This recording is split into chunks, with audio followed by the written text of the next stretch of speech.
situation as he takes too long to distribute possession. So now, of course, organization back in the Montenegro defense. Finds space on the left flank with a good cross pass. Absolutely. Poland need to build something here. Jancio across. Looking to work and build up. He's got space on the right. He's looking for his players to make a move here. His right wing is just like, nope, I'm staying here. Yeah, staying here. Not going anywhere, not going to help you out. Now he's managed to find the space. There's the give and go he was looking for. Tries to work it maybe into the midfield. Gets it across. A cheeky little dink of a header. Never going to beat the keeper. Nah, never. Way too... that cross was underway way too long for Lewandowski to really get any force on it, especially with two defenders behind him. Of course, Montenegro now going to try their very own offensive moves. So far, got a Polish foot on it, but still possession for Rada Pavicevic, the man who will have to give a good following to... oh, there we go. Nice attempt at a through ball. Well read by the Polish defense of Janek Wojcik, the 21-year-old. It is very different styles of play, it seems, from the two teams. Poland are all about the build-up play, try and find that opening, whereas if you think of the Montenegro goals, they've really come from almost the direct through ball that sort of paid off and split the defence in half, and that's how it's worked out right now. And we're seeing Jancio once again trying to build up that play, find his players. Oh, a stray pass may well catch them off guard here. Speaking of that direct through ball, is he offside or is it given? It looks like he may well be through. Surely a chance. Oh, in the inside post, the rebound goes back, and a chance again, and a third time. Still gets cleared off the line. Jancio can breathe a sigh of relief, but only just. It's still not out. Oh, wow. Finally a Polish foot in between, and now the whistle goes for offside. Montenegro with a fiery attempt. 3 rebounds, in fact, as Wojciech Szczesny, once again, hero of the day. He was quick on his feet. Whew.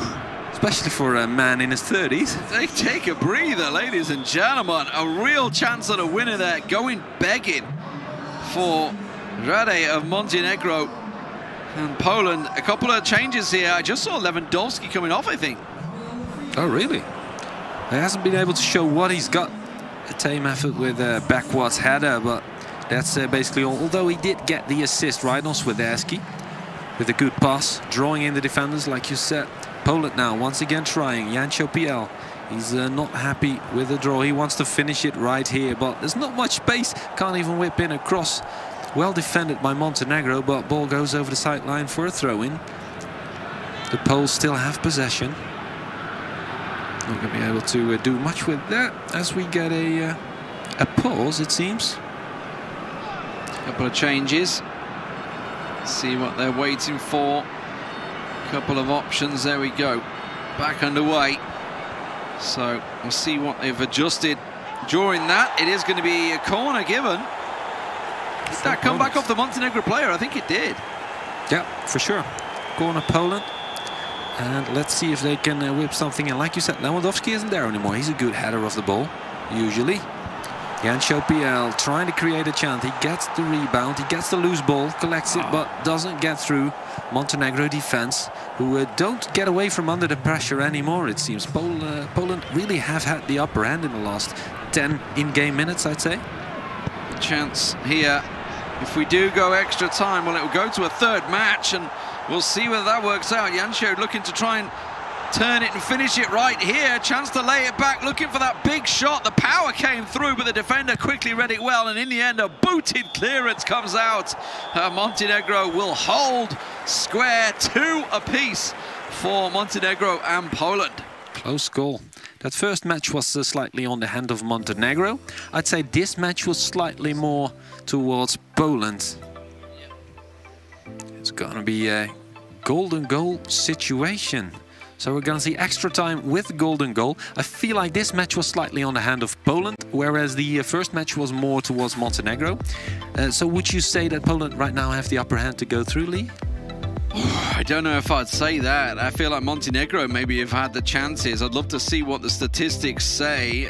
It is indeed Montenegro, I think, that had the better options through that game. So very interested to see how this one would lay out, because As you mentioned, a couple of changes. According to that, Lewandowski is still on the pitch. We'll see. Maybe I'll know though. He has been taken off. He is. In terms of the ratings, I'm pretty sure he did. I'm sure I saw his name flash up in the top left corner there. With some of the changes that came through, of course, these guys still unable to separate them. You know, nobody wants to be a loser in the very first game on the mainstream. It's not what you want to be. That's for sure. And especially after two close affairs like this, is going to be heartbreaking. Now, Poland had more possession, 55% of the possession. But like you said, Montenegro had more real chances, more shots on target, even though it weren't much. Here we go. We've got statistics up on screen for you now to be able to see that what we're saying isn't bogus.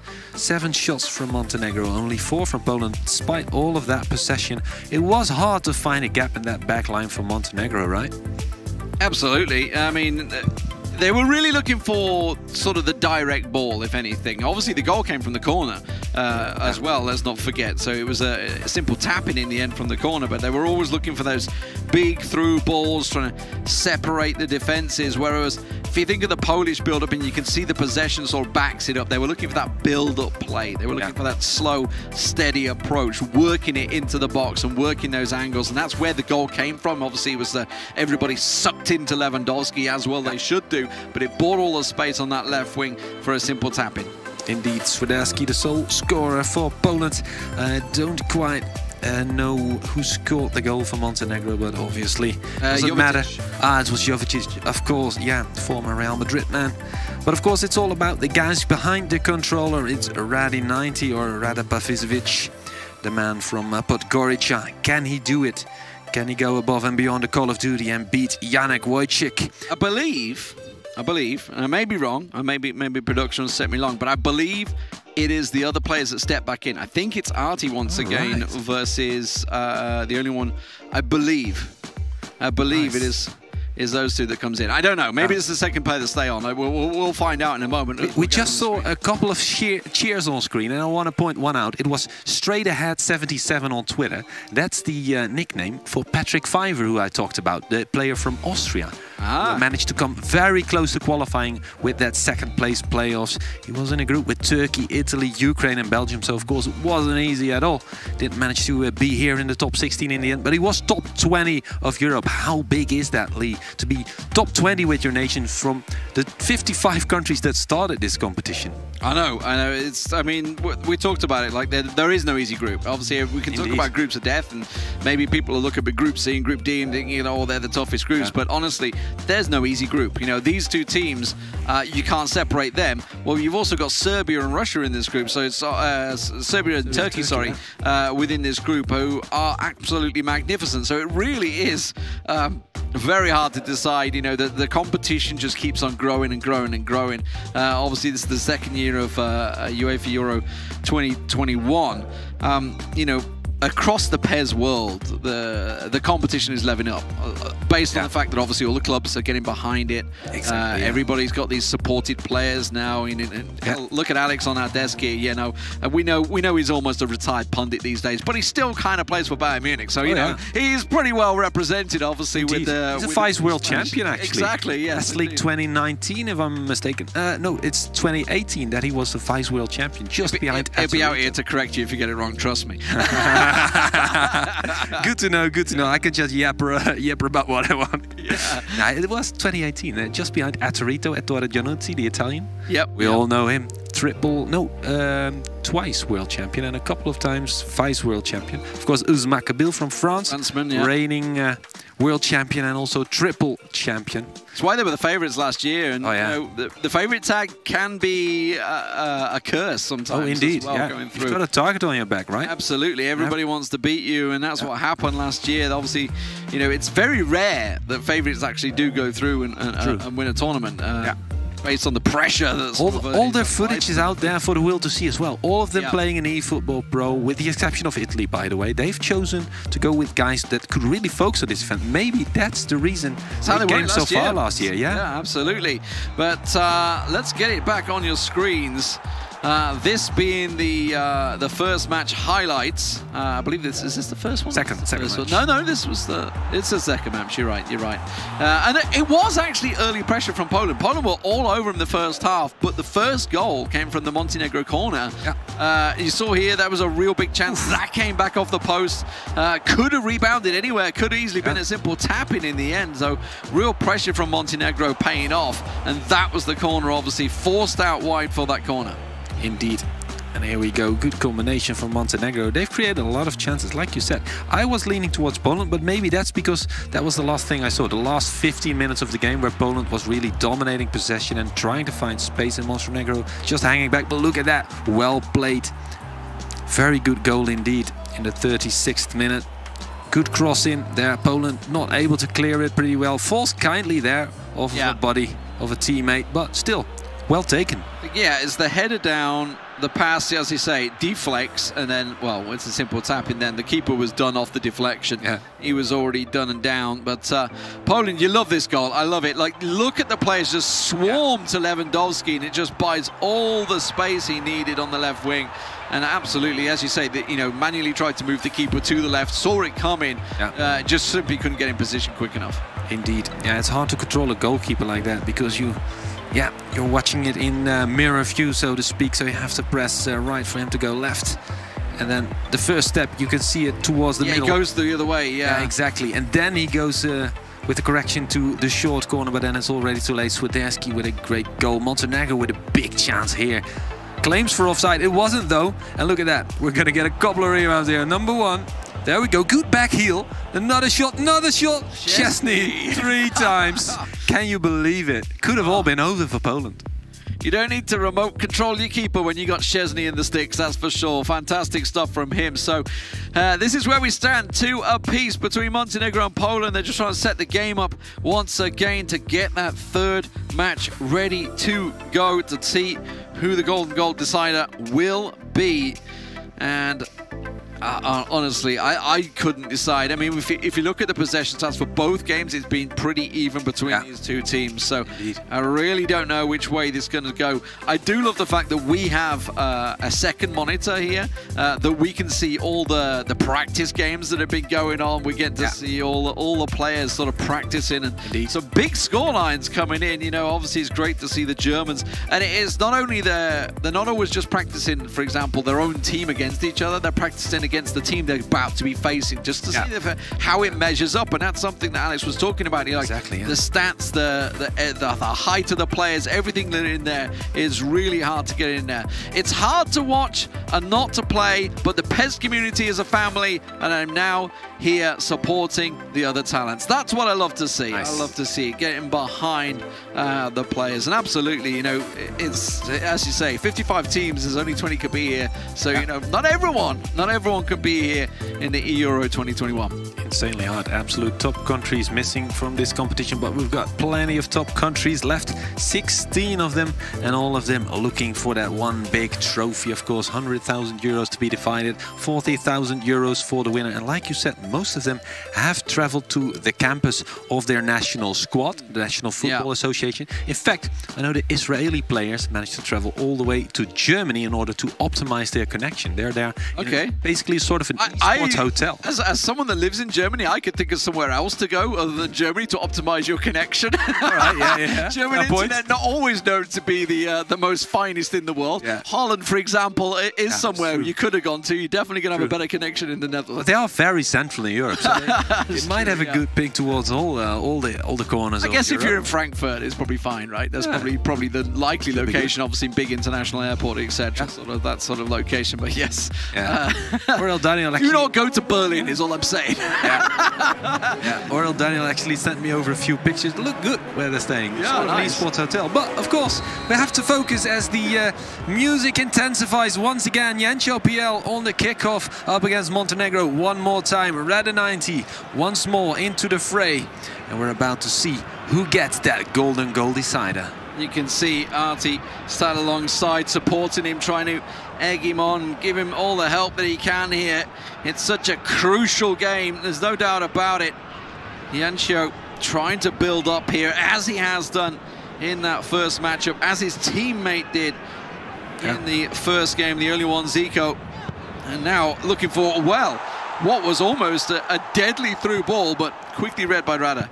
Indeed, Rada now on the break, but usually takes his time. Although he's more direct than Poland, I feel. Poland, a very patient team, very patient players. Both of them, in fact, trying to whip in crosses from the flank sometimes to try and catch their opponents off guard. Now Montenegro on the ball, advantage played.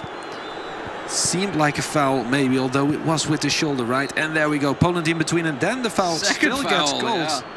That's the second foul. Pass comes through, and I mean, sandwiched, Sterling-like-esque right there. Indeed. Certainly not in the box this time, and was given a clear foul. Referee looked at it, VAR looked at it, everybody was ready and happy with it. Now we see the ball laid through, tries to chip, the give and go, not going to get the header.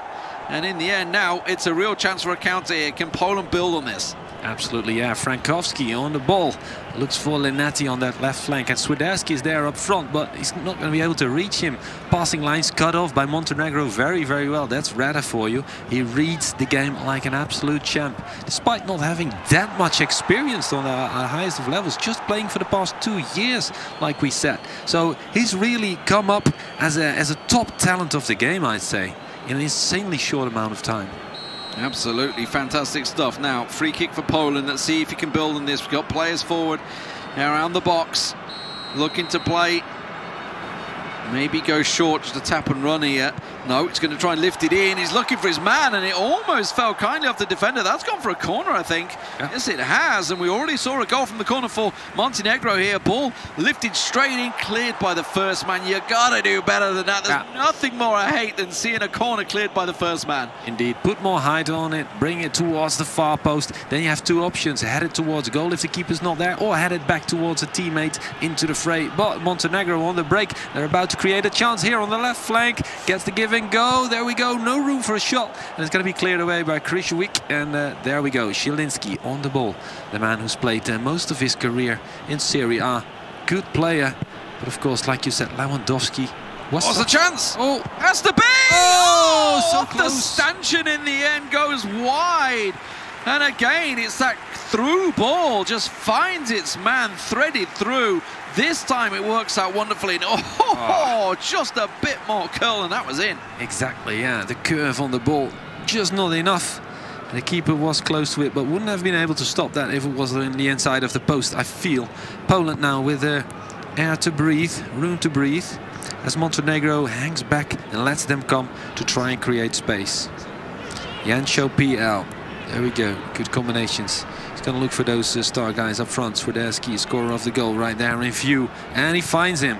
There's the combination. Now looking for Lewandowski, but he's in between three defenders of Montenegro. It's going to be hard to find him. Oh, that's a good give and go. Silky footwork. Lewandowski with the chance. He should have pulled the trigger. Oh, and Montenegro is there to defend it. What a silky run through, and you just thought as soon as it found the feet of Lewandowski, this was the moment, this was the time. But now Montenegro back on the ball, trying to build this, and that's a great through ball. Remember, one goal is the winner. Oof. Not going to happen. The rebound comes through, an audacious control from the defender, and now Jancho once again back on the attack. Indeed, and now there's space. Montenegro's organization is gone. He's going to have to be quick, though. There we go. Through ball for Lewandowski to latch onto. He's all out wide. Such a tough angle to do something. Maybe a corner. Not going to happen off his own teammate. Corner. Oh, that's a horrible corner to give away. Tries to put it in. And again, the first man is there. But this time they do get the deflection. Plays it back. Stays onside as well. Quickly blocked out, but not cleared yet. Poland still with a chance to try and work it in. Looking for that straight square ball. Not going to happen. And he, in the end, throws himself down in the box. Not happening. Montenegro back in control. Yeah, appeal for a penalty from the stands, but obviously we all know it wasn't a penalty. Referee knows it as well. Player didn't even appeal, and now Montenegro on the break. Look at the quick runner in midfield. No way to reach him because obviously there's too many Polish midfielders in position to deal with that. Montenegro, once again, very direct, very close to the edge of the box already in just a few seconds. Poland is going to be able to take it away. You can feel how tense these players are, right? With the plays, I mean, we are seeing direct attack into direct attack into direct attack, and once again Poland coming through, no foul given, straight back up the other end, but it's instantly intercepted, and Poland once again back in control. Jancho looking for support. Where's the midfield? Finally arriving, and that's because it's such a counter. Nobody was ready for it, and Polish players were not in position as we get closer and closer to half-time. Just to reiterate, one goal will decide this game right now. Golden goal chance. Is this it? Oh, outside of the post and once behind. Again. Did the keeper get a finger on that? That will determine whether or not we're going to see a corner for Poland. Right now they're going straight for it. We've seen 2 leads by Montenegro. Poland haven't had the taste of a lead just yet, but if they score a goal now, it's instantly over, so they would do themselves a huge favor. It's going to be the goal kick for Montenegro. Plenty of options to choose from, as Montenegro is going to try and find the jugular of Poland once again. And as we pointed out, you know, winner goes up to the upper bracket, loser goes down to the lower bracket. And, you know, Serbia, Turkey, the other teams, there is no easy game in these groups, in this tournament anymore. No matter where you go, it's going to be a tough matchup. But right now, it's the winner bracket both these teams are looking for. Half-time beckons. Poland with one last attack maybe before half-time. No. Cut out, Redwell, Montenegro clear. Half-time once again. Wow. We still cannot split these teams. It remains 2 apiece. Still looking for that winner. Indeed, if we're drawing symbolism with the actual Euros, it could very well go to extra time and penalties, am I right? There is a possibility that it reaches penalties. If we continue, I believe the next full half, we will end up in penalties, and nobody wants to be there. There's no doubt about it. But judging by the attacks from both of these teams, almost certainly there is a goal coming. It's just a case of when. Yeah. So foul given. Poland will take that one. Montenegro in the end, just a simple striker's tackle, I think is the best way I can word it. Indeed. And once again, of course, we have Lewandowski on the field. Could he once make the difference for Poland? So far, he's only been involved as an assister, but we could very well see a goal from him, and it would instantly be the most important one of the match. Although Montenegro, of course, having been the first to strike in the last few matches, could they do it again? Here they go. Not many options up front, but right now the runners in from midfield. Poland in between, well read, and Poland on a break. It took Harry Kane about 3 games to get going, so, you know, I'm fine with Lewandowski just staying quiet right now. He's the current holder of the Bundesliga record, and that's a great ball through. It's found an opening. Oh, the keeper's there. Szczesny once again called into action and saves Poland once more. I thought it hit the post. Let's see that replay. I wasn't watching the right screen. Yes, oh, it did, post and out. Szczesny didn't even get a hand on it. Just a little more aim on that, and it would have been Szczesny who had to save it, or Montenegro, of course, finding their golden goal and a golden ticket into the upper bracket, or the winner's bracket. Poland on the ball once again. Need to find space. They will try and work their magic. Recycling possession at the back, finding the wing backs. That's usually where the space is in PES, right?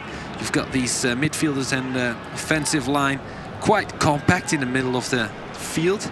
So there's usually place for a couple of guys from the back to rush in. That's a good run indeed. Jancho PL. Straight at the midfielder. Never getting past the Montenegro. They certainly work the ball a lot harder, I would say, a lot quicker, as opposed to Poland, who've been obviously building up that play, but there's no time to build it up anymore. 30 minutes remaining. Montenegro, space on the left wing, but there is a player shadowing him right now, so he doesn't really have the option to go there. We'll find it in the end, looking for those space in the middle once again to switch it across. There's the man he's looking for. Quick give and go. Looking forward maybe to the left wing. No, goes straight through into the box. Oh, in the end, a rebound clearance, and Poland once again on the break. I like Jancho PL keeping calm there, just clearing it out of the box. Straight through the middle, finding a teammate there with the striker close. That's balls of steel right now. He's going to go for it on the other end once again, just behind that midfielder of Montenegro. Finding the Polish shirts, finding the right colors, but now into the danger zone. Good movement. Once again, that body feint, but it was offside indeed. So they're not going to be able to get that chance. Once again, Fudbalski was something he did before. It was the elbow. The elbow was off. That was it. If it's Bobby Firmino involved, it could be any part of the body. The hairline is off and stuff like that. But it was just the backside, just offside there. And Whew, slowing things down. A couple of changes coming through here for Montenegro. So a couple of substitutions. This is the time to start switching out those slightly tired players. That is a bit of a rash free kick, though. Given away possession. Not sure this is the time to give away that possession, and also gives away a bit of a sloppy free kick. Yeah. Although that was a smart foul to try and get the organization going once again, because many midfielders from Montenegro were out of position. They were, of course, venturing forward on the back of their own free kick, expecting to get the ball, and then suddenly gives it away with a cross pass towards Poland. Oh, there we go. Good interception, but still danger there, because Poland is on the ball. It's Zverchok. I'm going to just try and pronounce him. Oh, what's in the ball? Space in the box, looking for the tap in! Oh, he's there! He's got it!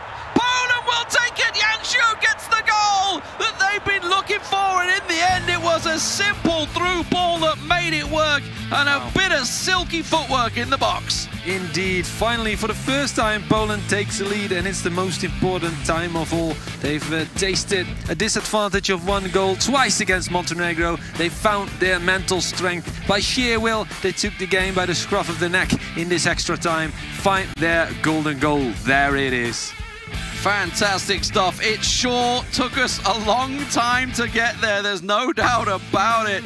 I think it was about 70 minutes into the extra time game. Certainly took a long time to close it out. Plenty of chances end to end, no doubt about it, though, in this match. Indeed, there we go. Highlights. Montenegro coming close, just on the wrong side of the post, and they would do the same later again, even hitting the post then. Here we go, another big chance for Montenegro. Trying to get it in, not gonna happen, and that's well cleared by Poland. Yeah, fantastic end-to-end stuff. Poland hit the post here as well, and, you know, non-stop chances throughout overall. Here we go, a curler outside, off the post once again. Not quite enough, but in the end, Poland were the team that picked up the win, picked up the goal. Fantastic stuff. We'll be right back after the break with the guys on the desk to break down that explosive first match.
first victory goes straight to Poland with Jancio scoring that golden goal. So you guys were right. This was a great first match to watch and definitely a tough one. Had to go to 3 games. Were you expecting this? Not at all, right? You were really definitely sure that Poland was going to win fair and square.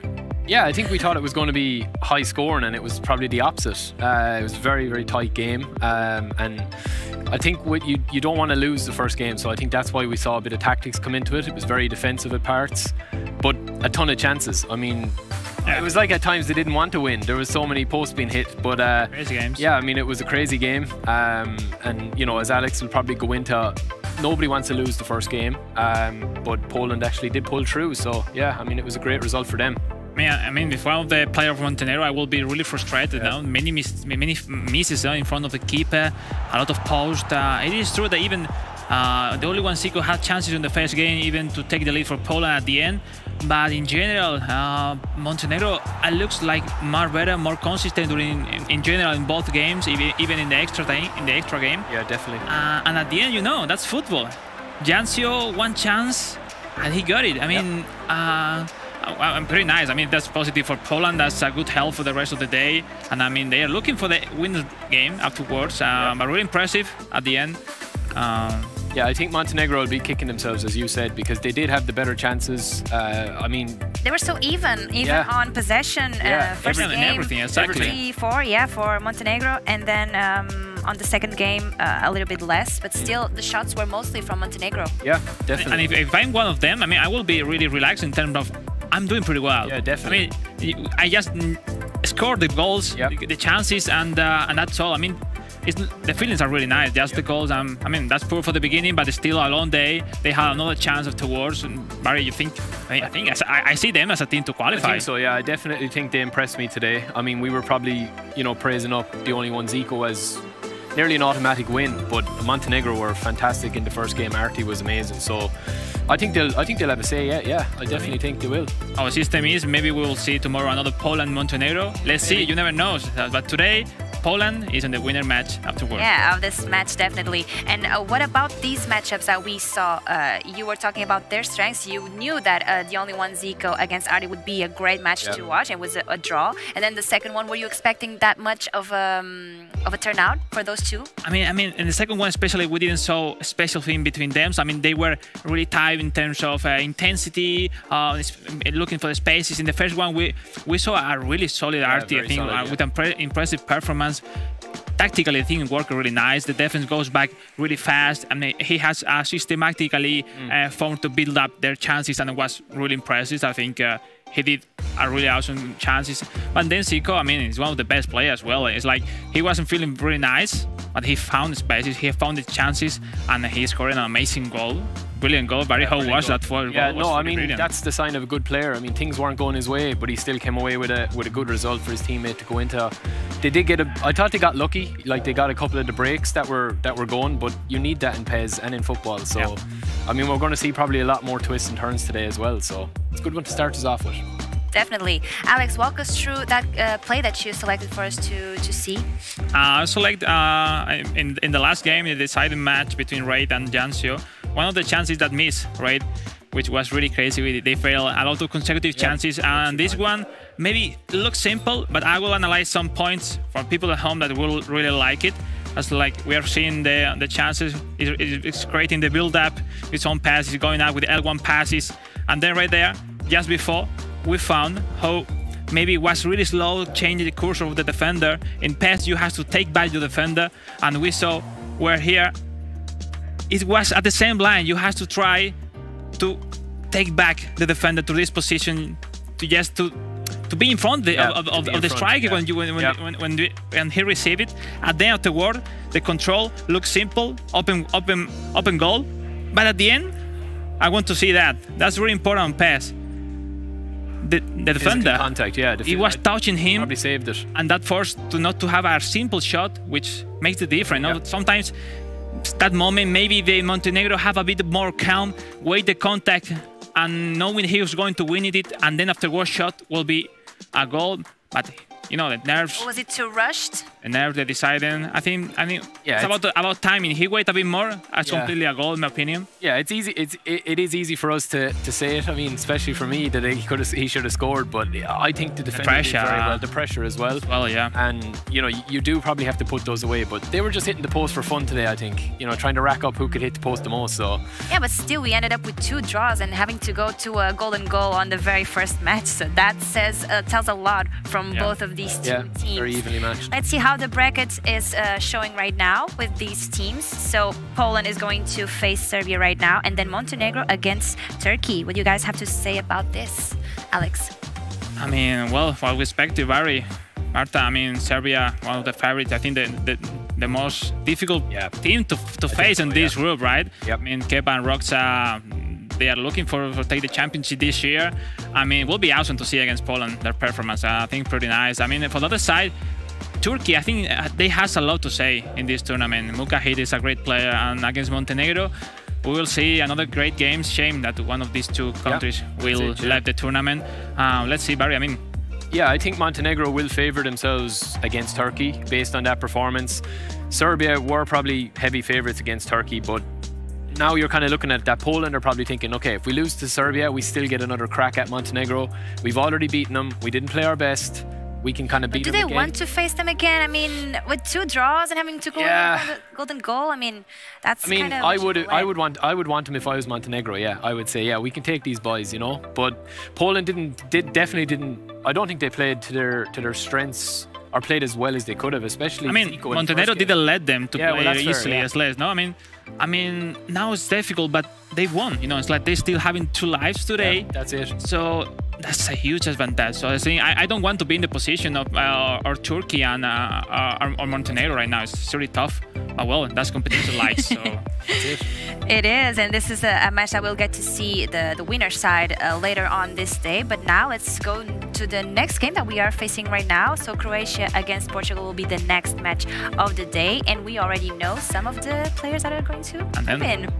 Totally unexpected, eh? We just revealed the matchups, and Christopher is not playing. That's a big one. The first game, and I think I mean that makes a lot of sense that we are seeing a really amazing team of Portugal. I mean, that's mean these 3 players are really awesome, and they can switch between them to see which the best. It depends the momentum, no? So I'm surely they will try, they will testing, they will warming up this morning. Probably that was the decisive moment to switch between them. And even against players, they know the other team, so they are probably also selecting based on that. I mean, yeah, well, you were saying, like Alex was saying before it, that Barbosa is on fire at the moment. So I mean, that's why Christopher, I would have presumed Christopher would have played the first game, keep it tight, and maybe do kind of something similar to what Zico did in the first game for Poland. But I do think it's a good choice based on their form. Barbosa has been, you know, incredible form lately, so that's going to be a cracking game. And I think Portugal are still slight favourites, but we will see what happens. Maybe they won't hit the post as much as the first game, hopefully, more goals. Yeah, but the first match is Joker against... Spora 95. Exactly. It's a former footballer from Croatia first and second division, which is interesting to see how professional footballers still being gamers and still be competing in an official competition, a professional competition as this eEURO 2021. What about Joker? He's an amazing player. He played for Bovista of esports. He has experience. I think he's a bit favorite in this game against Spora, and I mean that's important for Portugal. Then we will see Sapresic against Barbosa, the gunner, the player for Arsenal, which will be like the match, you know, of this Croatia against Portugal. Yeah, I agree. I think the pressure is on Portugal to produce something here. So maybe Croatia, that might suit Croatia as underdogs. So let's see. And we have spoken about the players that we have. We've spoken about the teams. And now we want to know which team you are rooting for. So use the hashtag eEURO 2021 - either Portugal or Croatia to let us know. We want to see you changing the energy crowd in the virtual stadium. We want to see who you are rooting for to reach towards the quarterfinals and then for the finals. And now that we have been talking about a little bit about the players and the match that we are facing on, what are your predictions for this match? I mean, Portugal, right? I mean, yeah, it has to be. I think they are hungry now after don't to be here last edition. I mean, they are looking for everything, no? They are hungry for points, for victories, and I think they come in shape. And looking the place where they are playing right now in Portugal, it looks amazing. I think they will be really motivated, and I guess they will win this match. Yeah, I agree. I think it's a huge call, and it shows their intent to score goals and be aggressive early out. You know, with Christopher sitting out this one, and they've got a fantastic setup, and for them to make that decision is a huge call. So. Yeah, I think Portugal. Excited to see that. Yeah. So. How it turns out. You were mentioned that Barbosa is on fire, and he definitely is ready to show us in the interview what he has planned for this competition. How did you and your team prepare for this competition? Well, the eEURO is a very special competition. It's the second most important competition for me this year. Everything is defined by the Portuguese national coach. Sometimes we just only do a simple analysis about our opponents, about our opponent's style, what they do, what they don't do. And then just sometimes schedule friendly matches against other nations. And do the finals require more preparation and special practice from the team? Yeah, absolutely. It's normal now. We are in a try-hard mode. This can be the chance of our life to bring the title for Portugal, and we just need to give 100% of ourselves and a little bit more. What would you say are the strengths and weaknesses of the Portugal team in-game? Well, about in-game, we have really great midfielders in my opinion, like Danilo Pereira, Sergio Oliveira, William Carvalho as well. And about our weakness, maybe the strikers, because we just only have two, Ronaldo and Andre Silva. I know that Ronaldo is the best player in the world, but maybe have one or two more strikers would be great for us. If you could choose a player in the national squad in the game and say this is the most important player for us, which one would it be? Cristiano. Only his name says everything. If you hadn't have said Cristiano Ronaldo, I would have been like, no, we have to redo that question. The right answer is Cristiano Ronaldo. I would have done that. So there you go. Always Ronaldo in Portugal. Always. Did not expect any other name coming up. But Barbosa did say something that I find it's very important. He was talking about how the coaches are also helping them analyze the games and everything. So it's Armando Val and Kinzas doing that work with them. Alex, you have been a player as well. So you are a player as well. Not today, but you are.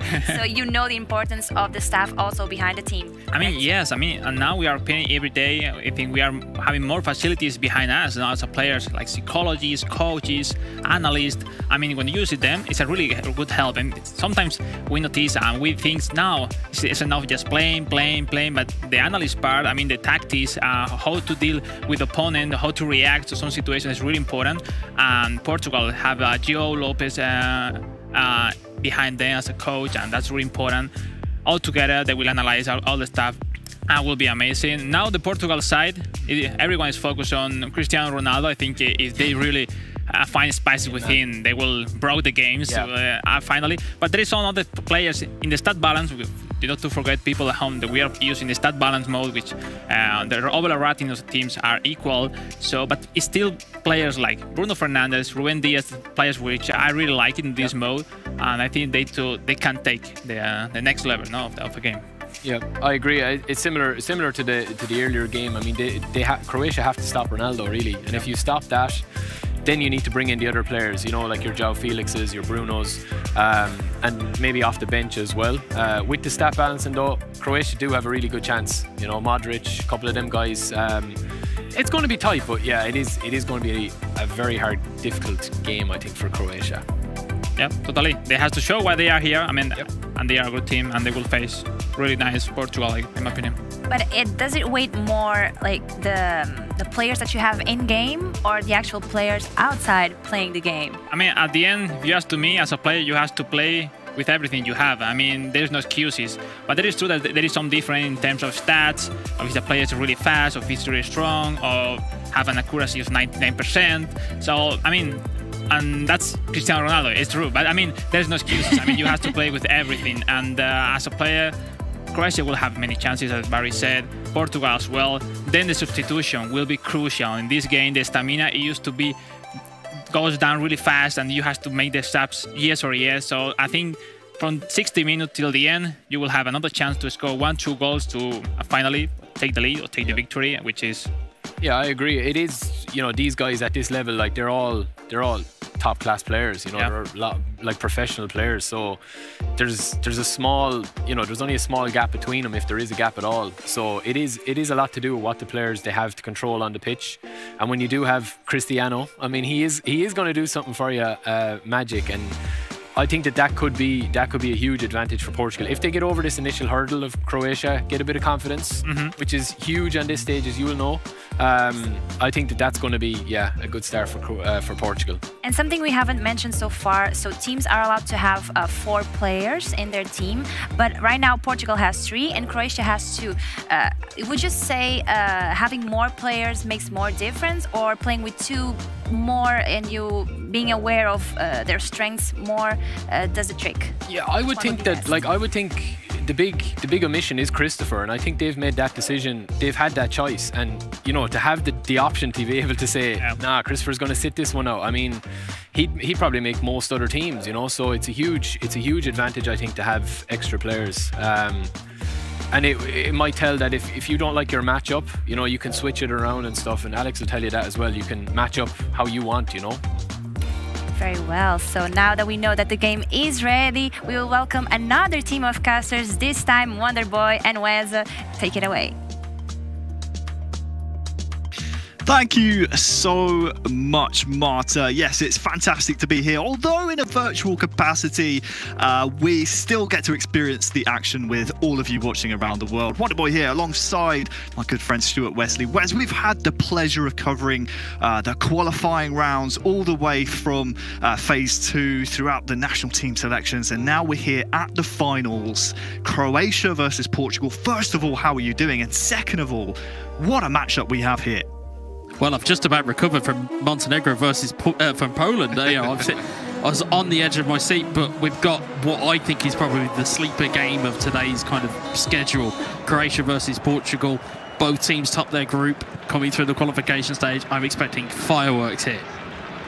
Absolutely. We welcome our 2 players controlling the national team. Spora 95 in for Croatia, who has a chance here early on, actually, to maybe open the scoring. Attacking from left to right, it's Joker going the other way with Portugal. Nice turn with Cristiano Ronaldo. Slightly confusing kits, Wes, but you know what? It's nothing we can't work around. And this is a real revenge match, isn't it, for Portugal? When you think back to a year ago now in the playoff round, they had a real chance to qualify for the finals, but it was the opponents they face here who denied them the opportunity right at the very last kick. Croatia qualifying last year over Portugal. Yeah, and that's what kind of leans into my analysis of this being the sleeper hit of the day, is that there is so much kind of rivalry here that stems from that kind of tournament game that they had. And I think looking at these 2 teams, the supporting cast of the standout players, it's about getting the best out of those standout players. You know, the guys highlighted on the desk about Modric and Ronaldo, but there are so many more players to pick out in both of these teams. But again, it's that balancing mode. Anybody can become a hero on any given day. So it's just going to be a case of who executes here the best. You know, surprising omission of Christopher, probably more tactical than we would think. And you probably expect a bit more of an attacking kind of mentality out of Joker. But again, Spora is no slouch either. So this is going to be interesting. Real chance as well for Cristiano to open the scoring. Joker draws first blood here for Portugal. Who else leading the goal scoring charts for the real world Euros? Opening the scoring for Portugal here, it's 1-0. Whether it's virtually or whether it's in reality, you cannot stop Cristiano Ronaldo when he gets in that much space and he has that much time. It's really good build-up from Joker, just finding the inside passes. Croatia, again, just slightly over. It's a neat little flick, and I'm sure we'll see that one back in the highlights package at the end of the game, but it's a lovely little flick there. Just frees up the space, very nonchalant. And Ronaldo in that much space, that much time. he's not going to miss from there. And Portugal vindicated in their early going of their selection, and of course it was that man Bruno Fernandes with the back heel assist. So again, players that were highlighted at the desk, you know, that's why we get them in as analysts, people.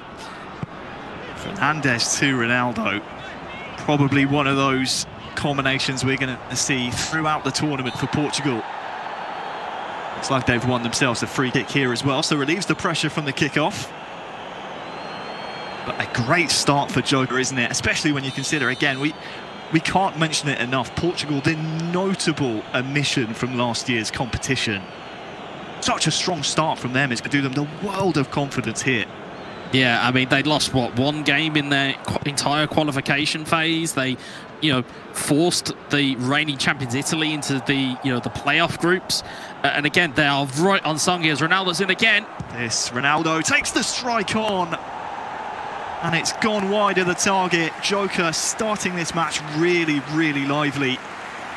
Through once more. Had a chance to square it, but instead went for goal. And that's not too far away, Wes.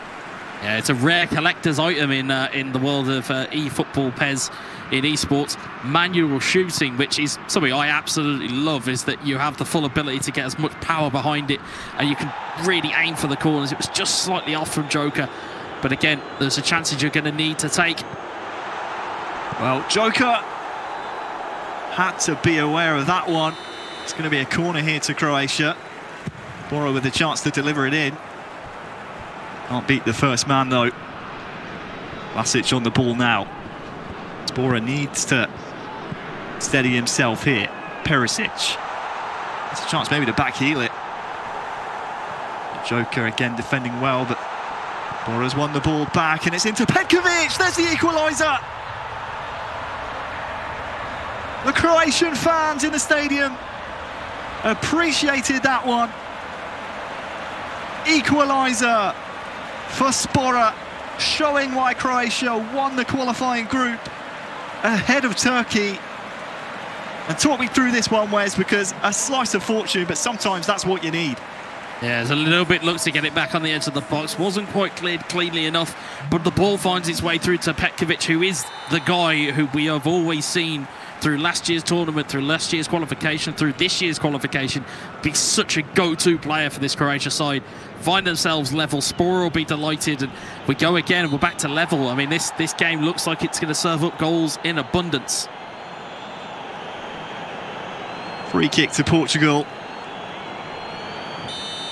As we anticipated this one to be a bit of a sleeper hit of the opening round of matches. We still have plenty of eFootball PES to play today, and all the way through until Saturday here at the eEUROs.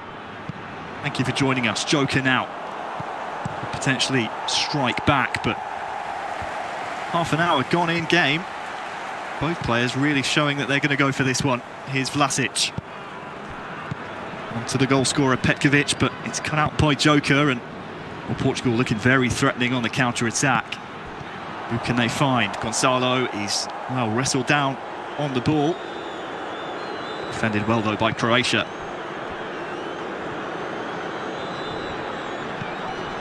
Vlasic. Bora here has a few bodies to find. Perisic. Back to Vlasic. That's a lovely one, too. And, oh, it's off the crossbar. So close to taking the lead. Danger not done. Barisic can't get there. His first touch lets him down. But what a chance this was, Wes. Just moments previous to this replay. Yeah, it was a massive chance. And again, you know, we've said this time and time again, you don't get these games back. You don't get these minutes back. That is a golden opportunity, which I'm hoping that Croatia don't rue to miss, because again, they're causing trouble for this back line, and Joker's got to get a hand on this situation very quickly.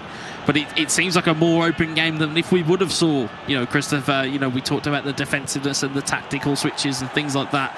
It's a bit more of an open game here between Spora. And again, interesting tactic for Croatia to bring Spora in to start, when you would have probably expected Saprasic to start and then Spora take the second leg. So interesting to see how this all kind of plays out, but there's little nuances in every tactical decision here. Oh, early cross. Looking for the man in the middle. Second ball won by the looks of things. Cleared well by Joker. Just 5 in-game minutes until half-time. Be a great time to score now. Perisic was the intended recipient there, but Joker cuts it out. And you'd imagine here Joker just playing to keep possession until the added on time of the half. Get the final attack of the half. You certainly don't want to be on the receiving end of that. Instead he turns over the ball. Modric, can he get there first? No, he can't. Ruben Neves now for Joker. Sergio Oliveira back to him now. Who can he find?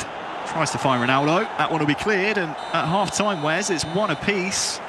What's your assessment of that first half? Because I tell you what, after going behind, you'd think maybe Croatia could let the floodgates open, but they did so well to get their equaliser. Yeah, I mean, it's been relatively tight since that equaliser. There hasn't really been a standout moment apart from obviously the crossbar hit, and we now have the complete set. We have both posts and a bar hit in the first 2 games of eEURO 2021.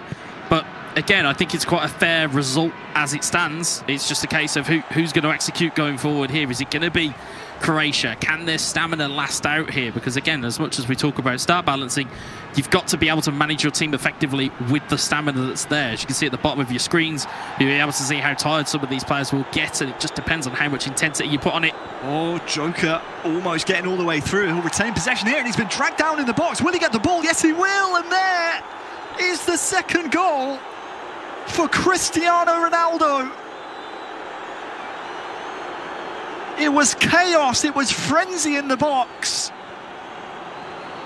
Portugal come out on top just 6 minutes after the break, Wes, and Croatia just couldn't get a handle on the situation.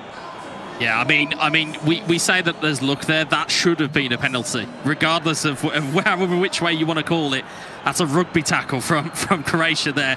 But it's just rewards. It's just rewards for Portugal. They've pushed the issue since they come out of the break.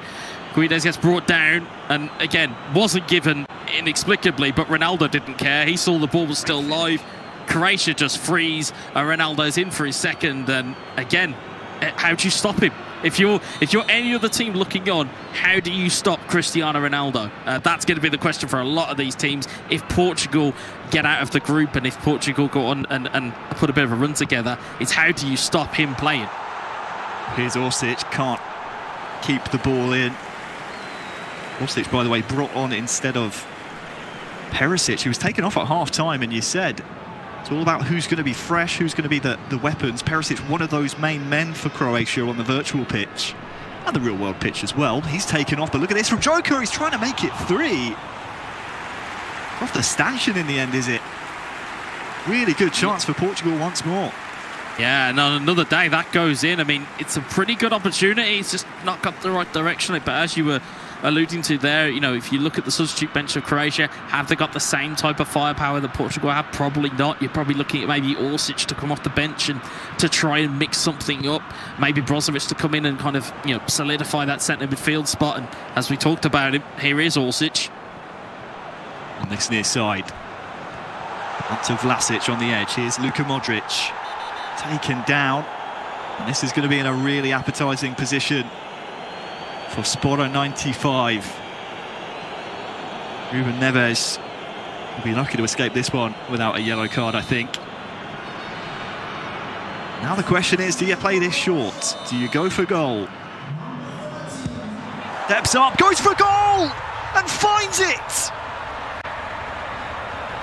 Luka Modric equalises for Croatia just before the hour mark. Didn't go over the wall.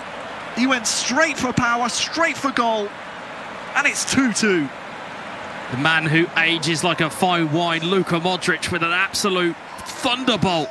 And again, it came from a little bit of gamesmanship. When you're in that free kick scenario, do you man your goalkeeper? Do you move too quickly? What do you do? Joker gets caught in 2 minds, goes to the manual. Spora, big bit of gamesmanship, and he's brave to put it in the opposite corner, but he gets all the rewards that he deserves for that.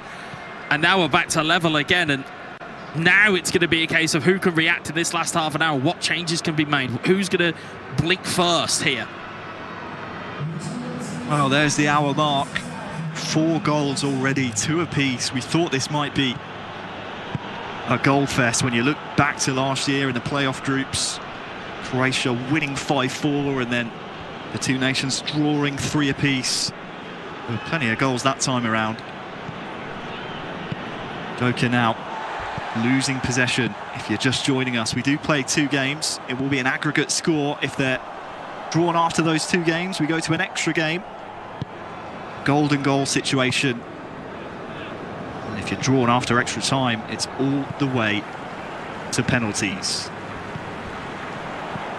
Budimir back to Petkovic, who scored Croatia's first.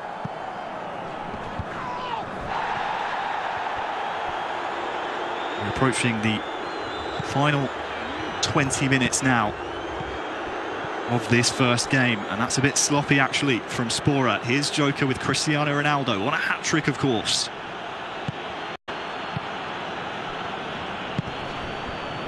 Now's the time you start to think about those substitutes.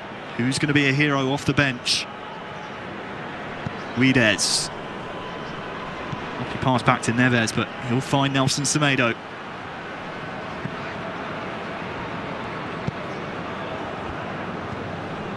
Orsic now, just slowing things down.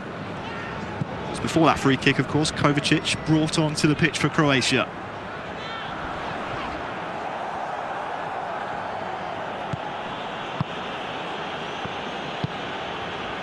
See as well from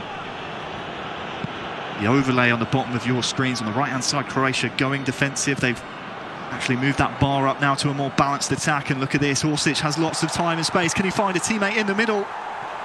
It's cleared away. Second chance attack now. Kovacic puts a foot in. And that was more of a hopeful ball than anything. Joker though just clears it, and time now maybe for changes to be made. He's brought on. There's the defensive. Barisic has gone off. So was Nelson Semedo on the right-hand side. Rafa Silva's came on, and for those of you guys who are watching this from PES all around will know full well the powers of play he's got. Orsic through, round the keeper. Can he find the net? Oh, the goalkeeper recovers. Rui Patricio somehow denies Croatia, who had an open net, Wes, a surefire winner. Yeah, now we talk about manual keeping a lot.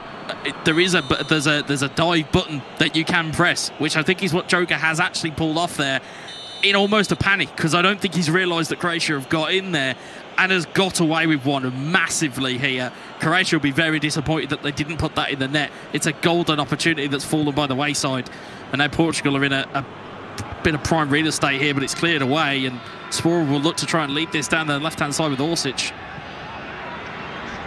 He's looked really lively here today, Spora. You'll be hearing the reports that Naprasic is the main man, and in fact, he wants to try and flip that script.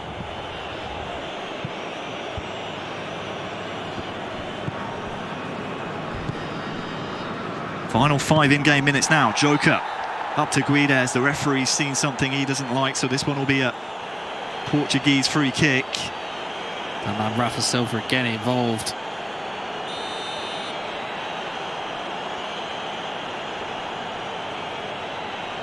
This is only game 1, Wes. We've still got another game, potentially more to come. Well, we did say it was the sleeper hit. We did say to watch out for it. Bit sloppy from Joker, but again wants to retain possession as we tick over into the 90th minute now. 3 minutes to be added on. Croatia win the ball back. Budimir, through ball, through to Orsic, one-on-one to win it for Croatia! It's in! He's done it! Spora 95 will surely give Croatia the aggregate lead going into game 2 in front of the home fans in the stadium. It's the hero. Unbelievable. Spora 95. Surely he's won this first leg, Wes. ice in the veins to be able to pull that off. Again, it's seen the run of Orsic, and we both know how good Orsic can be on his day. I mean, you know, we've seen in real world how good he is, but in stat balancing, he still retains that pace. It's a brilliant through ball. And I think it's Pepe who's got a little bit flat-footed. But again, you could have easily rushed that, could have easily hit it at the keeper, could have done anything else. But instead, to take the slightest of touches, loft it over the keeper. And it's relatively, I think it's pretty much the last kick of the game. And Spora coming out with a very, very good result to lead him for his teammate Saprasic. And again now, you know, I'm not to try and predict the future here, but questions will be asked if you know, the admittance of Christopher is that much of a distraction. But, you know, full credit to Spora for his work here, because he's got himself back into the game. He's utilised his subs exactly the way he needed to, and has opened up the game. You know, it's gone from being a very congested in the middle type of game. He's brought on Orsic, he brought on Kovacic to kind of strengthen that midfield, and ultimately has just played his way through Portugal. Now, Portugal, you know, again, have made their changes, but they brought on Dalot at right back, they brought on Rafa Silva at the top. Pepe, is he that good in stat balancing mode? Does he need to be brought off because he's too tired? There's questions there to be asked for team selection, but ultimately Croatia are not going to care about any of those questions, because they're potentially going in with a 3-2 victory into the second leg, but there could be one more attack here. One last attack for Joker and Portugal. It will be a free kick to them as well. Extended pause after the goal, for the express reason you just want as many bodies up the pitch, because there's only time for one last free kick. Ruben Neves over it. Wally played short, and it will be Joker here as one last attack, and well, he's anywhere will do. It's cleared by Croatia. Anywhere will do, and the first leg, surprisingly to some maybe, goes the way of Croatia. A wonderful game to start us off in this, just the second game of eEURO 2021. It's that man right there, Spora 95, who has, well, I mean, he's done it. He's done his job for Croatia, Wes. Yeah, and that's a, you know, we've seen it from Croatia. You know, we've seen the industry that they have. We've seen their resilience over both last season's tournament or last year's tournament and this tournament.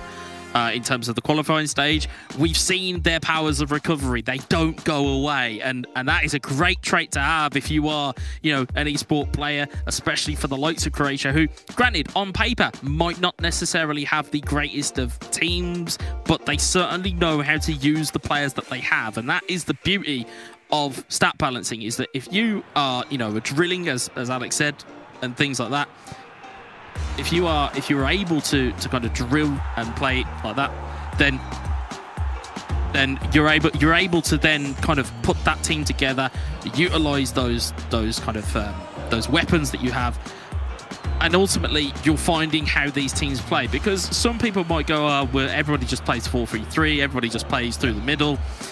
Instead, you can find ways to play that complement the team that you have. So, you know, for example, with Portugal, they have Ronaldo. They have a very focal, you know, jewel in the crown, as it were. But you need to find the pieces that go around him to make him play in a particular way. Now, of course, we saw 2 goals from Ronaldo, but it's more the defence that's a bit of a question. It's more the timing of your substitutions is more of the question. And I'm sure Alex and Barry and Marta will go through that kind of those bits and pieces in the studio as well. But those are the bits you've really got to look for, and those are the difference makers here, realistically, because it was the subs that really told. It was bringing on Kovacic at the right time, bringing on Orsic, and all of a sudden the game just started to just open up because players started to get tired and people started to find space, and that all in all led to a brilliant result for Croatia.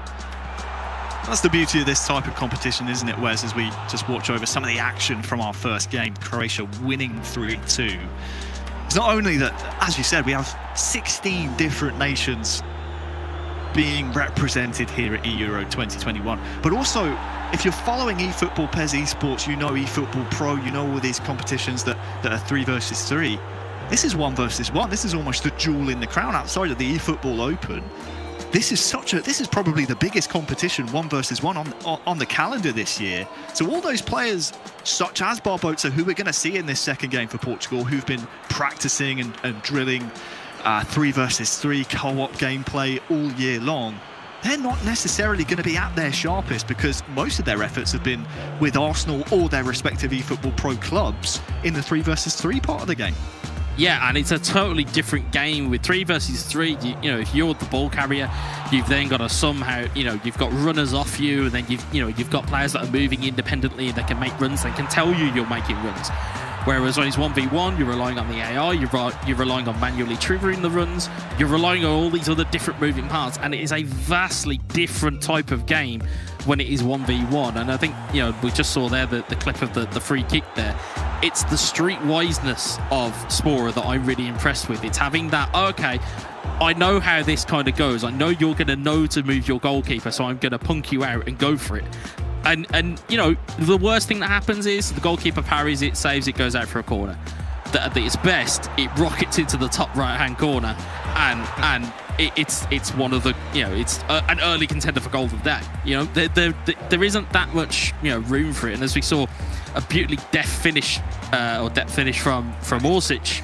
It was just cheeky. It's cheeky. It's cheeky. So cheeky. Yeah, absolutely. It was almost an agonising wait as we waited to see if it was going to be on target or not, but it was so composed. Croatia then taking a 3-2 lead into the second game. We now see Barbosa step up. He goes up against Zaprasic, and we heard in the interview where's Barbosa going try-hard mode. As we take a look at the FedEx Performance Zone stats from that first game, anything surprising you here? For me, the possession going in Croatia's way, we often see Portugal as the favourites. They have such good midfield, such good attackers. But possessions going the other way. It's Croatia who have the most of the ball in that first game. I mean, the surprising one there, one is the possession. That much is definite. I would have expected to see more possession out of Portugal. The other questionable thing that I'd see there is the amount of fouls.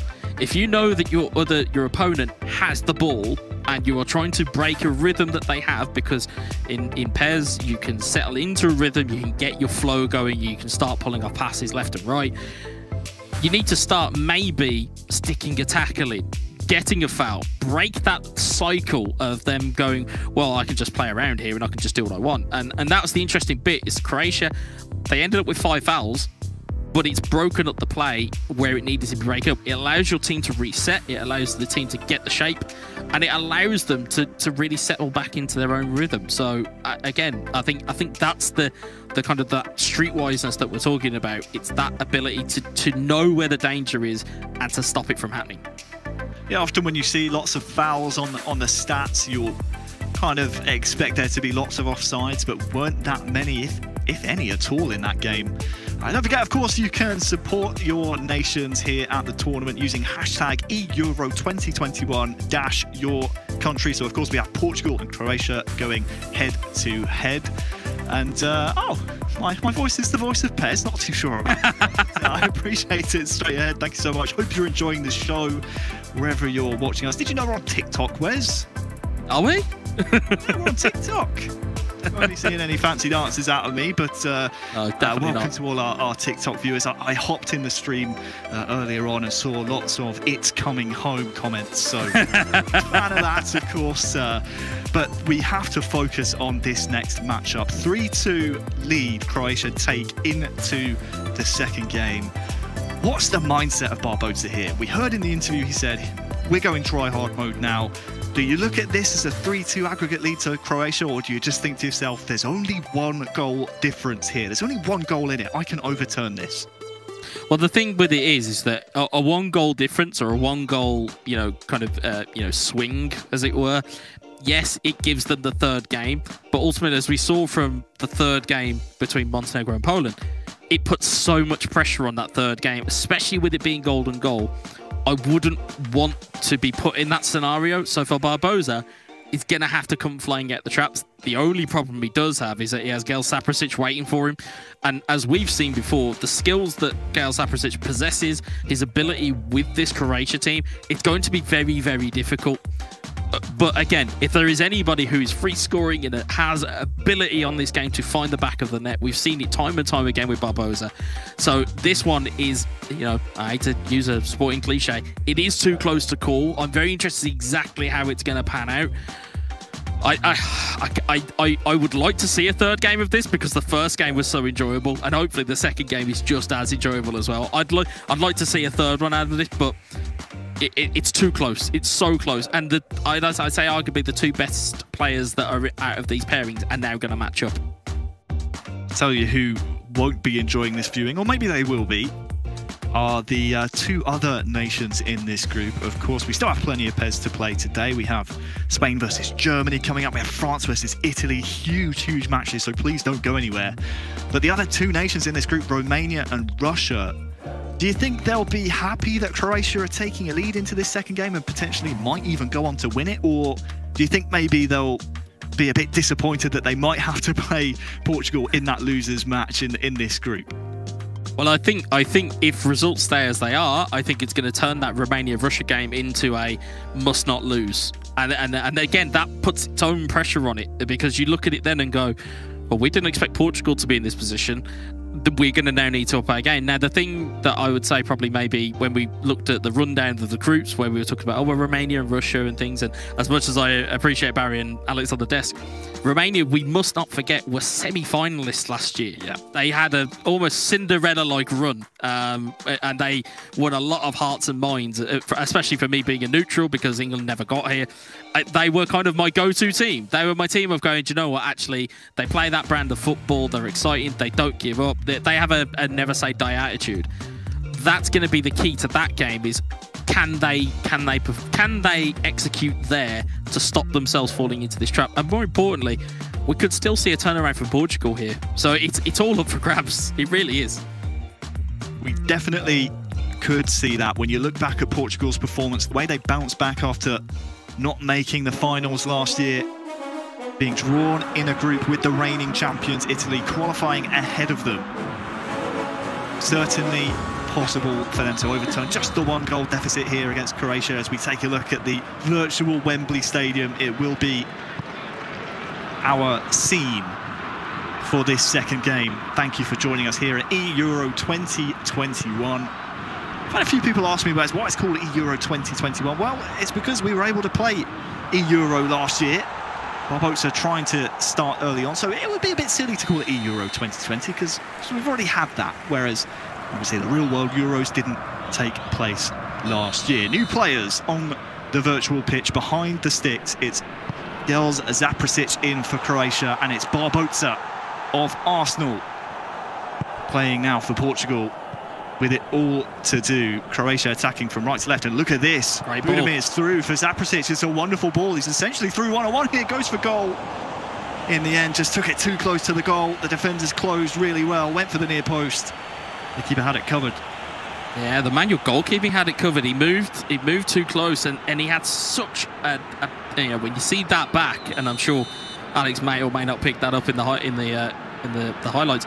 He had such a space to aim at there to get it in the opposite corner, but unfortunately didn't find the net. Header one, but came nothing from it from the corner. So Barbosa now, first real chance to see him try and counter here. Ruben Neves finds Bruno Fernandes now. Still has work to do here through one-on-one. Can he finish? Yes, he can! Of course he can! The aggregate equaliser now for Portugal. Bruno Fernandes in the opening 10 minutes opens the scoring, and Zaprasic will be kicking himself because he had a near identical opportunity up the other end. Yeah, and those are the fine margins in e-football pairs, and you know, down one end you don't score, down the other end you concede. It can be as quick as that. And you know, we spoke a lot in the build-up about Cristiano Ronaldo and about how important he is to this Portugal side. Bruno Fernandes is as important for his club as he is for his country. I mean, he's starting to turn up now. That's what, a goal and an assist at least for him in the opening two games here. But more importantly, it gives Portugal that foothold into the game, and now all of a sudden they have something to protect. So will we see a change in mentality? You can see they've gone full defensive to just try and stop anything happening from the kickoff, but Croatia are still coming back down the other end here. Yeah, Perisic can't poke the ball through. Subbed off at half-time in the first leg. But mentally, that has to do Barbosa the world of good. Getting that early goal in just the 9th minute of the match. And he's coming for more here as well. Tackled well by Zaprasic, and now maybe a chance to slow things down or just go straight on the counter-attack. Petkovic plays it back, looking for that long through ball to Budimir.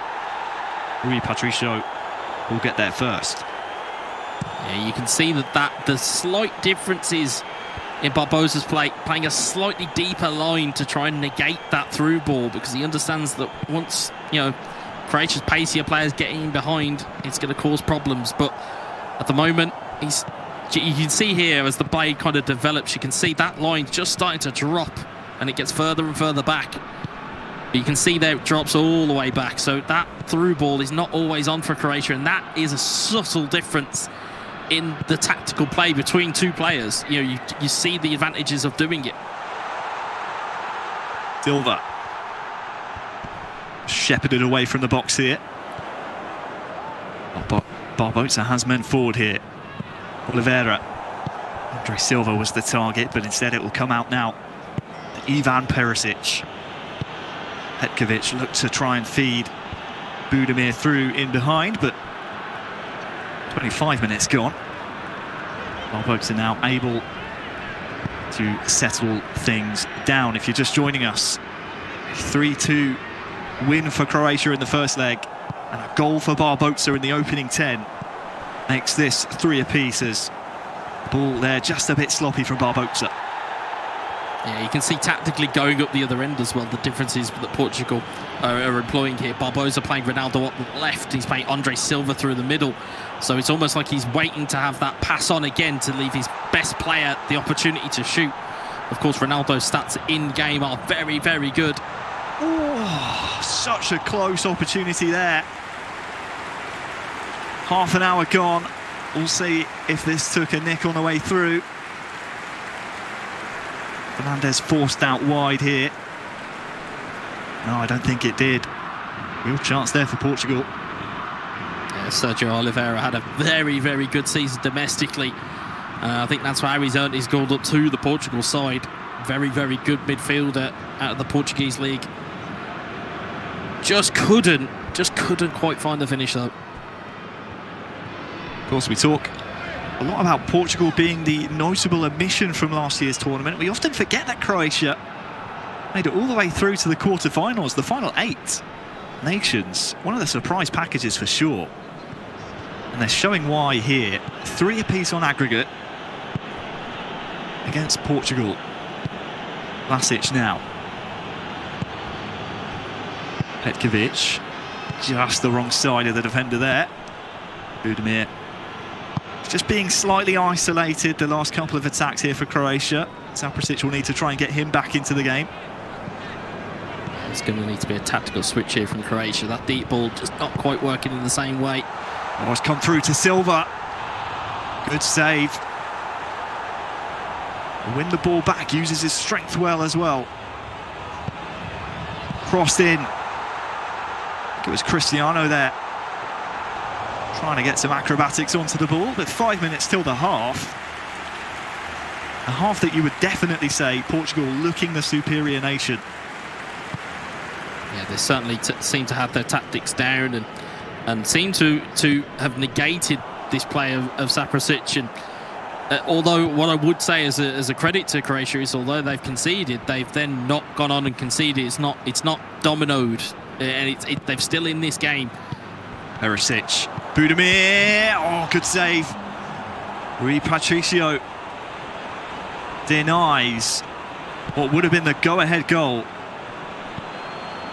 Still a chance before half-time. Perisic to Modric. Budimir was the man waiting, but that will signal the end of the first half of our second leg here. 3 apiece. And Portugal. Well, there's changes to be made at half-time, Wes, but what a couple of games we've had so far. The momentum certainly with the Portuguese, but as you said, Croatia always looking threatening. Yeah, and that's the thing, is that like a 1-0, you know, again, it is probably the most vulnerable lead you can have in football. You know, the next goal is absolutely critical to the kind of the balance of this game. As you can see, long ball trying to go there, and it's back to Patricio, but you can see that Croatia now, it's now going to be about using those substitutes. Is Petkovic going to come onto the field? Is Orsic going to come on? Is Kovacic? Will Saprasic employ the same type of tactics that Spora did to get a result? But I get the feeling that Barbosa is employing a completely different set of tactics that Joker did. So it's, you know, it's not a cookie cutter. It's not going to fit it. They're going to have to do something that is going to affect this rhythm. Maybe throw a tackle in, get a challenge in, make them know that they're there. Andre Silva. Well, it's going to be a free kick here to Portugal. Bruno Fernandes just got clipped there. This is a really good area of the pitch. I mean, we saw in the first game Modric able to rocket one past the goalkeeper.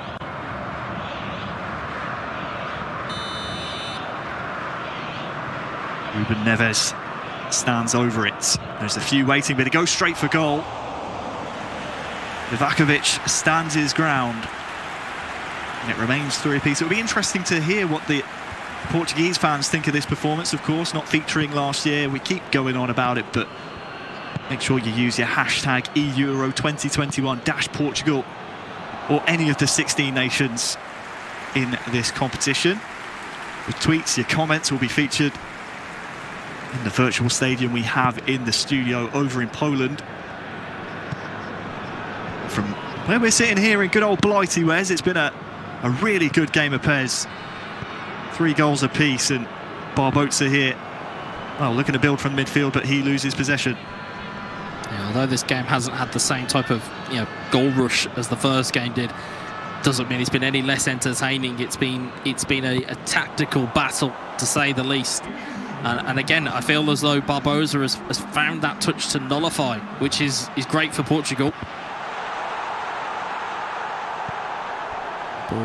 Ball breaking to Croatia there, and again, it's now going to be about how much does Croatia have left in the tank? Can they get themselves a vital goal which will take them into winner's bracket, or it could get worse? This Andre Silva is wide.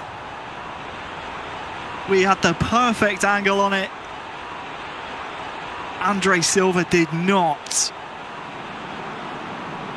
And probably the best chance of the second half so far. Goes one sitting for Portugal. You talk about a man in form again. Andre Silva domestically has had a fantastic season. And again, you know, 95 times out of 100, you'd put your money on him to score there. But you, as you said, quite rightly, we had the perfect angle just to see it swing away. Again, he was on the sprint. He did have a man getting to him. He was under a little bit of pressure. He had to get the shot away. And again, had he have turned back, he probably gets tackled, loses the ball, and then his team's in trouble going back the other way. So, you know, you can kind of understand the reason to take that chance and take that opportunity while it's there, because they, you know, anything can happen. You know, that could swing inside the post, hits the post and goes in, and the game changes completely. But fortunately, just swings past the post, and now we are eagerly waiting to see what substitutions are being made here. And I'm sure we'll be waiting a little bit longer as tactics will no doubt be tweaked as well. Absolutely. If you're wondering at home what's happening, of course, the game is paused while players make the substitutions. Whenever you see that screen, that's what's happening. No doubt formation tweaks as well. We have our brilliant team in the studio keeping an eye on all things tactically. Of course, Barry and Alex are 2 experts, and Marta keeping them in check as well. But now, though, 66 minutes gone. Barbosa has a chance maybe to take the lead. Zaprasic able to get bodies behind the ball. Yeah, well, you can see the substitutes that have come on. Renato Sanchez has come on, João Felix has come on, and Gonzalo Guedes has come on as well. So, you know, 3 very able-bodied players and 3 very gifted individuals on a football field. I know that Barry had alluded to João Felix being introduced at some stage. It's good to see him get on the field, because in eFootball, Pez, one of the better young players out there that can really do damage, and especially in stat balancing, of course, it makes the world of difference if they are good to start with. But we'll see if that really rings true, as we saw that Croatia brought on Orsic, who was such a pain in the side of Portugal in the first instance. You can see a foul given away there. It's a cheap one for Ronaldo. But, you know, we'll have to see what effect these substitutes have on the game. ER7 into the book. All lofted into the box. And where's your mental game out here if you're Barbosa? Yes, you're winning 1-0. It's 3 apiece, but Zaprasic hasn't really offered you up anything to worry about. Dare I say, almost looks nervous. Do you think this is here for the taking if you're Barbosa? I think it's anybody's, because of the scoreline being the way that it is, and because of the deficit being the way that it is. It is literally anybody's. If Barbosa goes and scores now, Portugal win, they're through to the winners bracket. If Croatia go and score, Croatia are through to the winners bracket. It's that close, and it's, you know, again, there's going to be nerves here, regardless of, you know, how confident these players are. You're on the biggest stage of the season. That, you know, we can't mince our words here. It is the biggest stage of the season. You've got to perform. Oh, header in, cleared. Looked like off the line by Croatia. Danger not done. Renato Sanchez, João Felix, tackled well by Zaprasic, and a chance maybe for a counter here. Orsic, Kovacic is just unable to find his striker there. Petkovic was lurking.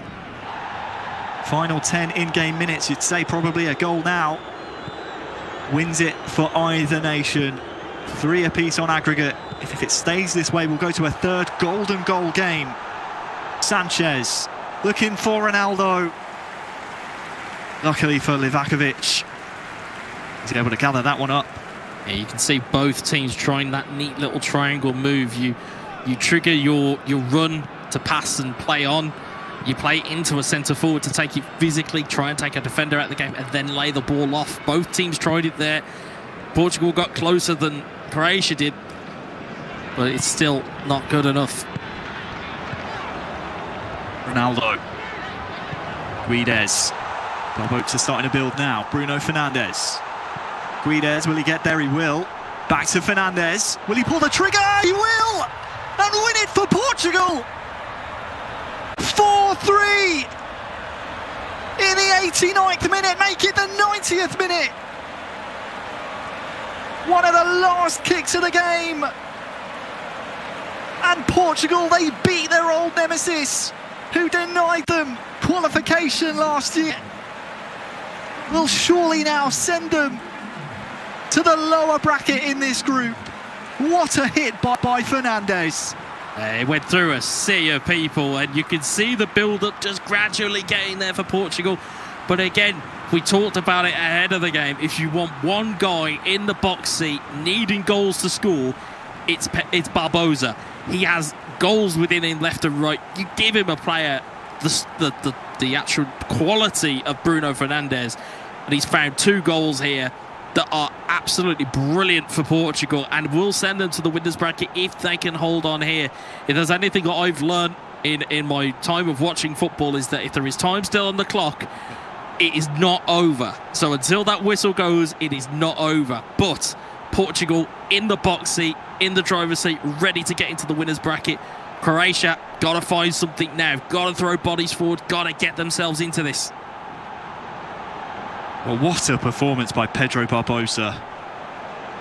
Before the game, he said it's time for try-hard mode. Came into this second game needing at least a goal, down 3-2. Boy, has he delivered. He's renowned for his emotional celebrations in the eFootball Pro League. He would have been screaming about that one. Danger not done, though. Barisic. One of the last chances here for Croatia. Anywhere will do here for Portugal. And that is in the perfect position. It just dribbles agonisingly to the corner. It's gone for a corner. It will see a final corner, but Portugal, from 3-2 down, will win 3-4. Unbelievable. What a performance by Barbosa. I mean, what do you say, Wes? What do you say? Portugal are the winners. They advance, but they had to do it the hard way. We talk about powers of recovery. We talked about resiliency and a never say die attitude. I mean, that could easily now apply to Pedro Barbosa and Portugal. You know, the fact that they were in trouble. Let's not, you know, let's call a spade a spade. They were in trouble from that first leg. You know, Barbosa's dug them out of a hole here and has got them into the winner's bracket, which is, you know, again, you now have a little bit of a luxury in the fact that you can lose your second game but still have a chance of going through. So, if anything, that could be a weight off of Portugal's shoulders. As you can see, you know, Croatia's chances here. Absolutely a wonderful game. 3-2 to Croatia in the first game, but aggregate score is all that matters. Portugal win 4-3. We'll be back after this.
So Portugal takes the winning on this one, like you guys predicted, both of you. So congratulations on that one as well. And what a close match this one was. Also, Barry, do you want to start to let us know how did this all go? Yeah, well, it all came down to the second game, really, didn't it? I mean, yeah, definitely. Barbosa had a lot to do in that second game, but he showed his class. And we were talking before about it, and the lads in commentary said the omission of Christopher was huge. But look, when it works, I mean, it's paid off for him, and Portugal go marching on. But I mean, Alex, like we were saying, Christopher being out was a huge one, but Barbosa is the red-hot player for him. So, like, now you think that was a brilliant decision? I mean, that's the best. They have so many choices to make. Well, finally, they have won. That's the matter. I mean, a special mention to Spora 95. I think we could say the first really surprise of this tournament, beating Joker 3-2. Well, really surprised. Then afterwards, Barbosa has to make everything to make the comeback for Portugal and against the best player for Croatia. And well, he did 2-0. I mean, that's true. Surprising goal, surprising he had some chances to maybe be closer on the rest of the game, but well, Barbosa with that last goal, Barry, how was it? It was in which moment? Yeah. A few minutes for the finish. Well, that's what separates. You know, he needed to score. He didn't want to go into a third game, and he just, you know, he just wanted to finish it there and then.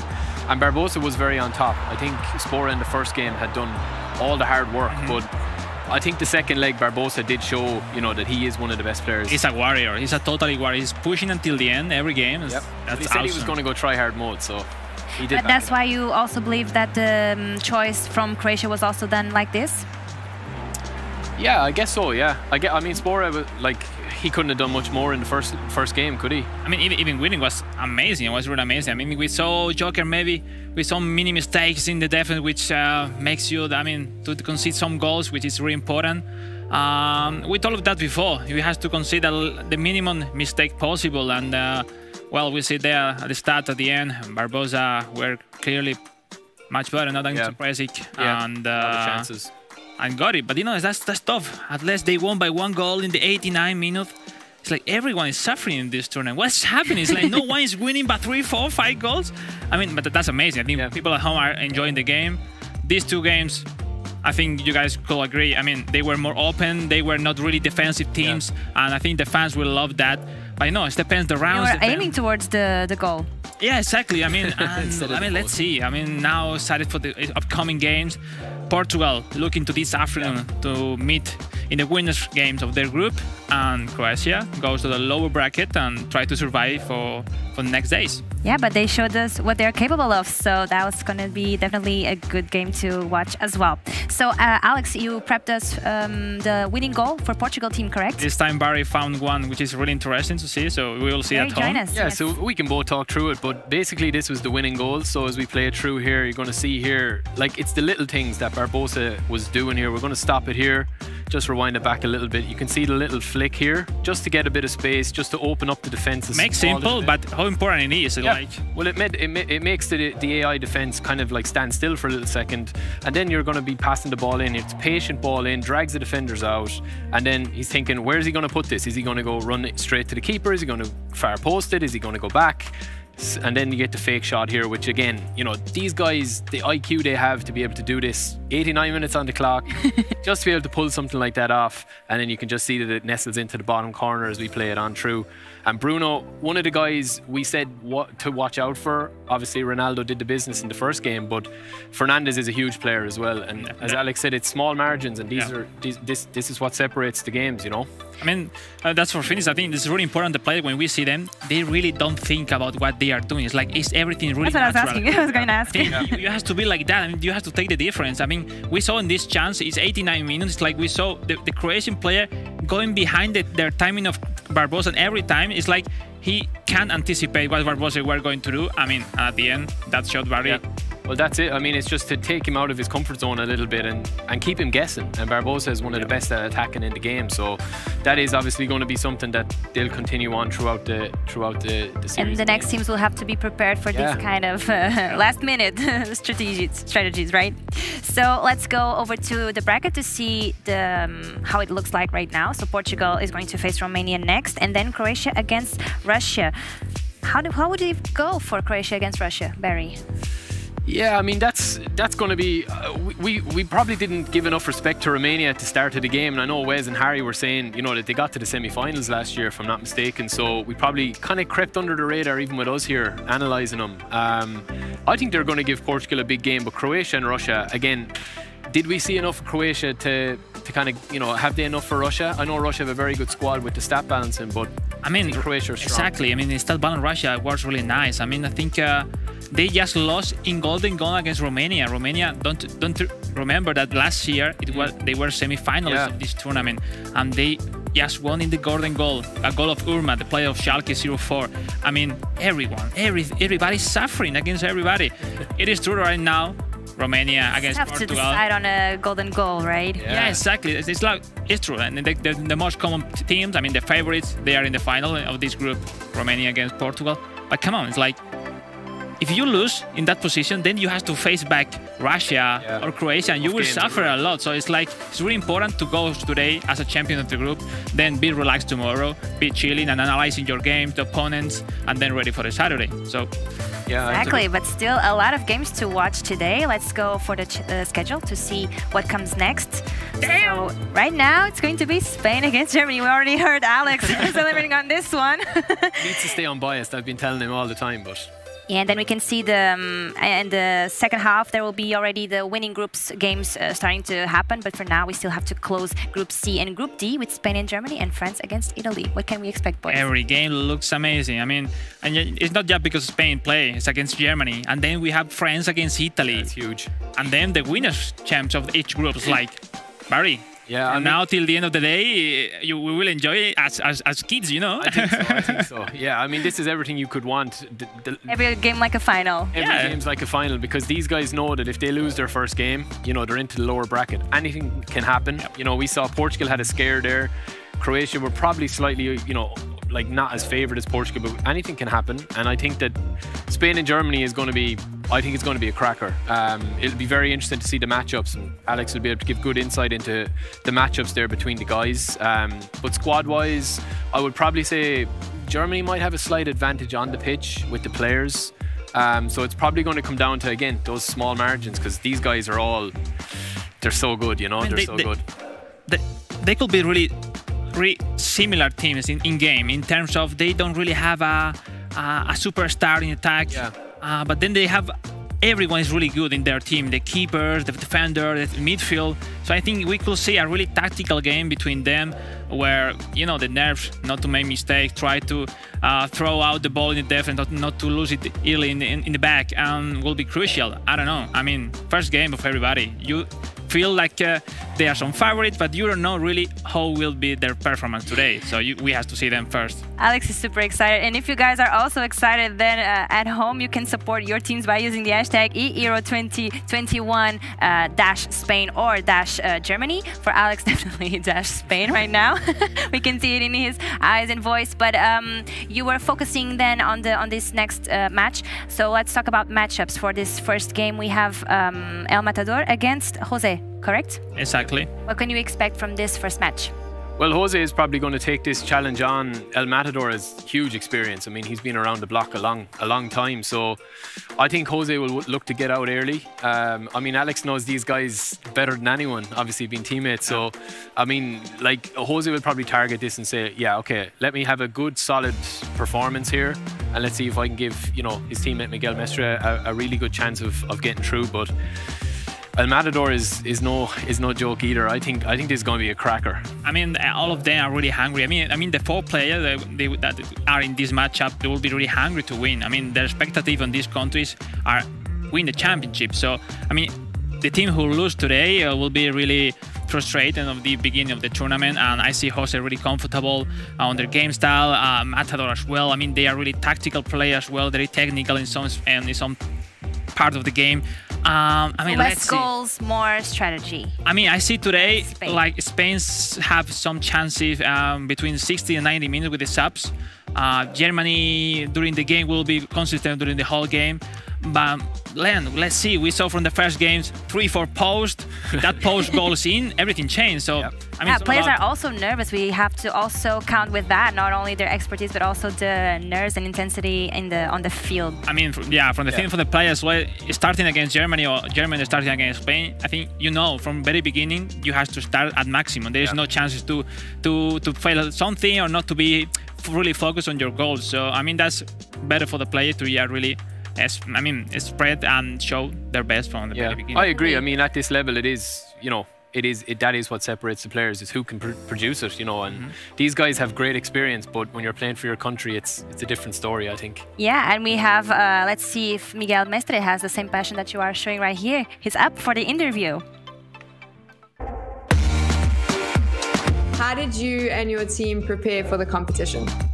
Yeah, right now it's hard to prepare the competition because we don't have the squads in game that we're gonna use. We are obliged to do a boot camp, so I did a boot camp with Jose to prepare a bit better the tournament. So we are having high expectations for the tournament. And do the finals require a little bit more preparation and practice? Yeah, we are almost there. We can win it. So yeah, we require a bit more of preparation than the first round because we are near to do it. So we want to win. So we have to do a lot of sacrifice.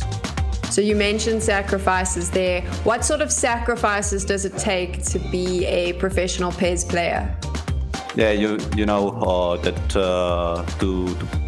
to be a PES player, a professional PES player, you have to you will have this topic in your mind. Maybe you are thinking about how to improve some aspects of the game. But for example, in another works, you don't have to be. You do your work day and then you are done. But here you have to think about all the day. And do your friends and family support your career as a professional esports gamer? Yeah, at first, at the beginning, it was hard to explain them how this works. But yeah, finally they understand it when they knew how important is this. They knew and they accept it and they support me, my family and my friends as well. It's so important and so great to see that families support their kids, the players, and watch the competitions and give them support. Exactly, it's huge. Very, very important because, as he was saying, there's a lot of sacrifices involved as well. Do you also feel that, Alex? I mean, you have to stop to do some other things just to train, to prepare competition. I mean, you have to reach in life and also in esports. I mean, if you want to be professional, dedicate, and prepare to be in the World Championship, the best competition, I mean, you need a lot of sacrifice, and especially for me at home, I will approach the moment to say thanks to my parents because they let me from the very beginning or started to understand how it is to be a gamer, and if it's not because of them, it will be really impossible to be like this right here, right now. Same with Mestre. I think Mestre and Jose are really hungry. I mean, we were really frustrated last year to be out in quarterfinal with 3 extra times against Serbia. And I think they are able to do. They are able to be the best. They are able to be the champions. And I see as Mestre, if Spain goes well as the MVP of the tournament, let's see. The tournament goes long, still the beginning, but let's take a look. I mean, Germany is in front. Is everything possible today? And he also looked very focused there and really thinking about the struggles they also been facing to coming here. Yeah. So they definitely want to close this one and move to quarterfinals. Yeah, I think so. And I think, as Alex said, like, they won't. I don't think Spain will get too high or too low if the first game doesn't go exactly to plan. I mean, they're very experienced players, and that could be. Yeah, they can push through it. I mean, we saw with Portugal what happened. There's all to play for over the 2 games. So I think Jose is a great player, and Mestre as well. I mean, really experienced one. Yeah, very experienced. Matador as well. They are playing the whole life. Yeah. So it's like the amount of hours these guys play, as Mestre said, like the dedication is exactly. Crazy, so. There's a great game coming up ahead. So Spain against Germany. Let's toss it off to our casters, Demon and Renee. Thank you very much. Yes, and since we've got Alex on the desk in the studio, being a bit side, well, Well, I live in Germany, so Deutschland! We're going to get behind them, I guess. We'll figure out how it's go. You know what? These guys had a tough time to get here in the first place. They finished second in their group. They had to come through the play-ins. You know, Germany have had to play more games than Spain, no doubt, to get here. For sure. Whether that's warmed them up, you can see the guys, obviously, they've all been pulled by their federations with the support, you know, trying to get them together. And now, of course, Spain coming into this one. Alex was playing for them last year. He was there, and it was a tough task as they came up against a very fierce Serbia, who are going to be continuing that way. We'll see later on, of course. They've already won their first match against Turkey, but right now, Germany up against Spain. A massive game. Jose versus El Matador. Yeah, and we've talked about this group: Spain, Netherlands, Germany and Greece. Group of death, according to many. I would agree, although we have a group with Italy and France as well. Now it's Spain on the ball. It's Jose Carlos Sanchez Guillen on the ball, the 28-year-old former physical therapist, but now full-time e-sporter for Bayern Munich, of course, with the likes of Alex and with the likes of Miguel Mestre, who we will see play later today because they only have 2 players in Spain. Now up against Germany, obviously El Matador, that's Mike Linden, the most experienced veteran player in this competition, 36 years old. He's been around the clock, and he's seen his fair share of pass action, I'd say. I don't know where he's playing, but it's a nice bright route, that's for sure. Wow, ball just flashes across the goal. Nobody able to get the head on that. A tight one to the near post. Flicked on header, and nobody able to react to that. And Manuel Neuer sees it go by his goal and keeps that clean sheet. Yeah, indeed. El Matador on the ball. He's a world champion, a European champion, and a 7-time German champion. The man from Remscheid, although I think he might be playing in the Schalke home base, because both these players are playing for Schalke 04, of course. Well, I'm saying both these players, but it's going to be Payam June playing the second match, and he's a former Schalke 04 player. I was expecting Merab as Milan, his teammate in Schalke, but he will be sitting this one out. But of course, he's an option for potentially other matches coming up. Maybe the winner match, maybe the lower bracket match. Here we go, good combinations from Germany, right outside of the box. Spain is going to be able to clear away the danger. Of course, it's Jose on the break. Some good football from both of these players so far. Some real nice passing, build-up play. It's what you love to see. As they looking to try and get the cut back here, maybe flash it across, straight into the defender's legs. Not going to have anything there. Gundogan standing strong. Gnabry getting it clear to Muller. El Matador looking to use Muller down the right wing here.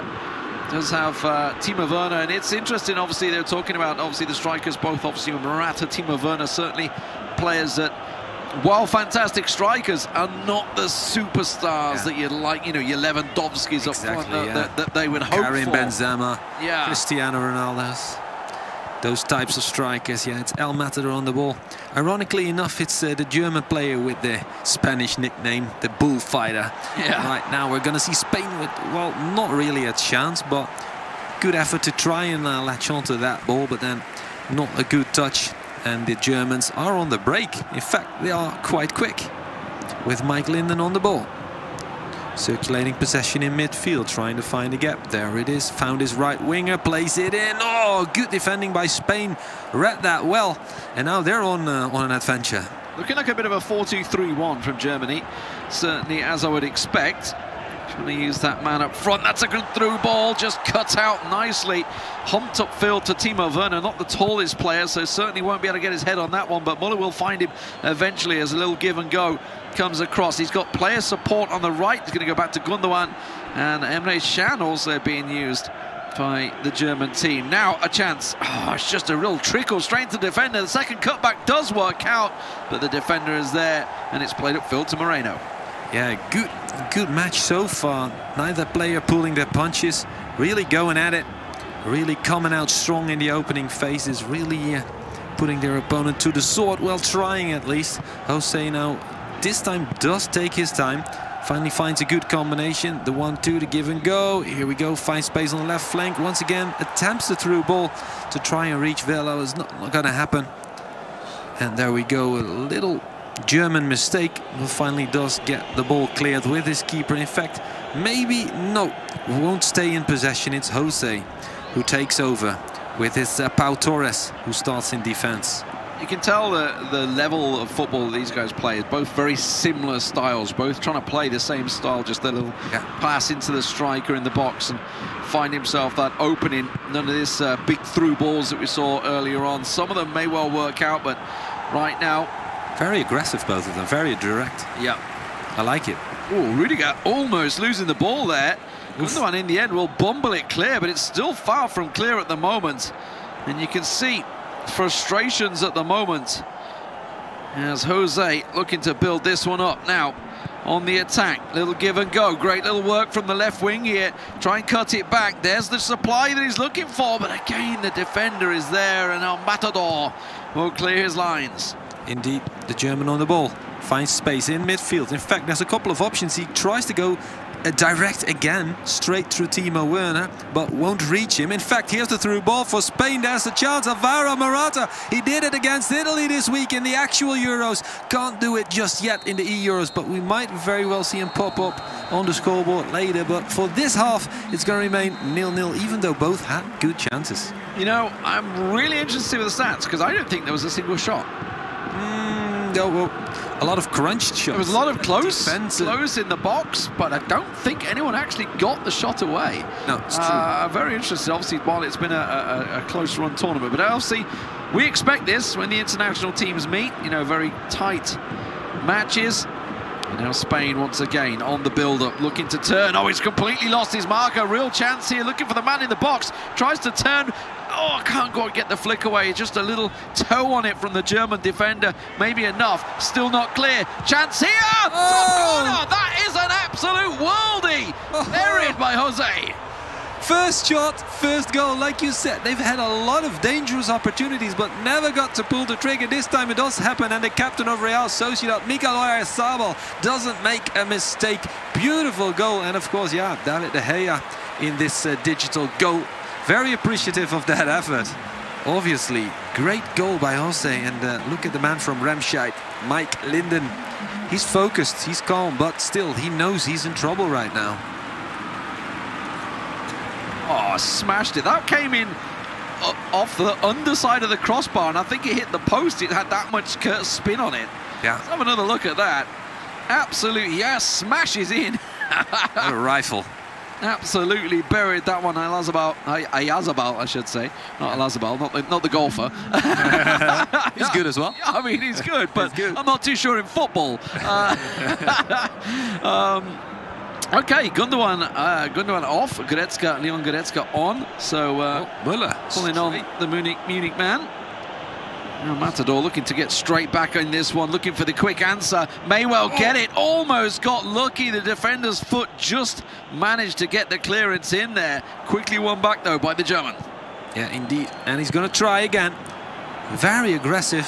Always straightforward. Doesn't take too much time. Not like we've seen in earlier matches. Like, of course, Croatia-Portugal was a good affair as well. We've had Montenegro playing Poland. Poland had most of possession, but took their time creating their chances. Not here. Spain and Germany both going at each other's throats instantly from the get-go. And we've only seen one goal. We could have seen more. We should have seen more, especially in an affair as exciting and thrilling as this one. I hope Miguel Mestre and Payam Zainali can bring the same level of enthusiasm on the digital pitch. Here we go, Germany with good defensive work, and there we go. We've lost our fish, an unexpected problem. We'll try and find out what's going on while we wait, but obviously you can have this sort of thing happen in an online competition. We're back. It's all good. It's all good. Just a brief little blip there, as these were the highlights earlier on, and we've come back to a German goal. Thomas Müller. Somebody hold Alex backstage, because he's not going to be happy about that. The little technical blip in there. Let's have a look at the goal, because it looked like it was a good one. Oh, yeah. Nice little work play. So Gnabry across, finds Werner, and in the end, Müller simply puts it across the goal, across De Gea. With his lefty. Side netting. Honestly, with his lefty, that's a great goal from the veteran, the man who always delivers at big championships, always at the World Cups, always at the Euros, always scores, and nowadays he's more the man of the assists. He did find Timo Werner in a dangerous position earlier, didn't get a shot off. Thomas Müller is the one who gets this party started for Germany. 1-1, and Pablo Sarabia already coming in, Thiago for Koke, and Rodri for Marcos Llorente already at 63 minutes. 3 big substitutions for Spain. Would you have done the same, Lee? Oh, a triple sub, no doubt about it. Big work. Gnabry also off for Kevin Volland as well. So Volland on for Germany. Yeah. Obviously, Gnabry a huge player for Germany, so surprised to see him coming off. Indeed. And El Matador winning the ball back somewhat luckily, I would say. I think it's the best way I can put it. His player was actually running back into position and it bounced off his leg, but couldn't make any benefit from it. So now Spain looking to push forward. Oh, that was a crunch tackle. If it had missed that one, that would have been a clear open chance for Germany, and it still may well be here as they make a back pass that goes astray. And at the moment, the passing's gone a little awry in the midfield. It's not kind of as clean as it was in the first 45. Very true, yeah, and I do like the direct approach, but now it's getting a bit too opportunistic. The German ball just in with a through ball. When you see that defender is there, why even try it? Try and keep possession, try and go for the clean chances. Right here, we're going to see one for Spain, maybe. Silky footwork tries to unleash an assist, or maybe a shot, but it was a tame effort if it was a shot. Defender can jump in between, and Germany on the break right now. Here at the halfway line, good through ball. 4 versus 3 situation, can he make this count? No, he goes for the pass, should have gone for the shot maybe. But we'll never know. I mean, it looked like he had all the space in the world there.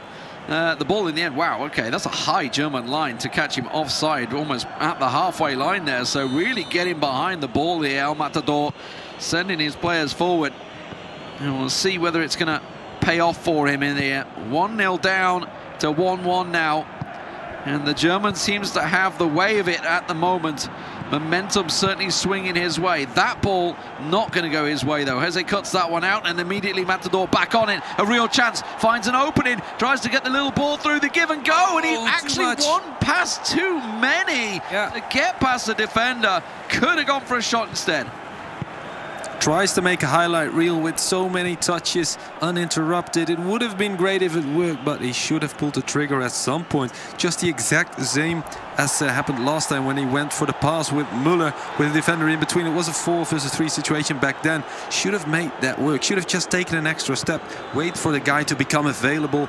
But then again, it's all split-second decisions. It's so easy to say if you're standing here with the helicopter view. Look at that, Spain into the box. They've got room for a shot. Gerard Moreno, the striker, usually doesn't miss from there. Although it was a tight angle, and also the defender in the back of his neck, breathing down on him. Here we go, Germany now on the other end. It's such a fast-paced game. You love to see it. Here we go, Germany. Mike Linden, El Matador, trying to find space. The pass won't find his teammates. Spain on the break and on towards the halfway line. Cut out well by the German, but nothing really coming from it. Route 1 clearance from the Spanish right back now. And it's back in the hands of the Germans now. For Deutschland, 89 minutes. Time to get a final goal, steal it away, give your teammate a real big advantage coming into this one. It's looking good as the build-up works out. Oh, I gotta be honest, there was a lot of space for that player to have a go. Maybe have a strike. Instead, he chose to try and pass it into the defender, which would have sent certainly the defender the wrong way if he kind of managed to just get that quick turn, but it's going back at him, and it may well cost him here. Look at the space, the opening, players arriving, got to have a shot. In the end, it goes into the back heel of the defender. And injury time is over. The man from Alicante won't get another chance. The man who won the eFootball Pro Cup last year, not the league, but the cup. And he was the MVP, Jose Carlos Sanchez Guillen, the 28-year-old man, the veteran for the Spanish squad. It's going to end up in a 1-1 score against the German veteran. That's interesting. Now we're going to see the younger players on both squads.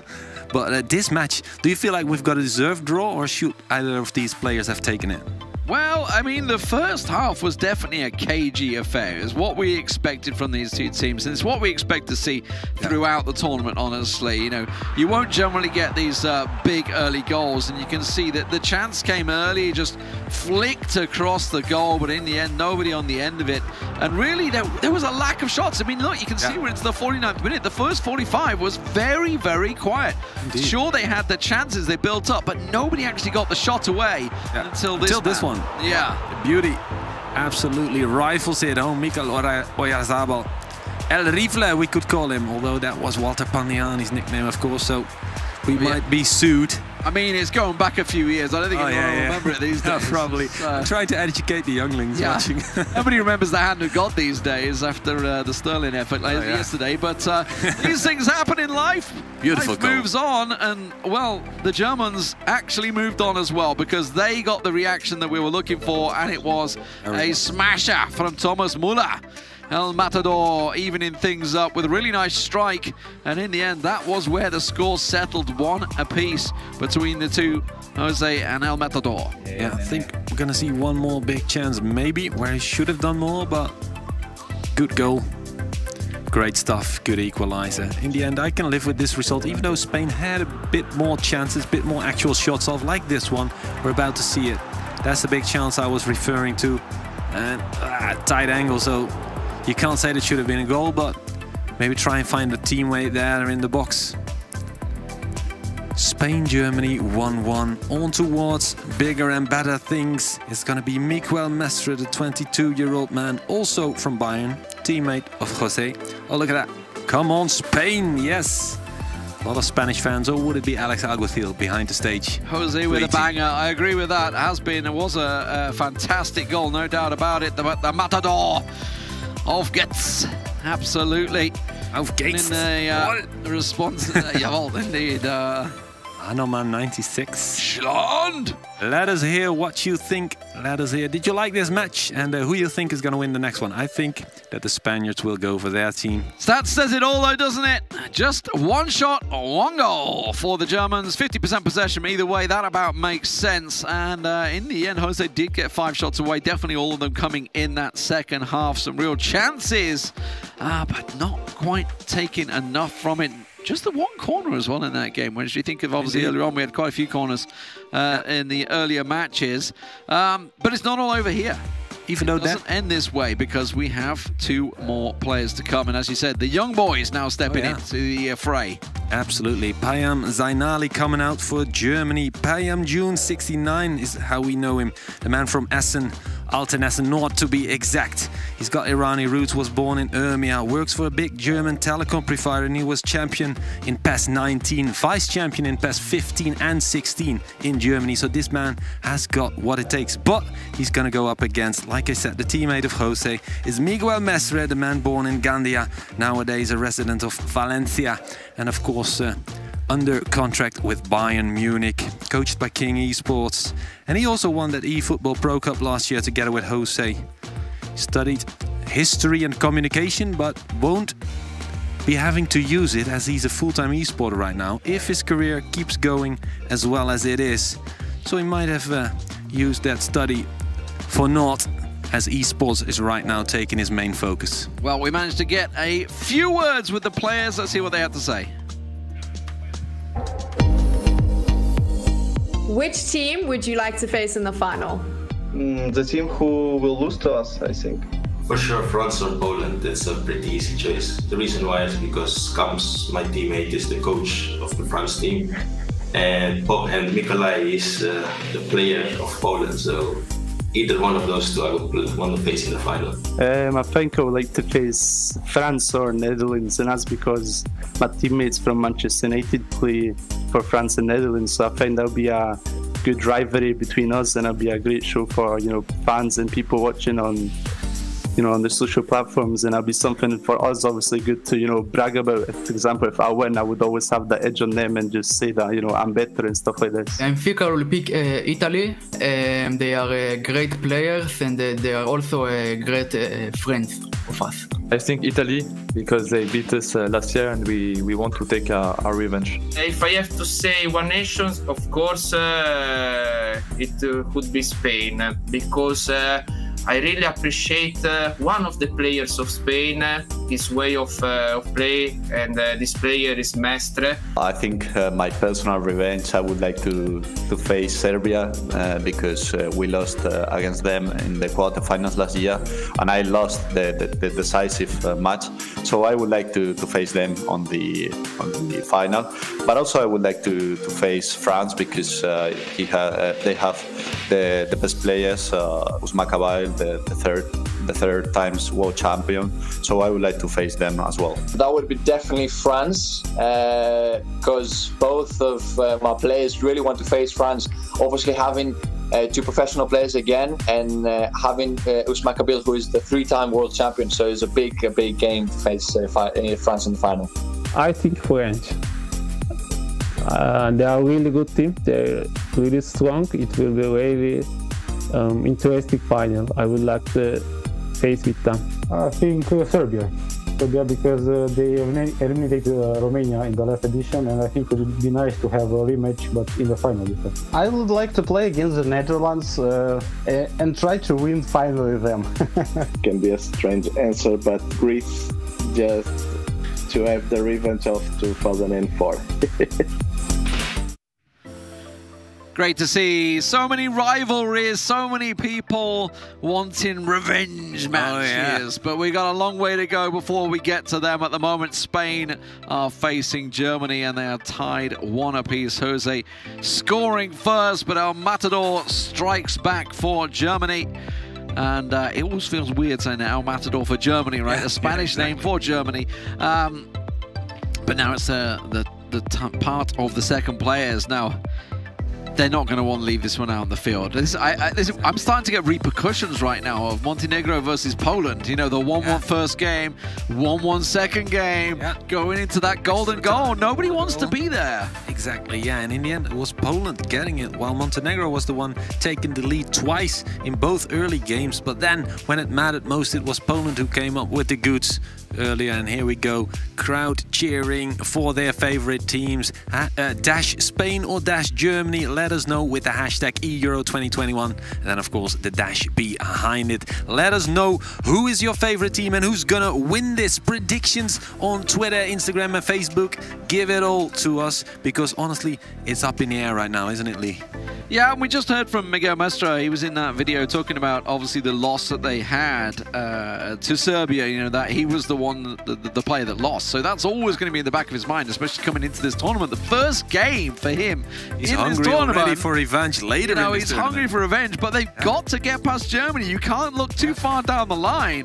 Serbia themselves are in the winner bracket matchup against Poland in a little while, but right now they've got to be looking what's in front of them. You know, as a man that plays for Bayern Munich, he's going to be well aware. Even after that, first it's Greece or the Netherlands in wait before you even reach that. Tough games. Oh man, even just this one. Next up, it's Payam Zainali up against Miguel Mestre, and like you said, Mestre, he's hungry for revenge, but will he get the chance to take it? That is the big question on our lips, on your lips. Everybody is awaiting to see what they can bring to the table. Two fantastic nations with a lot of expectations, there's no doubt about it.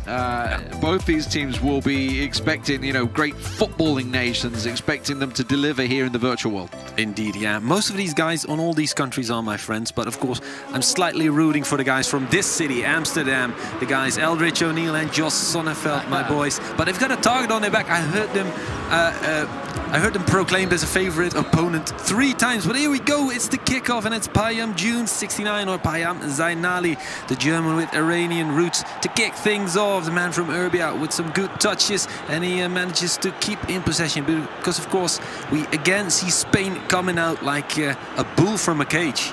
Well, it was El Matador that tamed them though, wasn't it? Yeah. And at the moment it is Germany on the attack. There's a big ball through. The defender had to meet it, because you saw Timo Werner was absolutely in a position to try and match it. Now we see Miguel Mestre on the attack.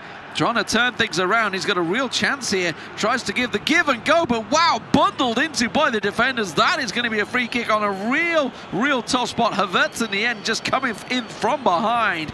And we've already seen a fantastic free kick scored, but this time it goes the other way. Yeah, absolutely. Good to see Rudiger without a mask. Apparently it's healed that fracture. Good stuff. Spain now on the ball from the kick of Neuer. Manuel Neuer. I want to say Oliver Neuer. What is that? Oliver. Bit of an Oliver Kahn mixed with Manuel Neuer. Yeah, exactly. I mean, two fantastic goalkeepers, no doubt about it. Indeed. For Germany, and they are going to retain possession. So Payam Jun looking to run it up the left wing. Actually finds a ball straight through the middle. The give and go actually pays off. Give it Volland! Fires it into the top left-hand corner. And this time a starter for Germany. Came on as a substitute in the previous game. Kevin Volland, absolute rifler. Yeah. The only real out-and-out 9, the only real striker in this squad. He chose Timo Werner before. Well, that was Mike Linden, of course, teammate of Payam Zainali. And now we've got Kevin Volland, the man known from mainly from Leverkusen, I suppose. And here we go. What an absolute rifle shot. No way of clearing that if you're the goalkeeper. Even David De Gea can't get a hand on it. Smashed it past, and it was a close little battle, and through the legs of the defender. You hate to see it. The nutmeg comes out. Shame. Oh, shame. Oh, shame. But Germany have got what they wanted. An early opener. They're 1-0 up, and of course, the grand score in total will be 2-1 now in favor of Germany. We still see the old score, combined score from both former players, as Germany once again has possession early on after kickoff. Spain should have done better with that possession, although right now they are hunting. They are hunting Germany. Trying to regain possession is not going to happen though. On the left flank it's Gozens, Robin Gozens, the German with a Dutch passport as well in the past. We were hoping he would choose for the orange squad, but he chose for Germany, unfortunately, because he's a top-class player, isn't he? Absolutely, scored an absolute cracking goal against Portugal as well in the European tournament. But Thomas Muller, that was a fierce tackle, and in the end, should be yellow, yeah. Surprised didn't see a card there, but either way, it will be the Spanish free kick. Sent upfield. That's going to be collected up by the goal scorer in the previous game, Yazabal, and back to Busquets, the man from Barcelona, who just gives it away. You can't afford to give it so cheaply away to Havertz there. And Hummels now, who also scored a fantastic goal against France, be it in his own net. Yeah, that's true. Like the top strikers, but on the different end of the pitch. Although he scored quite a few headers as well for Germany and Bayern. And of course Borussia. Right now Payam Jun trying to find space to maybe even get a second goal. He's really dominating proceedings, I feel. He's had more possession than Spain, and he's had the big chance. Of course, instantly puts it away as well. 1-0 the scoreline in his favor, and still we need to see an update on that overall score, because right now it's 2-1 in favor of Germany, but it will happen soon enough. Right now on the right side of the pitch, trying to find space to whip in across. Maybe, no, that's not going to happen. Thomas Müller did get booked for that offensive foul. It was a bit of a harsh one, wasn't it? Didn't pull his punches. Mestra trying to get something back, salvage it, make it 2-2 perhaps. Here's a chance on the right wing, looking to try and stir things through, but some solid defense once again from the Germans. Would you expect anything less? And honestly, retaining possession very well here as well. Got to be careful he doesn't lose it in a dangerous area. Rudiger playing a little bit of a tight game there, but in the end it will be quite easily cleared back to Hummels. Indeed. Germany once again on the ball. Will be able to try and launch a new attack. Sorry, just lost my connection there. And then it's Payam Jun trying to find space on that midfield. Of course, there's many Spanish players to deal with, but it's not a negative approach from either country. They both go at their opponent with the high press system. They both try and launch scathing attacks early on during possession. We're about to see Spain for the offside of Germany. And there we go. Lofted through ball over the top. He manages to head it to a teammate, gets a shot off, but it gets scrunched in a body of defenders, and then an easy prey for Manuel Neuer. Neuer finds Müller on the right flank. Does well to keep possession with Klosterman, his right wing back, in possession right now. Hunted by the Spaniards. Oh, almost loses the ball. Would have been a 3 versus 2 situation in favor of Spain. Could have meant trouble for Germany, but Klosterman does well to finally deliver that ball to Mats Hummels and in fact draw the foul as well. Sandwiched in between 2 Spanish opposing players. Spain is really not making a secret of the fact that they do want an equalizer before half-time. Absolutely. So as it stands, Germany will progress. And Spanish heartbreak may well fall foul once again. There's a long way to go in the lower brackets, though. If they were to get there, there's a long way to go in this game at the moment. Still only in the 40th minute at the moment, but it's the Germans that are really looking solid at the moment. They will lose the ball in the midfield. Now a chance here for Miguel Mestre. Hasn't got too many forward at the moment, so he has to try and hold the ball up a little bit. Finally, support arrives on the wing, looking to turn it back. Oh, there's space. Option on the penalty spot. Didn't go for it. Chose to go for goal. I'm not too sure that was the right choice. With Goke, he's not much of a rifler. If that was Marcos Llorente, I'd say go for it, sure. But Goke, he's known for his... yeah, exactly. There was an option on the left. It was that number 7. Was it Morata? I couldn't see who it was. It was number 7, wasn't it? I think it was there. Yeah. It wasn't Morata. It was, must have been Oyarzabal is 21. I'm not sure who that number 7 is. Ferran Torres, maybe. Daniel Olmo. Oh, there we go, inside of the post and out. Almost an Olympic goal. Almost straight from the corner. What is that, Spain? What tricks do they have up their sleeves? It's it's Miguel Mestre, of course. It's not Jose anymore. Oh, good shot. Rifles it in. Side netting. No chance for Neuer. Look at that. And it's Koke, the man I said who couldn't shoot. Oh, I'm put to shame. Caster's curse. Look at that. I jinxed it for Germany. And there is Koke with a beautiful give and go. And there. Oh, spectacular. Smashed it in. Yeah, the La Liga champion scoring a fantastic goal there for Atletico Madrid, and obviously here for Spain sends Manuel Neuer scurrying. And we are tied once again just before half-time. Wow. It is all square now, 2-2. The scoreline 1-1 in this game, 1-1 in the game previously between Jose and Matador. And now it is all to play for once again. Indeed, it's the Spaniards on the ball once again. Koke, one of the most trusted, loyal warriors of the Diego Simeone squad, Atletico Madrid. And they have become champion, like you said. Finally, for the first time in a long time, here we go. Space on the right flank. Robin Gosens tries to get the ball off. Gerard Moreno. Oh, anyone, Charlie? Close enough. Yes, there it is. Was it offside? No, it wasn't. It counts, and it is Alvaro Morata indeed playing with number 7, of course, because it's Gerard Moreno in number 9. There we go. The man who's been everywhere. Chelsea, Juve, Atletico, Real Madrid. So much big teams where he wore the jersey.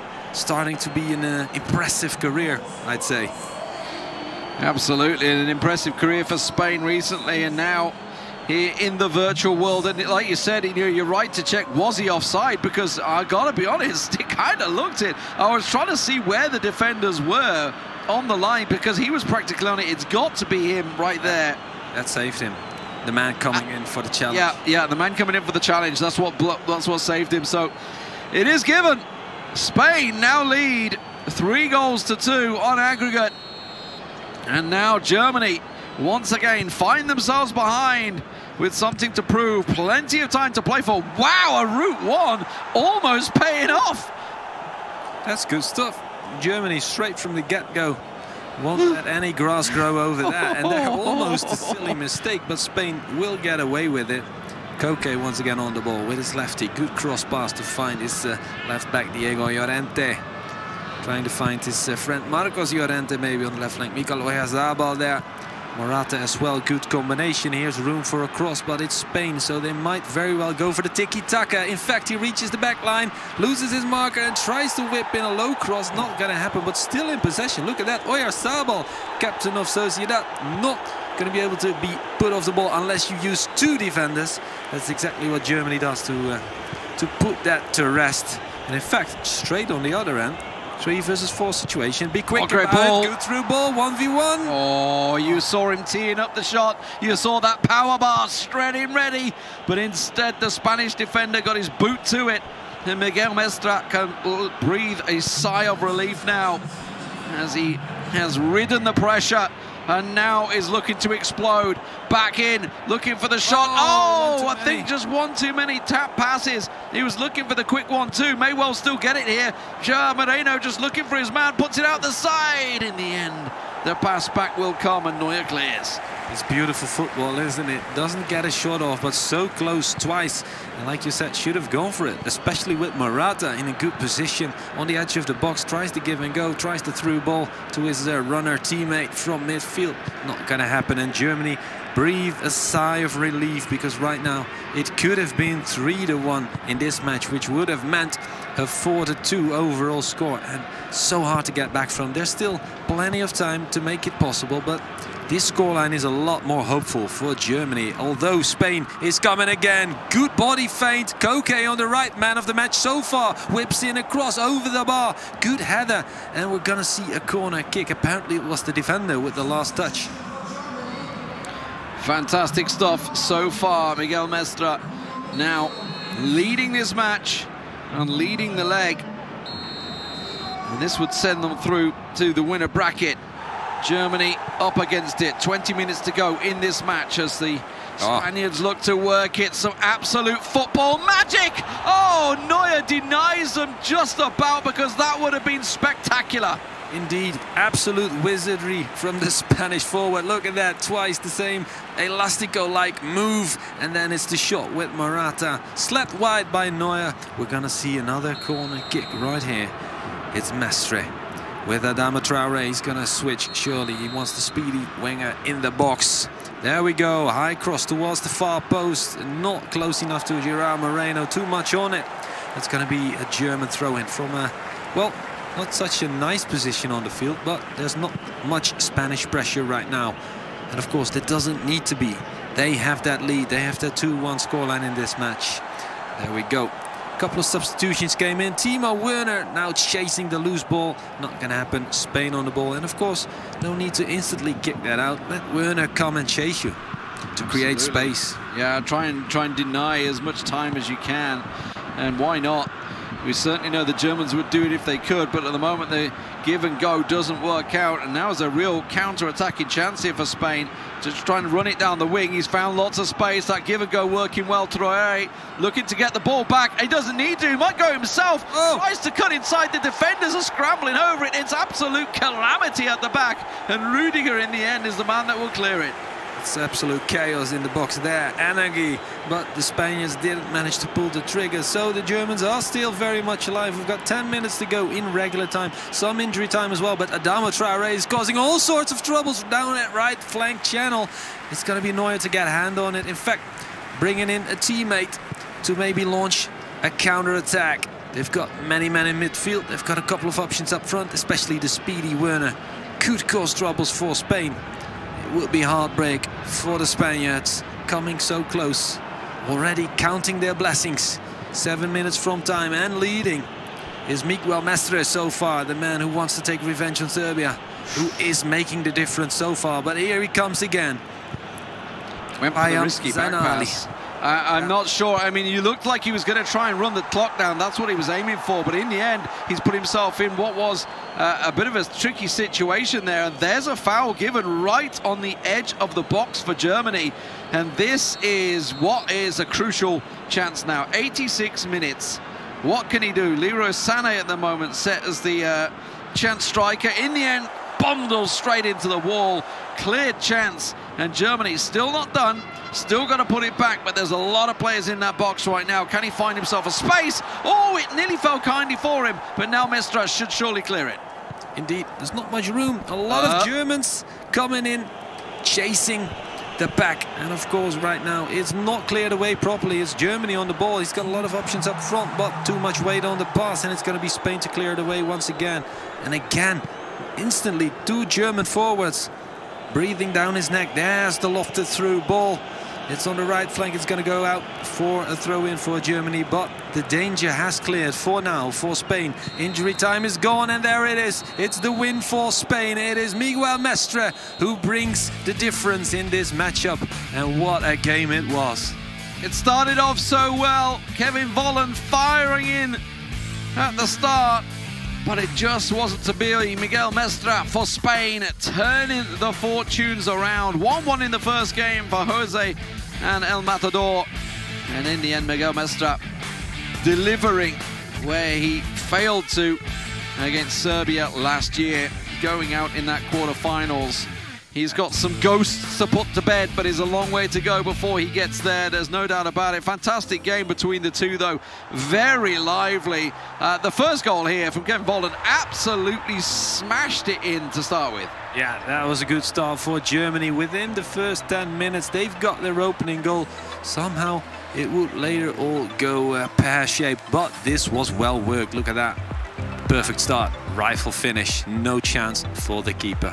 And it took such a long time for Spain to really get their gears going. You could see the work was there. It was all there, but the final product took such a long time to come. This big lofted ball in the end fell kindly. The shot bobbled out there. And in the end, it was really just a couple of I wouldn't say fortune, because we saw him sort of testing the waters with Gerard Moreno, with Koke as well, just beforehand. Yeah. I think this was maybe the first effort here that just flashed wide. Tell like that was the one that went in. There was one just before that and it just went wide. Yeah. That one in the end was absolutely buried. Look at that perfect combination. 3 quick touches and then smashes it home. Fantastic stuff overall. And then Miguel Mestre gets himself the winner. Fantastic performance overall for the Spanish team. They will go through to the winner bracket, and we'll be back after this.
Spain moves to the top side of the bracket after this victory against Germany. But we have to congratulate Germany on that first match. What a great start for them. I mean, yeah, Jose took the lead afterwards when maybe Matador were controlling less the game. He took the draw. And at the end, were really tight games. And it was in the second game when Mestre paired against Bayern for really decide the game. And again, it's like we saw Germany really don't control the game, both games, but every time he arrived, they were really dangerous. No? The most of the chances were for Spain. But you have to score of them, and finally Mestre could bring it to Spain the victory. It wasn't easy. Bayern took the lead from the very beginning. He weren't really feeling really comfortable from the start of the match, but at the end he really plays really solid. I think we saw tricks, different kind of chances, which is glad to see in the tournament. And at the end, well, an amazing and really important victory for Spain today. Exactly. Yeah, I think Jose had a difficult first game, but El Matador has been around quite a while, so he's very experienced.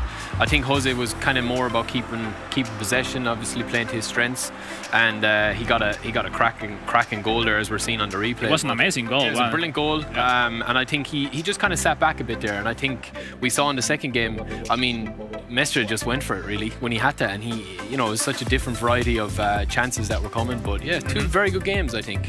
But Alex was a bit stressed, as was expected. He was a bit nervous. The first match was definitely a close call for both teams. Oh, I was suffering if I'm with next to them.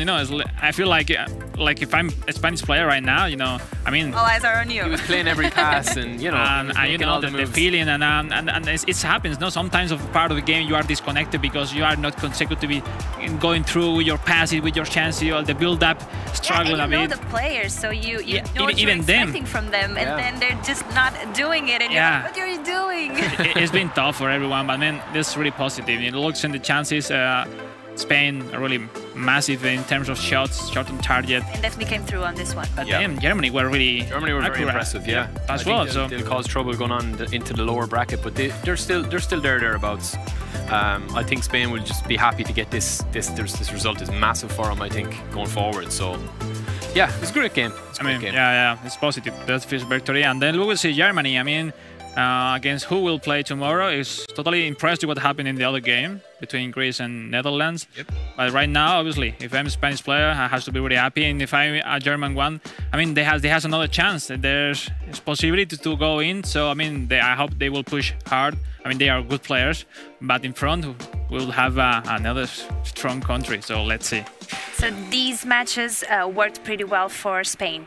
Were you expecting these results? It's like I didn't felt like Jose and Mestre played really close to their real level.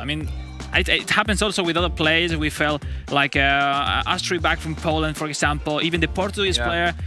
They are not finding, how to really develop their skill at all. So it's the first games. Yeah. They will get confidence after this victory. I agree, yeah. So let's see afterwards. I think the next game of every country will be the best of them. So let's hope, Barry. I'm excited to see this kind of victory and to see who wins. Yeah, well, a win is a win, and I think Spain will just be happy just to take this win now and just go for it. And I thought Jose especially was a little bit more reserved in going forward. He had a couple of chances where even Alex was saying, shoot, and he wasn't, and he was just a little bit more kind of conservative, I think. But yeah, they got the win, and I think that's all that matters. Yeah, they're only going to get better from here. Very decisive for the team, and that's one of the goals that you brought for us, right, Alex? About the second game? On the demonstration, yes. Clip. All right, let's take a look. The best one.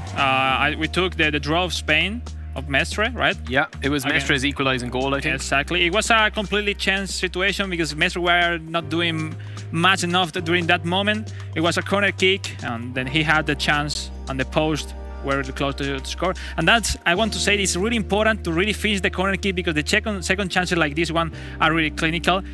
Mestre, from Busquets, he knew what to do to really score. It's like automatically it gave everything. What a back heel, and then his 1-2 pass between Koke and Gerard Moreno, and brilliant finish. The shot. Yeah. No saving that. Looks simple, but in this kind of level, a simple shot like this one is really tough and brilliant because a score in this moment is crucial. You felt and you front the second half with 1-1, with less pressure. And I mean, we saw Mestre after this goal really much the whole game changed. And to take that opening, does that come from experience or reading of that game on that moment? I mean, this chance is all about skill. I mean, it's like all about train is something mechanic. Mestre especially mechanic is he moves everything. He's really smooth in this kind of thing. There is another player, for example, Jose, which is more tactical than mechanically. So this different of players, we will see another players now with the next game in Italy, France, that is similar, some of them as Mestre, others like Jose. So this is really funny to find out which kind of styles we see. There is another people which is all their game style based on their formation, of their tactics. So let's take a look. Yeah, but we'll have plenty of time to go there. But first, let's jump into the bracket to see how things are going so far with the other teams. So Spain is going to face Greece on this one, and Germany with Netherlands. What were you expecting these results from the lower bracket? From the other side of the teams? That's, I mean, look, I mean, this group is it's impossible to call. Not to say bye to Germany or Netherlands. Yeah, I mean, Germany or Netherlands are going to be going home, so that's a huge shock for one of them. Teams. At this point, it's too early for this information for you. But Greece is you know, a very strong team as well. I mean, they've got a very I think kind of newish team set up. But Spain, I think, will fancy their chances against Greece, and Germany and Netherlands. I mean, that one is it's hard to call, but I think Spain probably will be the team to watch in this group to come out of this. I think they'd fancy their chances against Greece to win. I guess it will be even harder their game for Spain right now, because I'm pretty sure against Germany you know what to do. You know them from a lot of time, and now against Greece, like, you have not that much of info against them. So surely, I feel like Greece is a really rely more on yourself rather than what you know from the opposite. Exactly. So I mean, it's not easy. I mean, if Greece beat Netherlands, they will be a really dangerous team in face-off. So let's see. I mean, that will be really enjoyed to see, and then we get really luck to the Netherlands and Germany tomorrow. Yeah, and it's definitely going to be a game that we are going to watch during this day, so you will have your time to go over that.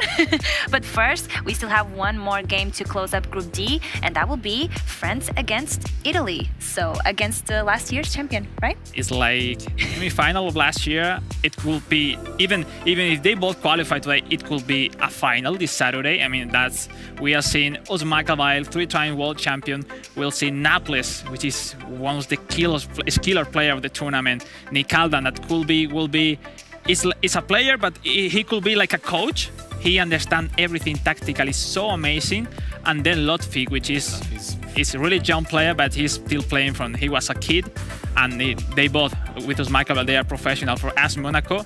Nicaldan plays for Fiorentina in Italy, and Naples from Pisa as well. So I mean, that's a battle for 4 professional players. So definitely, and Barry, this will be definitely a clash of titans on these two. What can we expect tactically in game from these two strengths? Well, I think the first game is key. I think that France will target that again. I think most of the teams have put forward who, on paper, we would deem as their strongest player. So I think, you know, Osmakavile will probably play the first game and trying to get a good lead. He is correct. We already know the. Yeah, it's Osmakavile against Naples. Exactly. Okay, sorry.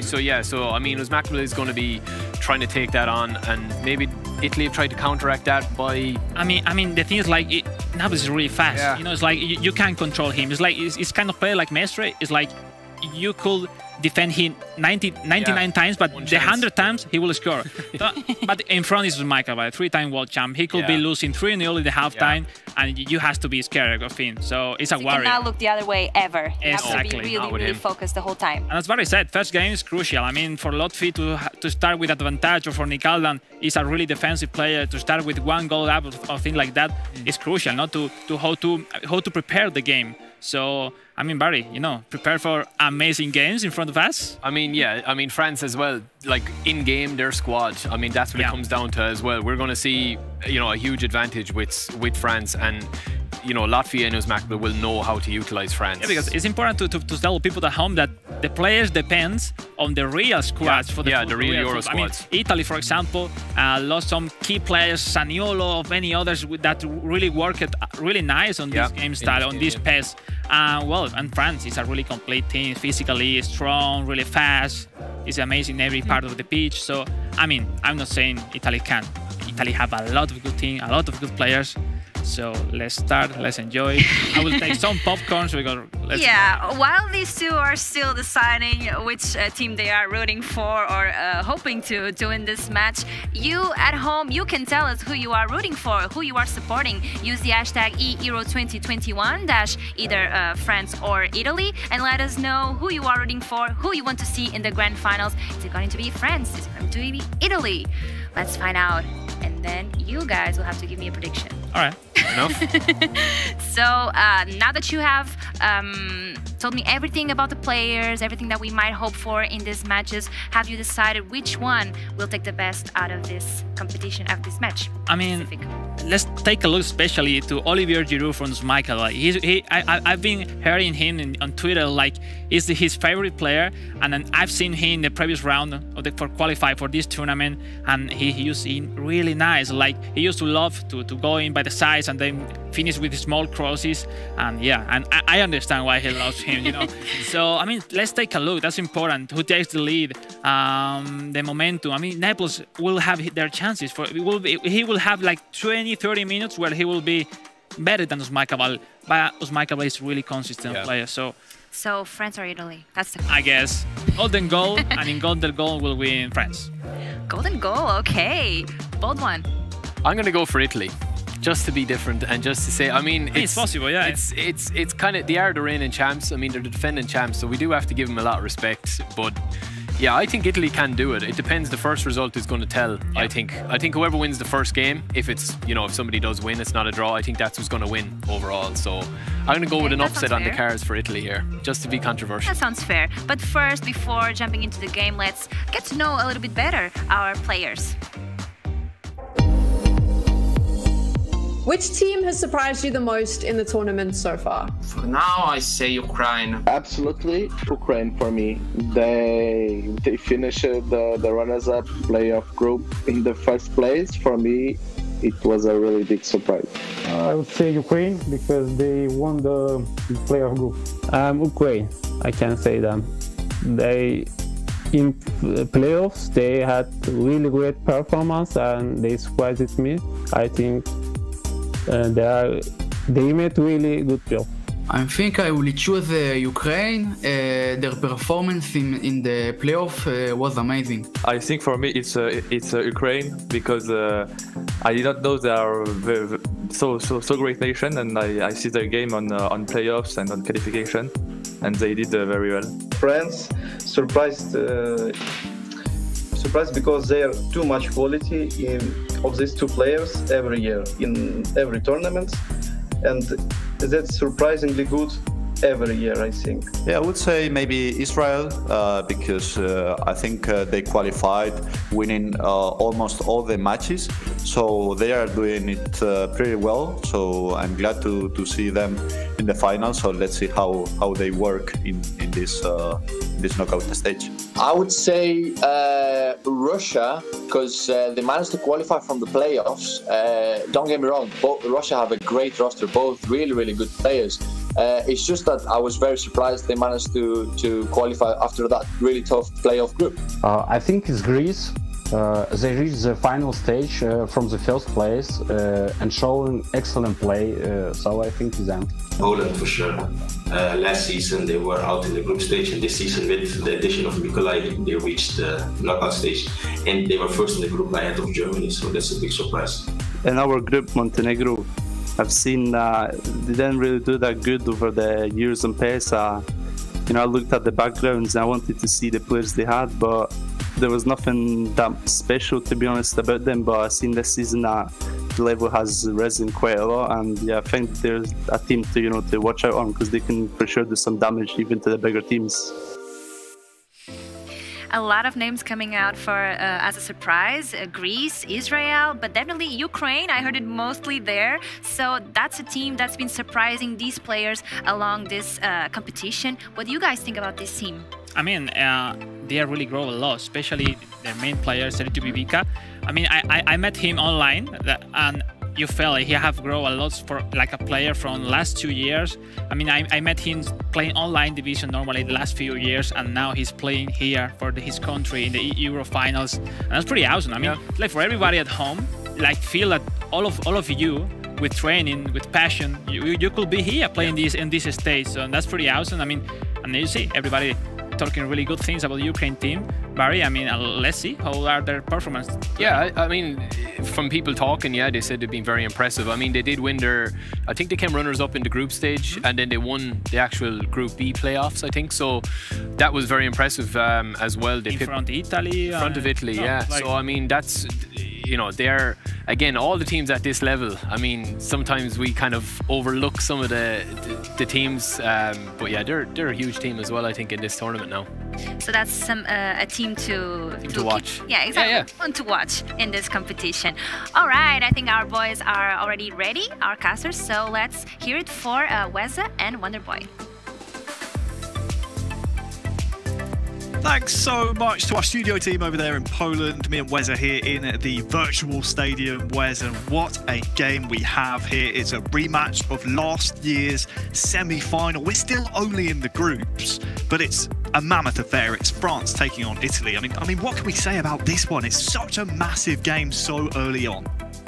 Yeah, I mean, as heavyweight clashes go on the esports scene, France versus Italy doesn't get much bigger than this. I mean, it is a heavyweight titanic battle between two very, very good nations. You have the defending champions in Italy, you have last year's semi-finalists in France. This is a rerun of that semi-final, and if we cast our minds back, that went to a penalty shootout in the third game. So if anything is to repeat, if history does repeat itself, we are in for a long, long game here, Harry.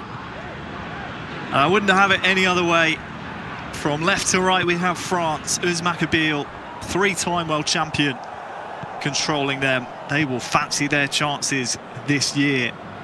But last year's champions, well, they were crowned thanks to the man controlling them here in game number 1. Naples, if you remember, with Insigne, that lovely double touch and that finish in what was a historic finish for Italy to be crowned the first eEURO champions. They've got to do it all over again this year, though. Bernardeschi running on that far side is dispossessed by Zuma, but he's won it back here. Chance for an early goal maybe for Italy, and Naples has just been sent packing by Uzmakabil. That was an early chance for Italy. Danger still on here from the throw-in.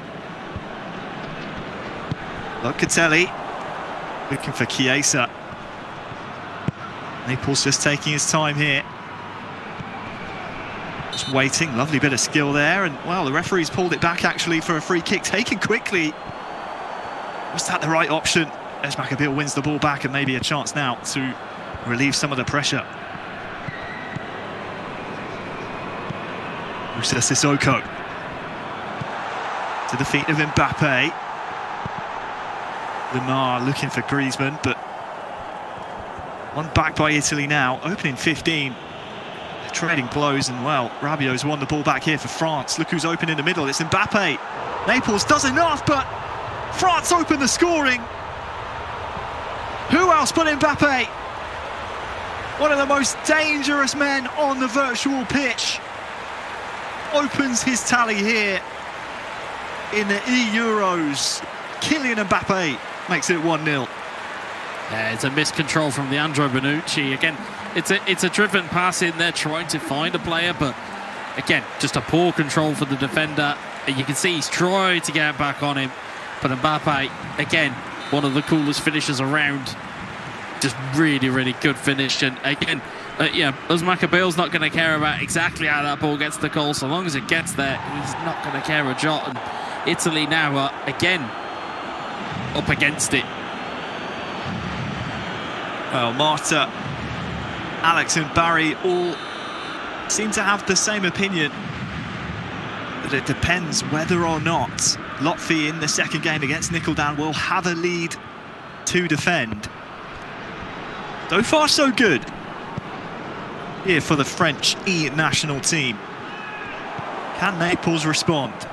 Florenzi looking for Immobile, and it's in!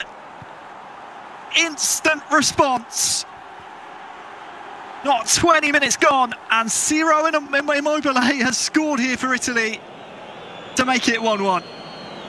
Well, I apologise for crashing your vocal, Harry, but you heard me just let out an really good, well-worked goal from Italy. Again, you can see that the game plan from Italy, it's to use those wide players, it's to use the likes of Chiesa, it's to use the likes of Insigne, who they do have. And again, in terms of predatory strikers, none more so than Ciro Immobile, who is down that end for Italy. So, a great way to get themselves back into the game.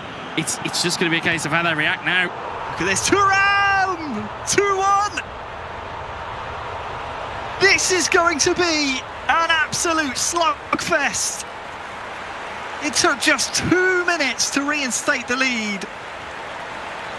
And Wes, you've just had one goal to break down. Here's another one.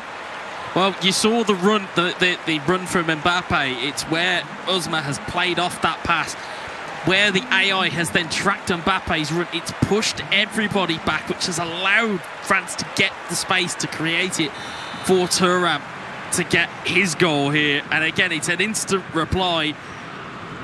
And you've got to catch your breath here. I mean, if you're Italy, not quite sure what tactic you go to employ here. Do you try and go, pound for pound against one of the best 1v1 players that the game has seen, or do you tuck your chin and try and just ease yourself back into the game? I know which one I would choose, but luckily I'm not in charge of Italy at this point in time. Long lay into the book. Naples here, Locatelli, can he square it? Yes, he can! Will he score off the post and saved? Somehow doesn't go in for Italy. Insigne comes back to him now. Kimpembe is able to clear. You just get the feeling this one's going to be an absolute classic. Opening 20 minutes, we've had 3 goals, and Griezmann, he's gone past his man here. Oh, that's a big mistake as well. Thuram! And it looks like we've got some technical difficulties. We'll see. We missed the action. We'll see it again on the replay here. It was a big mistake. Oh. In the end. What an incredible, vital save that is. Corner still to come. I say Naples breaking the cardinal rule there. You don't play the ball across your own box as a defender. Oh, it might come to Griezmann as well. I think it was Chiellini getting the clearance. Uncharacteristic mistakes now by the 3-time world champion.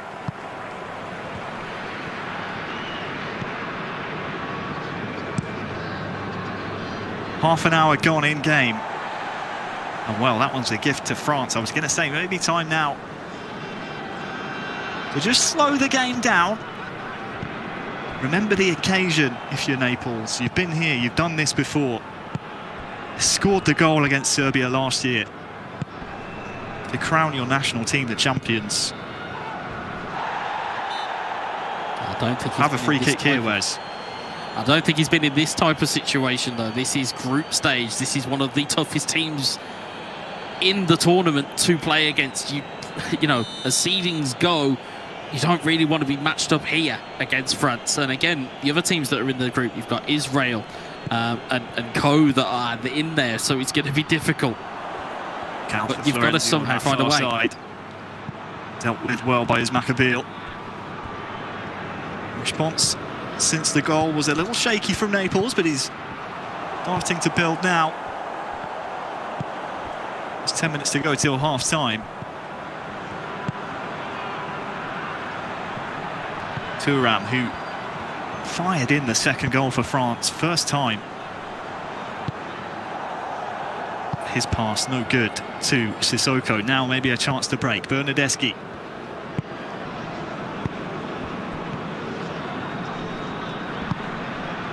Naples has blue shirts ahead of him, but well, there's a bit of a mix-up between defender and goalkeeper there. Half-time soon. I do wonder whether or not there are changes afoot, or maybe even one last chance at the half, as Maccabeal would love to make that one his. Griezmann to Sissoko. Might fall to Lamar, fake shot. Dealt with by the Italians. Will be a French throw-in here right on the stroke of half-time. Little stoppage time to be announced. Sissoko, minimum of 2 minutes to be added on, and as Maccabeal seeing that knows he wants the last attack of the half to come his way, but instead it might go the other way. Into the feet of Immobile.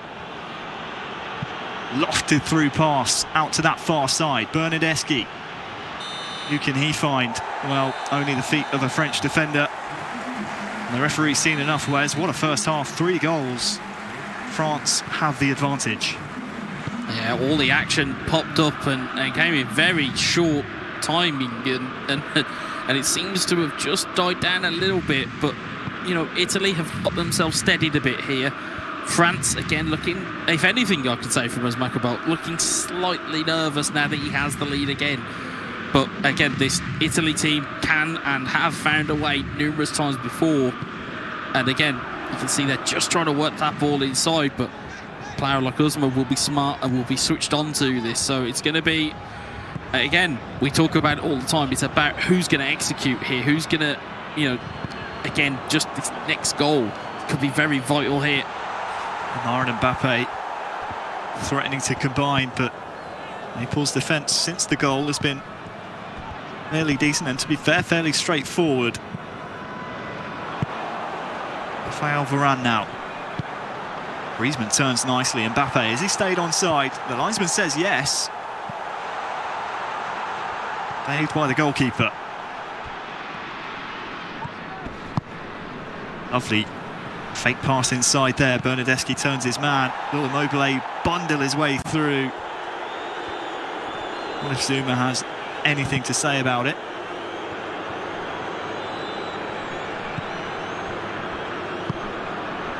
Approaching 60 minutes gone. This is around the portion of the game we see substitutes make a big difference, but as Alex in the studio said, of course, eFootball Pro player for Bayern München this season.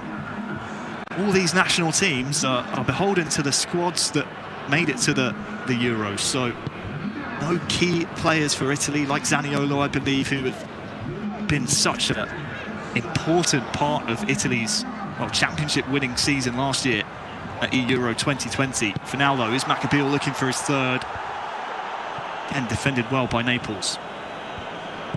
Yeah, and the thing with it is that these guys, when they have had their teams come through, they're going to have had to learn new ways of working. Chiesa, can he take it around the keeper? Not quite. Danger not dealt with yet. Barea, Chiesa, Immobile, Raspadori, saved by Hugo. Huge save from Lloris.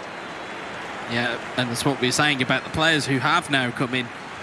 You know, these guys will have had to have learnt their new ways of working. They're going to have learnt about these players in a very short space of time. So, again, you know, the likes of players who are missing, like Zaniolo, we saw be used to great effect during the qualification phase and through the playoffs, is no longer here. But again, it's the same for France as well. They've got new weaponry. They've got different players at the back. They're going to have had to have found their own way of working as well. It's the same for all of these squads. It's just a case of who can adapt the quickest. Pogba into Mbappe. Pogba's continued his run, but it's Maccabeal, as you say, happy to use the footwork. And look at this, Thuram almost in behind. It's miscommunication, miscoordination at the back here for Naples. Griezmann. Pogba charged down well by Barea. Now is the break on. Insigne. Raspadori dispossessed by Kimpembe, but the referee said unfairly so. Now a free kick to the Italians.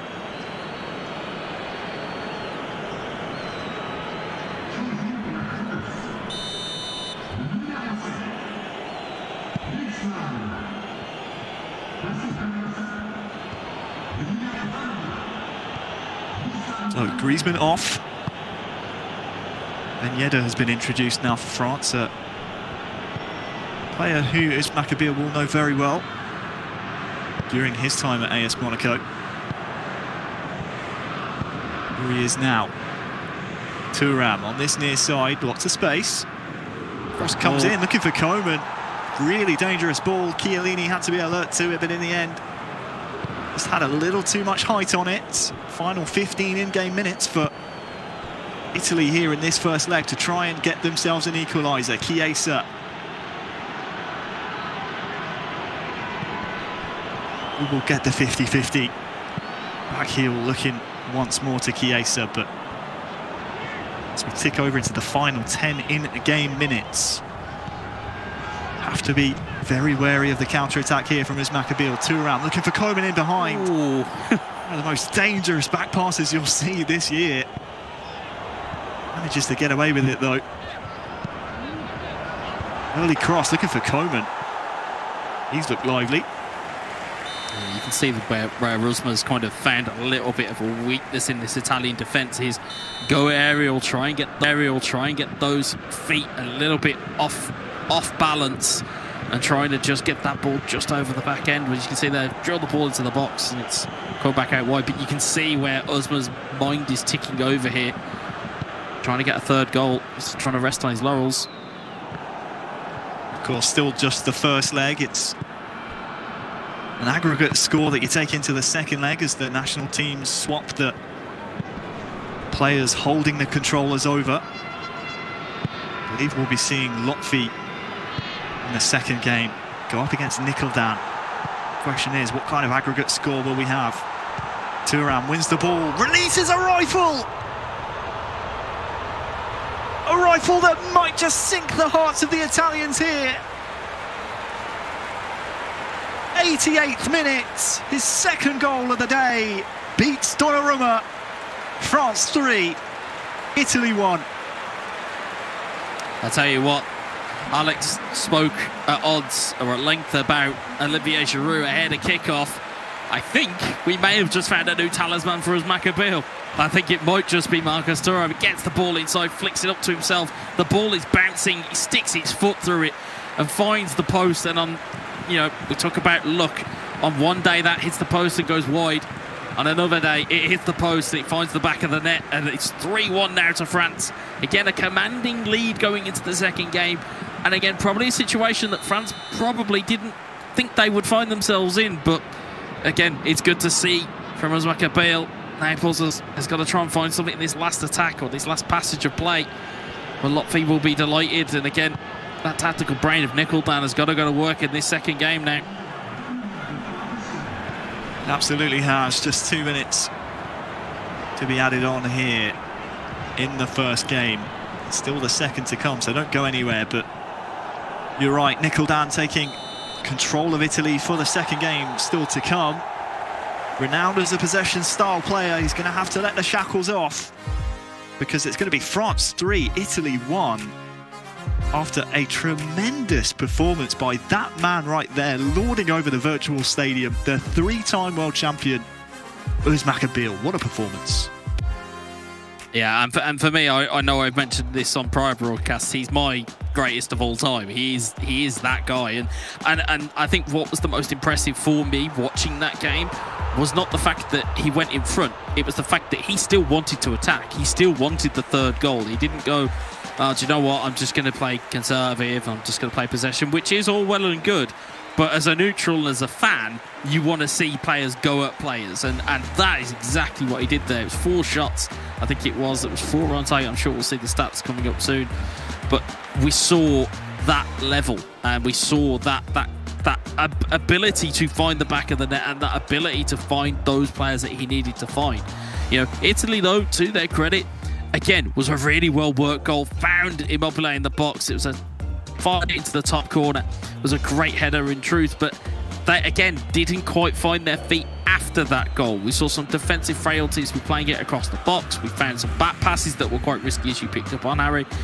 There were deficiencies there, which doesn't really go back to how they were playing last year. Doesn't really go back to how they were playing in the group stages either. You know, it just doesn't ring true. So maybe Naples has got some stuff to work on there. Hopefully Nikoldan can find something there. Yeah, you speak about how they were playing last year. It's interesting to hear actually from Lotfi. I think during the interview we saw in the middle of the game previous, where Lotfi was asked, who would you like to play in the final? He said, Italy. They really want revenge from their semi-final defeat last year. You said it went to penalties. If I remember correctly, it was 2-0 to Italy in games. So I think that second game went to penalties, didn't it? Just to get a decider there. So Italy, you know, winning that game 2-0, that would have been living rent-free in the minds of Uzmakabeel and Lotfi, who would have thought that, you know, this isn't how we bow out of this competition. So he gets his reward here, Lotfi. He gets to play against Italy up next against Nickeldown with a pretty tasty 2-goal cushion. Yeah, definitely, and we know the mentality of Uzmakabeel as we see the FedEx Performance Zone stats there.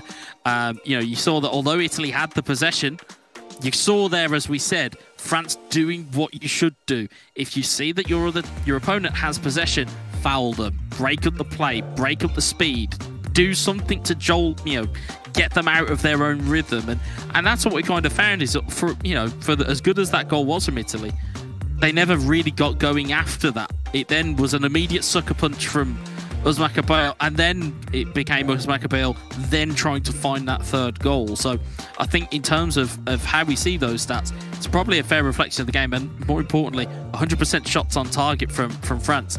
If you get the ball on target, you're going to score, or at least you're going to cause an issue for the opponent. 55% possession and more passes from the Italians, but it's those numbers right there that matter. 3-1. Don't forget, you can support your national team here in the virtual stadium. Use the hashtag eEURO 2021 and the country that you're supporting to cheer in the amazing virtual stadium we have right here. Forza Azzurri. Now I think it's time that we hear from the man who's going to be playing next for France. It's going to be Lotfi for France. What has the team been practicing and how's it been going? Well, we prepare like for the qualification. We train a lot, train together with my teammates and with other nations too to have a different style, different opponents. But yes, we train a lot. I think it's the key. It's most important to train, and when you train, you can have your maximum level. And what sort of sacrifices do you have to make to be a professional PES player? I think the main sacrifice are the time, because you have train all days, sometimes the weekend, sometimes you have competition the weekend. So yes, I think it's the time, because you have a train a lot, many hours, all days. So I think it's the main sacrifice, but it's like this to be at the top. So you mentioned one of the big sacrifices is time, and obviously that means time with your family and friends. So do your family and friends support your career as a professional esports gamer? Well, yes, my family and my friends, particularly my father, see all my games in all competitions, and my friends too see maybe not all games, but when I play a big games or a big competition, they see my game and they send message and support much when I play. If you could pick one French player from the game and say this is definitely the most important player in our team, who would you pick?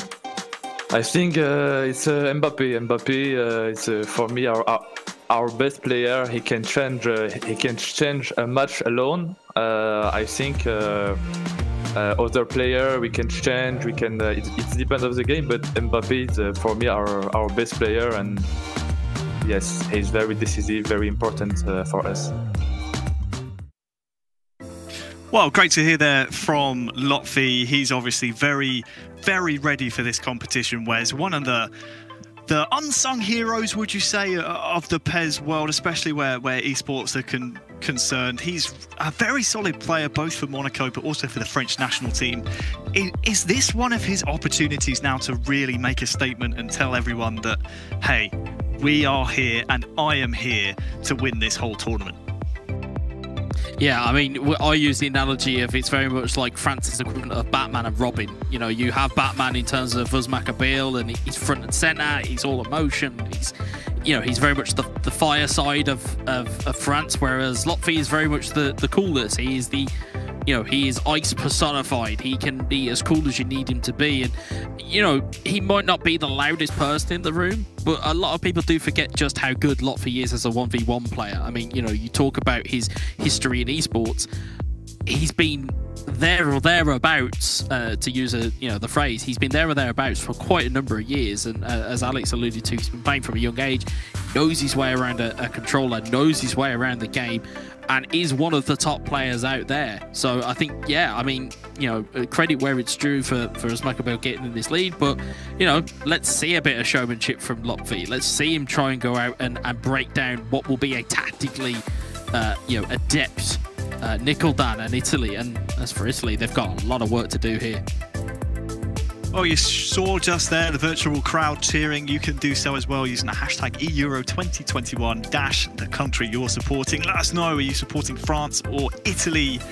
We're waiting for the second game to get ready. Of course, the players still ironing out tactics and last-minute changes. So my question to you is, Wes, France and Italy, looking at the rest of this group, you have Israel and Ukraine. Would you say these two nations we're seeing right here, between France and Italy, are these the two that are destined to go through in this group, or do you see maybe one of the other nations giving them a bit of a scare, maybe?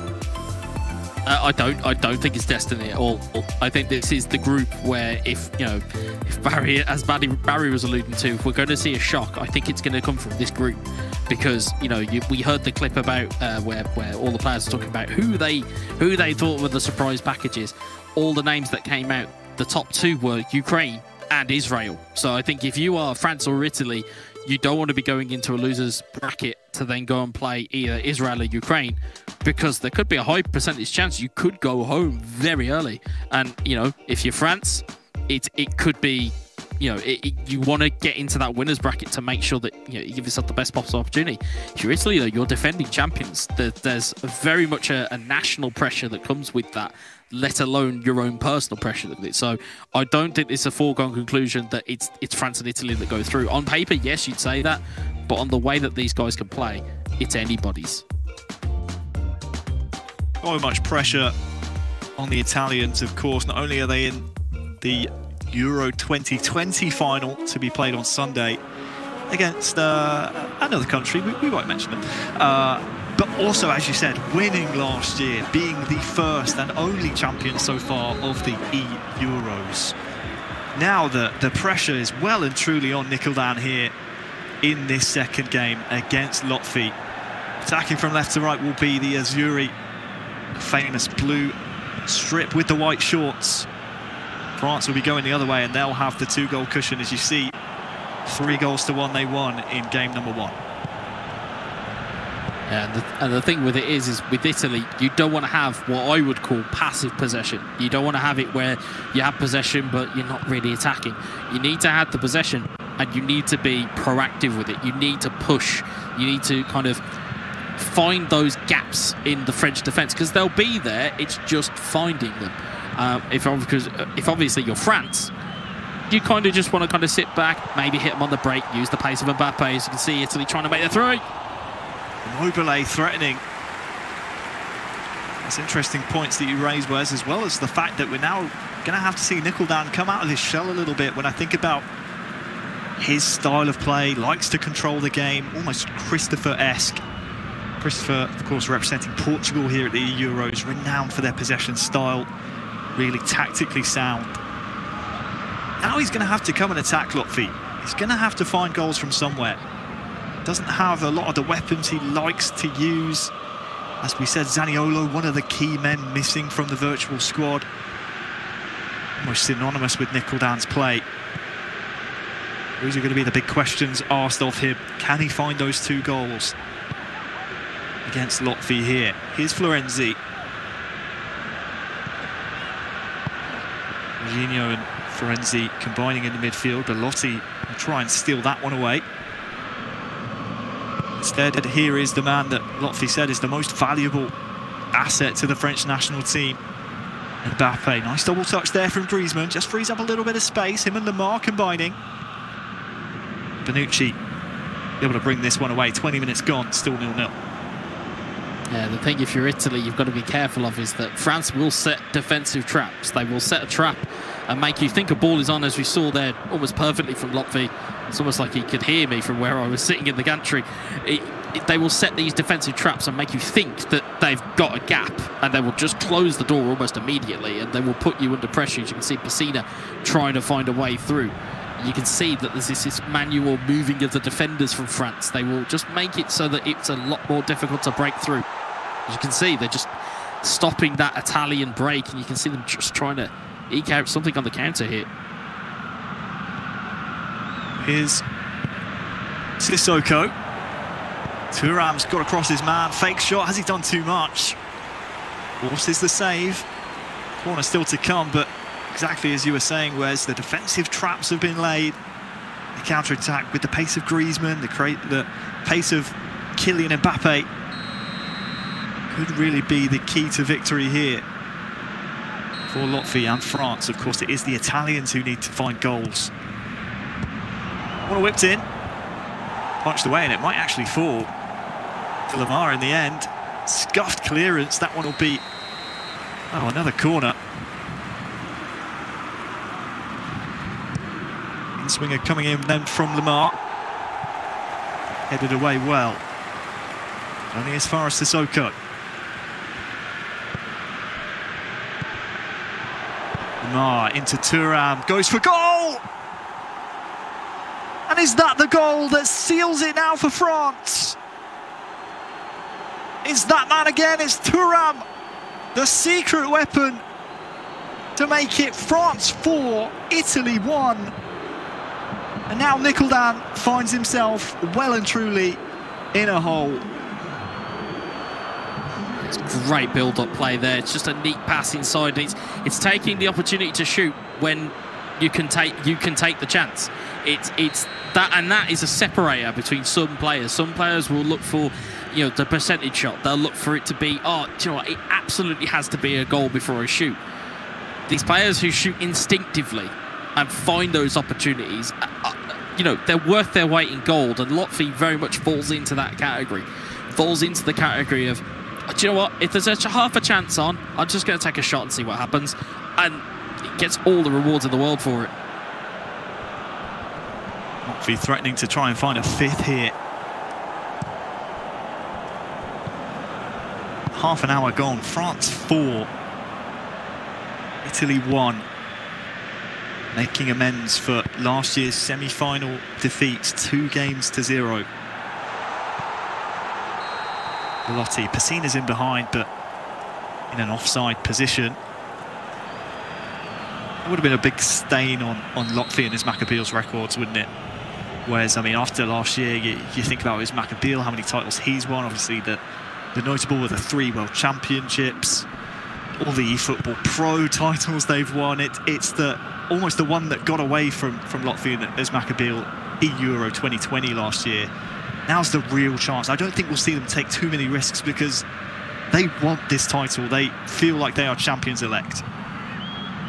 Yeah, and we know from knowing the guys quite well, you know how much pride they have with putting on a French shirt. It's a little bit different. Well, Pessina! He's clawed one back. And 5 minutes before half-time, Nicholdan gets the goal to make it 4-2. It gives them a lifeline. It's not over yet. You still need 2 goals. But there's the equaliser here in the second game, 1-1. Yeah, it's a little bit something out of nothing as well. I mean, you can see there the ball that comes out for Pessina. You can see the run that's made. And again, it's just not really a great gather from the defender. You can see it kind of just ricochets off that defender there. You can see Rabiot is the defender. Pessina latches onto it. Lenglet doesn't really make a clean challenge, and Pessina finds himself in a one-on-one situation, fires it home. But, you know, again, you need those types of breaks when it's, you know, when it is going against you. You do need those types of breaks to get you back into the game. Still time before the half is over. Thuram given time and space. Mbappe, great first touch, and that is as simple as it gets. So simple and yet so complicated at the same time. Lotfi take a bow, restores the 3-goal cushion. Yeah, the skills that are in there. There's a super cancel in there. There's a ball, you know, there's a through the balls through the legs feint that you can see in there. And again, it's just kind of jolting people enough. And again, there's, you know, if you're going to move your goalkeeper that far over, you know, if you are Nico Dan, if you're going to move it that far over, you're leaving a striker of Mbappe's quality there to really just damage you. And as Lotfi said in his interview, Mbappe on his own can change games. And again, going into the second half, if it stays like this, very much changes the French team talk at half-time. Can Italy get one back? Lotfi taking no risks, and I'll tell you what, he might have a break on here. It's 3-on-2 at the back. Italy getting numbers back, but Thuram uses his body well. Antoine Griezmann cannot find the return ball. The double touch got him lots of space, but for those keeping track, it's France 5, Italy 2, as we kick off the second half of this second game. I mean, were we expecting this kind of deficit at this stage when we looked at the two nations on paper? I'll come back to that as Nicholdan looks to try and again snatch a goal back. Were we expecting it to be this large of a deficit on paper, Wes? No, and you look at them as defending champions, that aura of confidence, you'd be mistaken for thinking the France are the champs at the moment. You really would, because the confidence is all on the side of Lotfi and Uzmakabal. They came in and it's, you know, chests are puffed out quite clearly, and they're ready to go here. They've turned up and then some, and Italy just seem to. It's almost like they have shrunk underneath this weight of expectation that's come with it. I mean, they barely got through to they were expected to get through their qualification stage. They got knocked into the playoff group by Portugal, and they looked a little bit, tentative in that playoff stage. So it seems to have just kind of bled through into the actual eEURO 2021 as well. So I don't know what they've got to change here, but they've got to do something. Yeah, running out of time here to make things a reality. Pessina's through edge of the 6-yard area. Cristante out to Jorginho, tackled by Varane and cleared as well. And see in the top right, a pause cued by Nicholdan. Here's Immobile.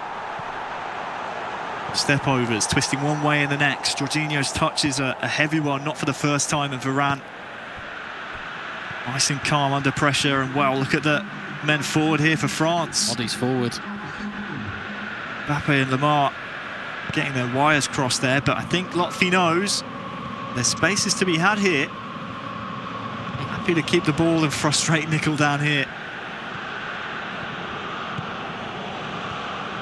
The reason why I chuckled, the reason why I chuckled there was because we saw the exact same tactic employed. I believe it was in Italy versus Portugal, where Italy went 1-0 up and just frustrated Portugal to no end with a very negative and conservative style of play. And it just made me chuckle there that there was an option on to go and score another one, and Lotfi's gone, nope, going to turn back and play it a different way. Immobile turns, shoots, and it's in! Finish. Cracking finish. 5-3 with time still on the clock. Maybe Lotfi's hesitation to not go for the jugular ways might come back and bite him in the backside here, because this, as you said, a great finish. Yeah, it's great. It's great work from Italy as well to make that angle and make that space. I think it's Zuma that's caught lacking against Immobile. Fantastic finish from Nicholdan. And again, we've seen comebacks. We have seen them. Myself and yourself, we've commentated over enough of them to see them happen. There's time left on the clock. It's 20 minutes. He takes a slight deflection there off of Clement Longley, just getting into the back of the net. And now all of a sudden the pauses are there. What choices are you going to make here? More importantly, are you going to make the right ones? If you're Italy, if you're France, you don't really want to play possession against the possession game, because if anybody knows how to get this pressure on them, it'll be Italy, because as a player, you will train to play against the. You'll play against that formation. You'll play against that that way of thinking, and you'll know the pitfalls of it as well. So you'll know the pluses and the negatives of playing a possession-style game. So if anything, Italy will know how to combat this style of play. So it'll be an interesting last 20 minutes here, as there's a bit of an extended pause. We're going to take a look at some of the highlights here, Harry. Yeah, right you are. Extended pause, and if I'm Lotfi, I'm maybe bringing players back in defence, maybe start thinking about parking that bus. You still have the 2-goal cushion. Nicholdan will really fancy his chances now. Yeah, still 2 goals down, but we know how fickle Pez can be. Taking a look at some of the replays here. We're ready to kick off after the goal. 2-2 in the second game. 5-3 now on aggregate. We'll see more of the highlights in the studio after the break following this game. But Lotfi, well, he has a chance here with Benzema! Saved well. And the follow-up into the side netting. So close, Wes. Yeah, it's very close. You can see their tactical switch, the very notable figure of Karim Benzema, who's been brought on, who, you know, recently got his recall to the French national squad, is now part of the eEURO 2021 squad. And again, you know, you talk about Giroud and Mbappe, you completely forget about them having the ability to bring on Benzema here. But it is a corner to France. It is looking like it's Griezmann taking it. Keeper does well. Second ball won as well. Oh, just under 20 in-game minutes for Italy to find 2 goals before the third game, which would go to golden goal. Look at this. Belotti saved and cleared. Only as far as Florenzi. Is that a strike, I wonder? Well, this was a great save. Hugo Lloris has just saved the game, essentially, for France. Yeah, that's a big save there. And you can see that that's probably a miscue on the controller there. I can imagine if you interview Nicholdan after that, that's probably meant to be a dummy touch that takes it round the defender, not a shot. So he'll be frustrated with that one. 17 minutes left. You can see Italy pushing the defensive line further forward, trying to put more pressure on the goal kicks there, but Rubio's collected it now. Lotfi can send potentially Griezmann on his way. That is going to the corner with Thuram. Oh, does so well as well. Here is Griezmann. So much time looking for Koeman, and, well, loses his footing as he goes to strike the ball. Great work from Thuram here. This was just a bit of a miscue. Yeah, it's great work. Great work in the corner by Thuram. Again, getting the ball across the box. It falls to Koeman's weak foot on his right-hand side. Again, looked a little bit like Bambi on ice, trying to get his feet in the right place at the right time. But again, time is just valuably ticking by now. And the more it ticks on, the more trouble you can feel that the reigning champions are in. Cynical.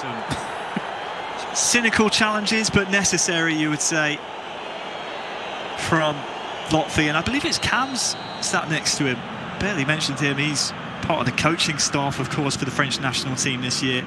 Player for Manchester United in the eFootball Pro, has turned into a supporting cast member.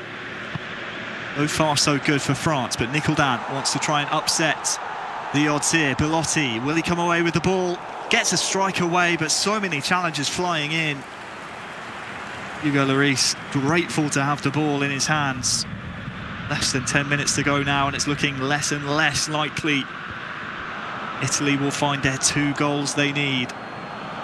Pessina, Raspadori, Belotti tackled well by Zuma. Pogba clears. It's coming right back at them here. Chiesa, Belotti, it's blocked. One of these needs to go in here for the Italians. Pessina took too long. It'll come back to them now. Raspadori, Belotti, once again, it's just a wall of French defenders. Bonucci's venturing forward here.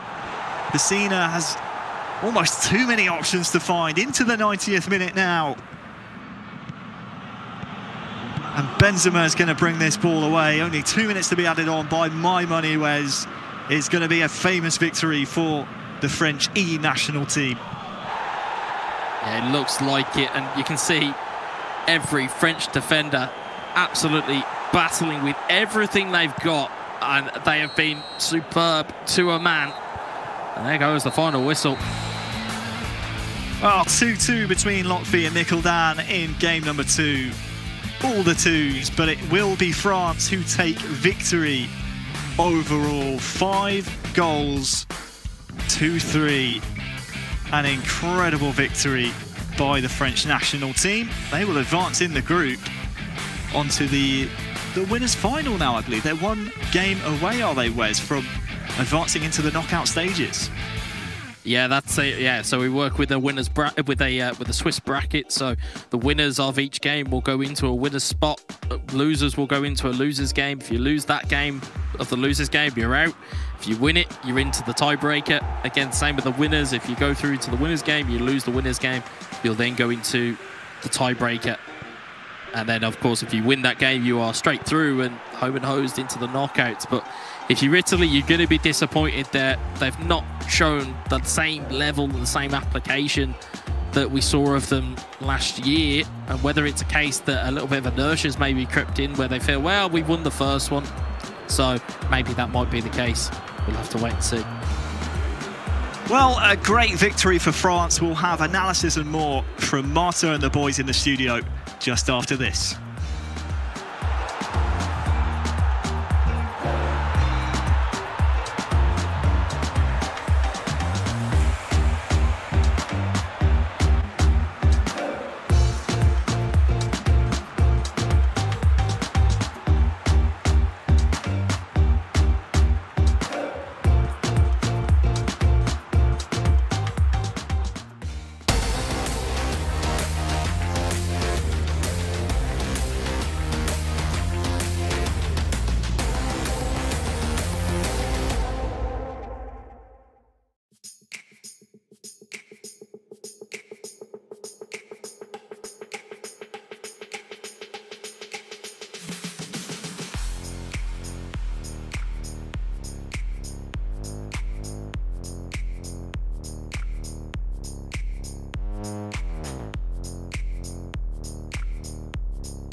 an amazing performance from France. Grand Slam victory over Italy, 5-3. And how dominant was France from the beginning, right, Barry? Yeah, I mean, very dominant. And we probably kind of, well, I know I picked Italy, so I have to backtrack now and apologise to the guys that I picked Italy. But no, France were awesome. And I think, as Alex had mentioned in the first bit of analysis that we did, that like they are favourites, really. Not favourites, but they are probably one of the top 3 or 4 favourites. So yeah, I mean, Uzmakabel had a serious performance in the first game. Definitely. Yeah, and I think from that it was an uphill battle. I think it was going to be, not that he didn't try. I mean, the second game was very tight, but I mean, France look like a serious outfit now, and they're firing on all cylinders. So yeah, I mean, it was a difficult second game, but what do you do in that situation? I mean, you know, you had to go for it in the second game. Yeah, I mean, everything was on Uzmakabel's hands. Yeah. 2 goals up for the first game. I mean, it wasn't a huge advantage for Lotfi, you know. And also we found that Nikaldan, which is a defensive player, he had to force to going forward outside his comfort zone, which is wait back and then the counter attack. So, I mean, Lotfi really controlled really well the second game, but really I was impressed about Uzmakabel. I think maybe people at home say, yeah, is he the 3-time world champ? But I was impressed. It's like, he's back, he really is on shape. It's like he needed like 3-4 chances for 3 goals. He's super clinical today, and that's mean he is back and he's really serious to this eEURO 2021. Shame of Naples, he did an amazing game, but at least, you know, Uzmakabel was really... Yeah, but that's actually true. 3 out of 4. Yeah, so I mean, we have seen the best player in Europe missing a lot of chances, and then he arrives, boom, goal. And we saw the game were really close with Naples, man. Naples failed one, and then Uzmakabel takes it 3-1 and was decisive. I mean, maybe it was, from what we saw, too much difference for a game like it was, but well, it's Uzmakabel in front. Shame for Italy, he had a really good level. I think we showed in general an amazing both matches of high level pace. Yeah, and it was very refreshing on the second match. The Italian player was pretty great on that game. So he almost managed to equalize that score. He was really pushing through, like going on for that 2-2, and yeah, I mean, at the end he couldn't just. You could see there like that. Yeah. He had to go for it, so he went full out attacking, and it nearly worked for him. But I mean, I think Lotfi was a little bit of game management. I mean, he could have probably scored another goal or 2, but he just recycled the ball back, you know, plugged the holes that were there in his defence if he was leaving any, and it looked comfortable in the end, I think, for France. I think, you know, Uzmakabel had done enough in the first game that, and both of them looked in front of the keeper. Yeah, really efficient. It's like they knew everything. Yeah. It's like mathematically this knew everything to make the build up. Yeah. That's all you can ask for, really. I mean, it's like, you know, very consistent. 2 of them were just very interchangeable. And then, how was Thuram? Damn, it's like every chance. It's like MVP of the tournament from day one. Thuram, it's like every chance they were looking for him. Yeah, and they were like a monster. Well, that's with the stat balancing as well. As we mentioned before, it throws up these guys that, new players that people are using and going to, you know, and it's not just Griezmann, it's not just, you know, Dembele maybe as well. Or Mbappe, no, but and then we found Thuram as the best. Yeah, he was one of the best there for them. He's scoring all the goals. Yeah, but you really focus there on Uzmakabel, and the play that you selected is also from him, right? The last nail in the coffin on the first game. It was. I just wanted to see if I can just try and get this up here. Let me see. So yeah, this was pretty much the third goal and the final goal for Uzmakabel, and we'll just run through this here. I mean, it's not a spectacular goal, but I think this was just really what killed the tie. This decided the tie, and we did mention at the start of it, even though control there. Yeah, that control there was unbelievable, and then we did mention at the start that whoever did, even though I picked Italy, I thought whoever won this first leg was gonna. And it looked like it's really simple. He did nothing. No, he pushed R3. Yeah, with that R3 is like the ball goes up, then the tackle of the run of the defender. Yeah, that's true. Yeah, can't do nothing. Yeah, you can't do anything against that. And then he was a clearly line to shot Barry. Damn. Yeah, and it's Thuram. You know, it's like I'm a fan of Thuram right after this game. It's like, come on. It's really... What should players do against this team? I mean, aside from praying. I mean, it's just the beginning of the tournament. Yeah, well, that's true. Of course, definitely. And it was a final for them. Maybe we can find this kind of different teams. For example, that's important to say, they will face Ukraine later on during the day. It's an uncomfortable team as well. It's the same case as Spain with Greece. It's like when you play the best team, you are used to the best skill, to similar stuff that you are doing normally. But then Ukraine play completely different than them. It's like you can expect, you can anticipate their movement. So he's starting to struggle a bit in the defense, instead as playing against Italy. So I don't know, it's tough. It's a different kind of games. Now it's Italy. Unknown grounds. Well, I think Italy will look back on that, and you were even saying it to me. They were very unlucky as well. It's not over for them. It wasn't just like the scoreline, obviously 3-1, and that's why with the clip, it's easy to say, yeah, the tie was over at that. But Italy I thought they were very unlucky. You know what I mean? And now the thing is to face Israel tomorrow, and Israel was the favorite, and they lost against Ukraine totally. The biggest surprise for the money, in my opinion, for the tournament. Yeah, it's a huge we told before, Marta, about Ukraine, and everybody was talking good thing about them, but them is their first appearance here in the eEURO. Them beating Israel, which even they are moving from Germany to play the competition with players as Sorel, and come on, it's like we are back as before. Germany or Netherlands, one of them will be out of the tournament tomorrow. And same case in between Italy and Israel. It's just a shame, you know. Yeah, let's look at the bracket to see how they are standing so far. And yes, as you were saying, France against Ukraine, and then Italy against Israel. And Italy and Israel, one of them might be going home from this competition then.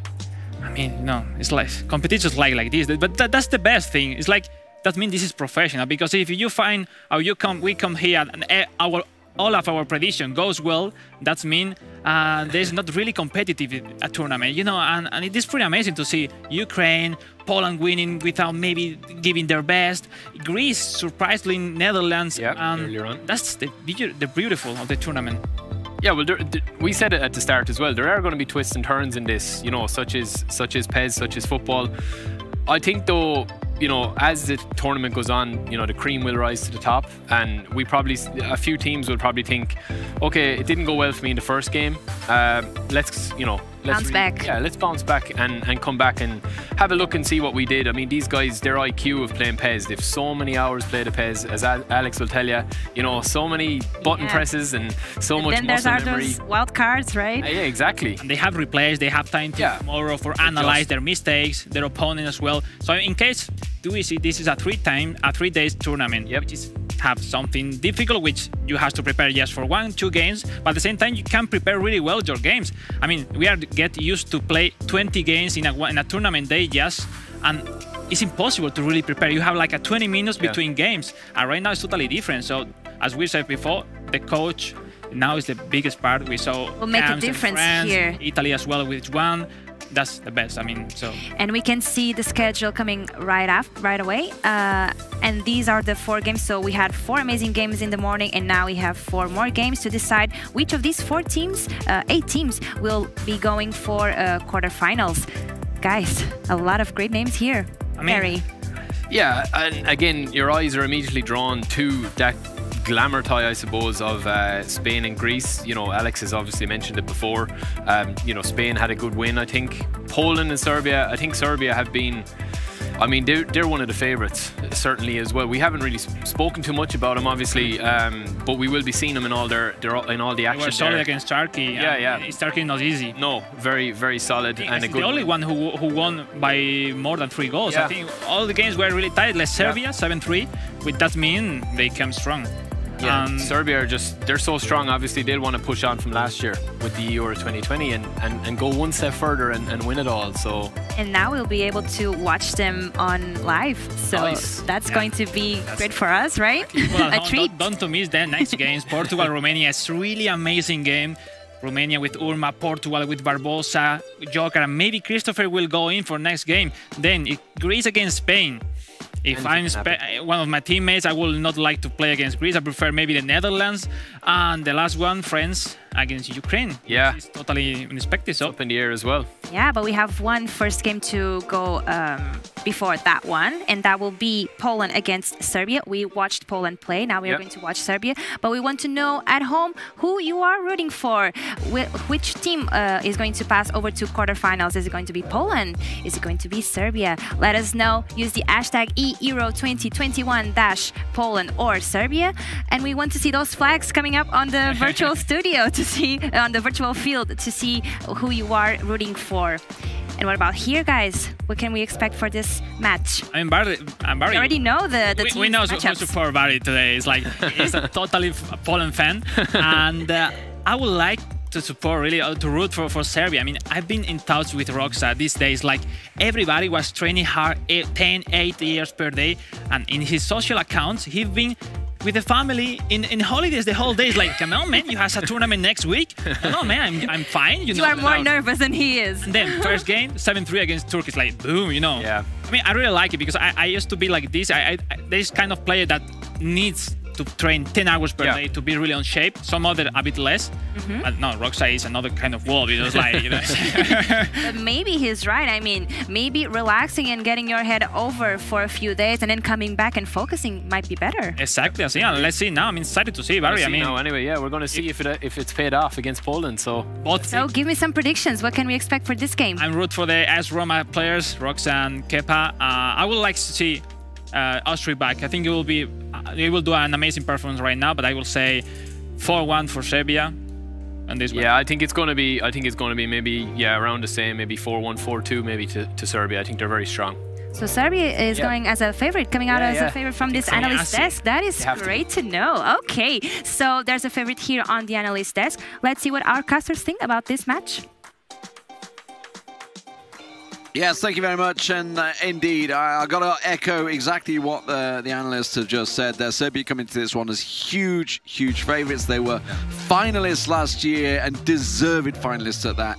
Roxa and Kepa, very strong players. Yeah, it wasn't like they had an easy group or easy part of the bracket last year. None of that. They've beaten some big names last year. Kepa and Roxa, of course, top-level players, both of them. Playing for AS Roma together with Emiliano Spinelli, the German-Italian, or as Venom, as we know him in the scene. But let's focus on Kepa and Roxa, or Stefan Slavkovic and Marko Roksic. As they go up against Poland, it's going to be Kepa first, Stefan Slavkovic up against the only one, Zico, aka, of course, Mikolaj Zietek, formerly known as Ostribuch. Poland on the ball after a kickoff, I think.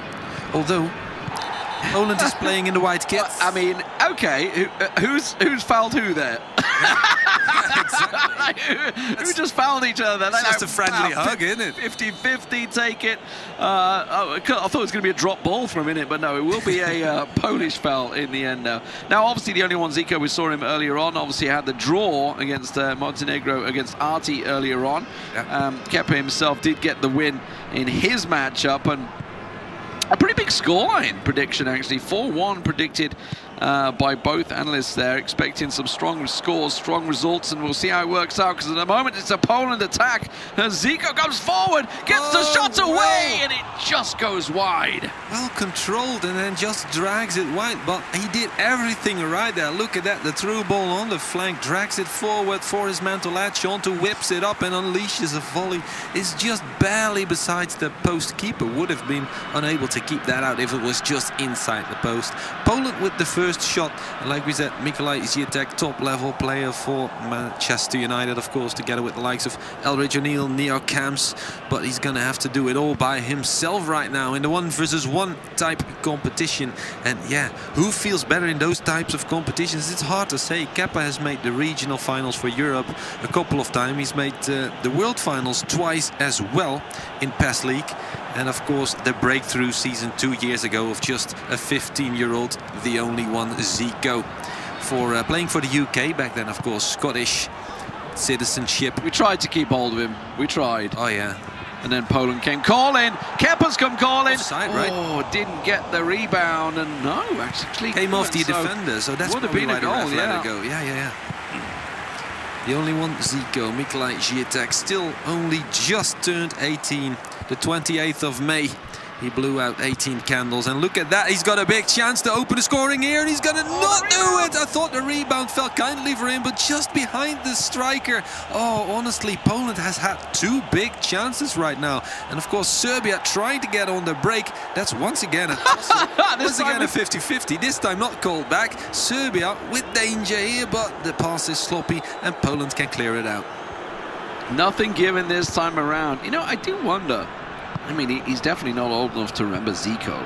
You and me are old enough to remember Zico, the old Brazilian player. But sure, many goons ago, the legendary shout. Guys at home, check it out on YouTube. It's probably in there somewhere, just not right now, because right now this is the football you want to be watching. Serbia up against Poland in the upper bracket as well, the winners bracket. You know, the winner straight through into the round of, has it been a round of 16? Guess what a turn and what a goal! The only one Zico for Poland, and Lewandowski finally strikes. Indeed, will be a round of 16, like you said. Lewandowski, you said it, he was a slow start at this tournament, had an assist, but no goals yet to his name. This time he does make it count. Third big chance for Poland, and Mikolaj Zietek, aka, well, I wanted to say Osterbuch, but it's the only one Zico right now, and he unleashes a good shot right there to open up the scoring. 1-0 in favor of Poland, and nobody on the analyst desk expected this, I feel. Well, they said 4-1. So there's the one, maybe. True. I don't know. It's actually quarterfinals, isn't it? It's directly through quarterfinals. There's only 4 groups. Yeah. So my brain can do the math just about. It takes a little while, the cogs to get going, oiled up here. Somebody it is oiled up. It's the only one, Zico, looking good here. Coming up against Kepa. Kepa, we've been watching the practice games. Kepa has been demolishing Roxa. Yeah. Many games in. You never know what they're trying in, obviously, those games. You know, they could be just trying to attack a defense sort of setup. So you can't read too much into it. Yeah. But we were coming into this expecting Kepa certainly to be the man to watch. And at the moment, the only one, Zico, is absolutely the one to watch. He's found himself another through ball, or the give and go almost working. Lewandowski just beaten to it by the defender. Yeah, absolutely. The man from AS Roma, coached by Amkers Esports, or Makers, if you will. They managed to reach the playoffs for the eFootball Pro this year as well with AS Roma. You have to get top 6 in the league from the 10 teams. Obviously, the likes of Galatasaray missed out. I think Manchester United barely missed out on the last match day. There we go, good through ball attempt. Poland is there to recover. And Poland whips it away. In fact, maybe if they can win this header duel, and they can, they've got a good situation. But then, oh man, placed it into the buttocks of his teammates. Still another chance. This time not on the bottom. It's Robert Lewandowski. Oh, it's got to be. Oh, it's just lofted it. Just wide. Oh, good Lord. I mean, that is a massive chance. Indeed. For Lewandowski, the deliverer this time.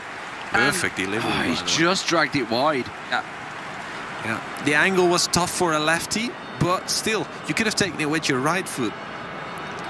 He could have even just controlled it and had a shot afterwards, maybe, but he was looking to try and go for the instant impact, get the power generated by the cross straight through. Either way, the only one, Zico, is looking far more alive in this matchup than he did in his first game against Arti earlier on today. And this is another big chance, goes through, it has to be in off the post. Lewandowski, we were talking about how we didn't even see him in the first 2 games for Poland. He has absolutely woken up here. 2 goals on the hat-trick now. Indeed, he's come alive, and we could say the same about the only one, Zico, the man of the impressive debuts. I remember his eFootball Pro debuts, goal of the match day instantly against a top team in AS Monaco, the reigning champions back then in his first season, which was the 2nd season of eFootball Pro. His debut 2 years ago at PES League, instantly semi-finals in the top 32 of Europe. He instantly carves out the top 4 spot for himself in his first big offline appearance.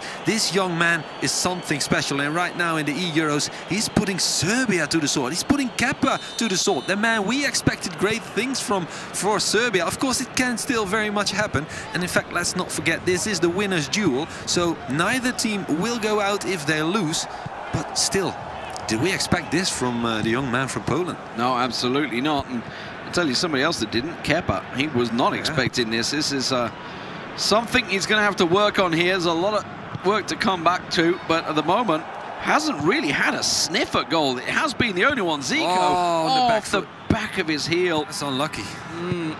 Could have been a real big chance once again, you know. Lewandowski already on that hat-trick, but Kepa now looking to try and sort something out here. May get lucky, tries to muscle out the defender. But in the end, it's a 2-0 first half for Poland. Indeed, and what a first half it was. Very entertaining indeed. You can't say it's It's unrewarding for the man from Serbia, because it's simply a stronger Polish side that we see coming out. It's very well deserved, his 2-0 scoreline.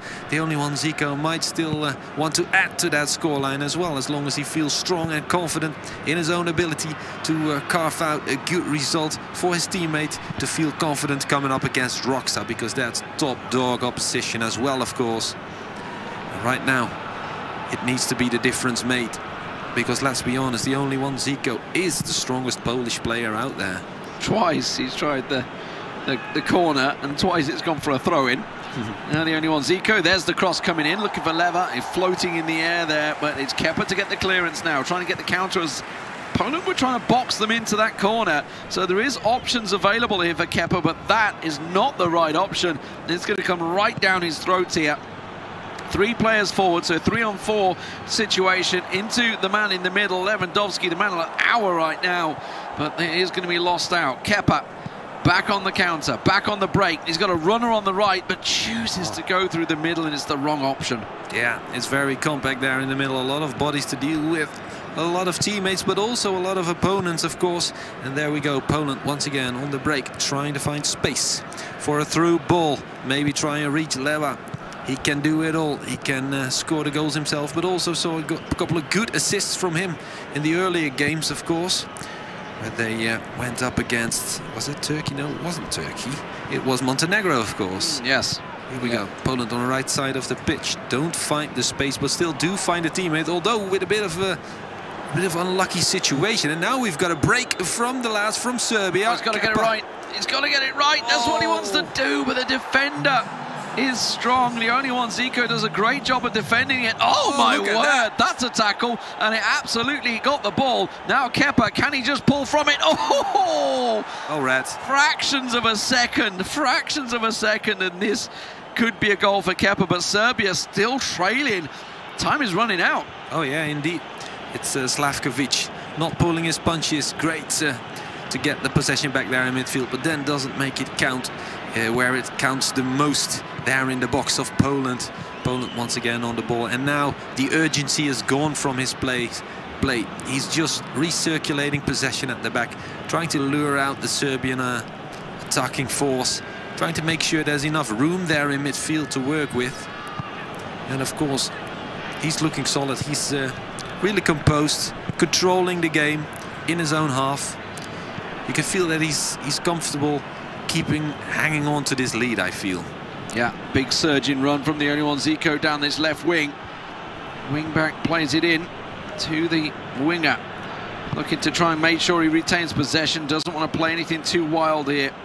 Matic trying to chase him down, but and actually getting it as well. Now with a chance here. They had committed men forward here, Poland.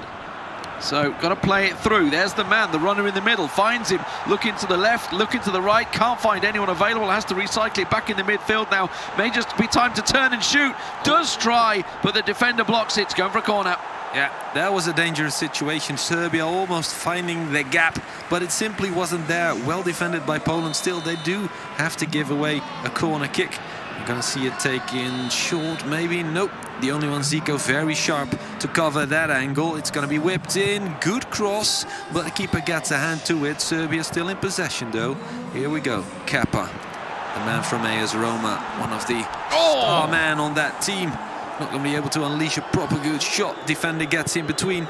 And Poland in possession once again. Once again, venturing forward. Lofted through ball over the top on the left flank. Running the channels. That's well done. 3 versus 3 situation. High ball towards the second post. Was it an attempted goal or an attempt at a cross? I'm not sure. I was trying to figure that out myself. It's like, what's he going for here? I would have thought he'd actually looked at keeping possession maybe, but instead, yeah, I wasn't sure if it was a through ball or what. That is a crunchy tackle. That is definitely a card. Oh, yeah. Got the man, I believe, is the phrase there, and the ball. Everything all in one. Collector's item.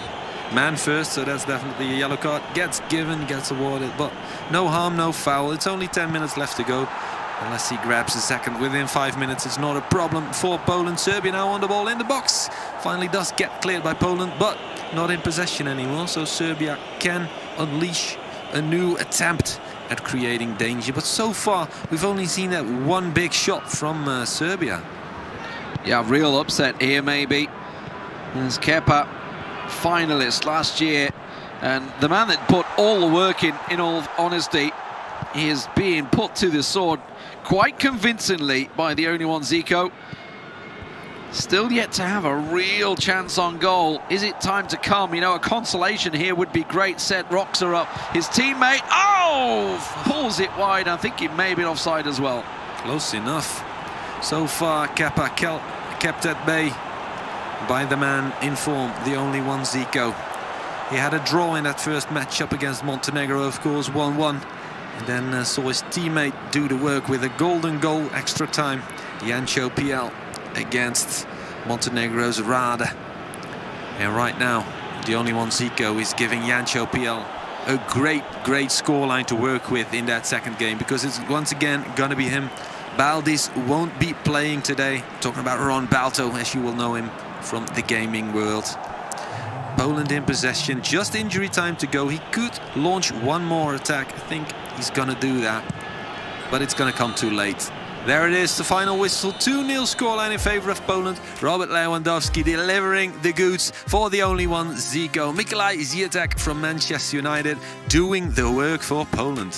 Yeah, fantastic performance from him this time out. Had a very cagey first game, it's safe to say, against Latvia earlier on today in the Montenegro game. They came out on top in the end, 3-2 on aggregate, thanks to his teammate, who is now coming into this being gifted a 2-0 lead. Yeah. It's really just about the perfect start for him. And I gotta be honest, I don't think I remember a threatening moment. I'm watching the highlights now. I don't remember a threatening moment coming from Serbia. It was all Poland. It could have been more than two, right? That ball just dragged one of the goals as well. Yeah, brilliant. Absolutely. You got to give it to him. Ziatek, powerful performance, always accompanied by his father at events, this time playing from home. So obviously accompanied by his parents once again, but no need to travel with him anywhere. The comfortable seat that you're used to, and it's working for him today. He's had a draw so far, he's had a win, 2-0 win so far. He's really putting Jancho PL in a great position here. Oh look, that could have gone in as well, close enough. Could have been 4 goals if he had been perfect in the box. Yeah, just that. I mean, that one of all things looked like a simple tap in, and he just pulled it wide. This being the second goal, another fantastic performance. Hit in off the post, beats the keeper Lewandowski with the double. And as you say, like, obviously there's multiple ways you can look at it. You know, go into the federation setups and the gaming rooms, and it's great because you've got your teammates with you, a coach setup. You know, you got time to look at replays, time to discuss it, because it's always good to have somebody you can bounce off of.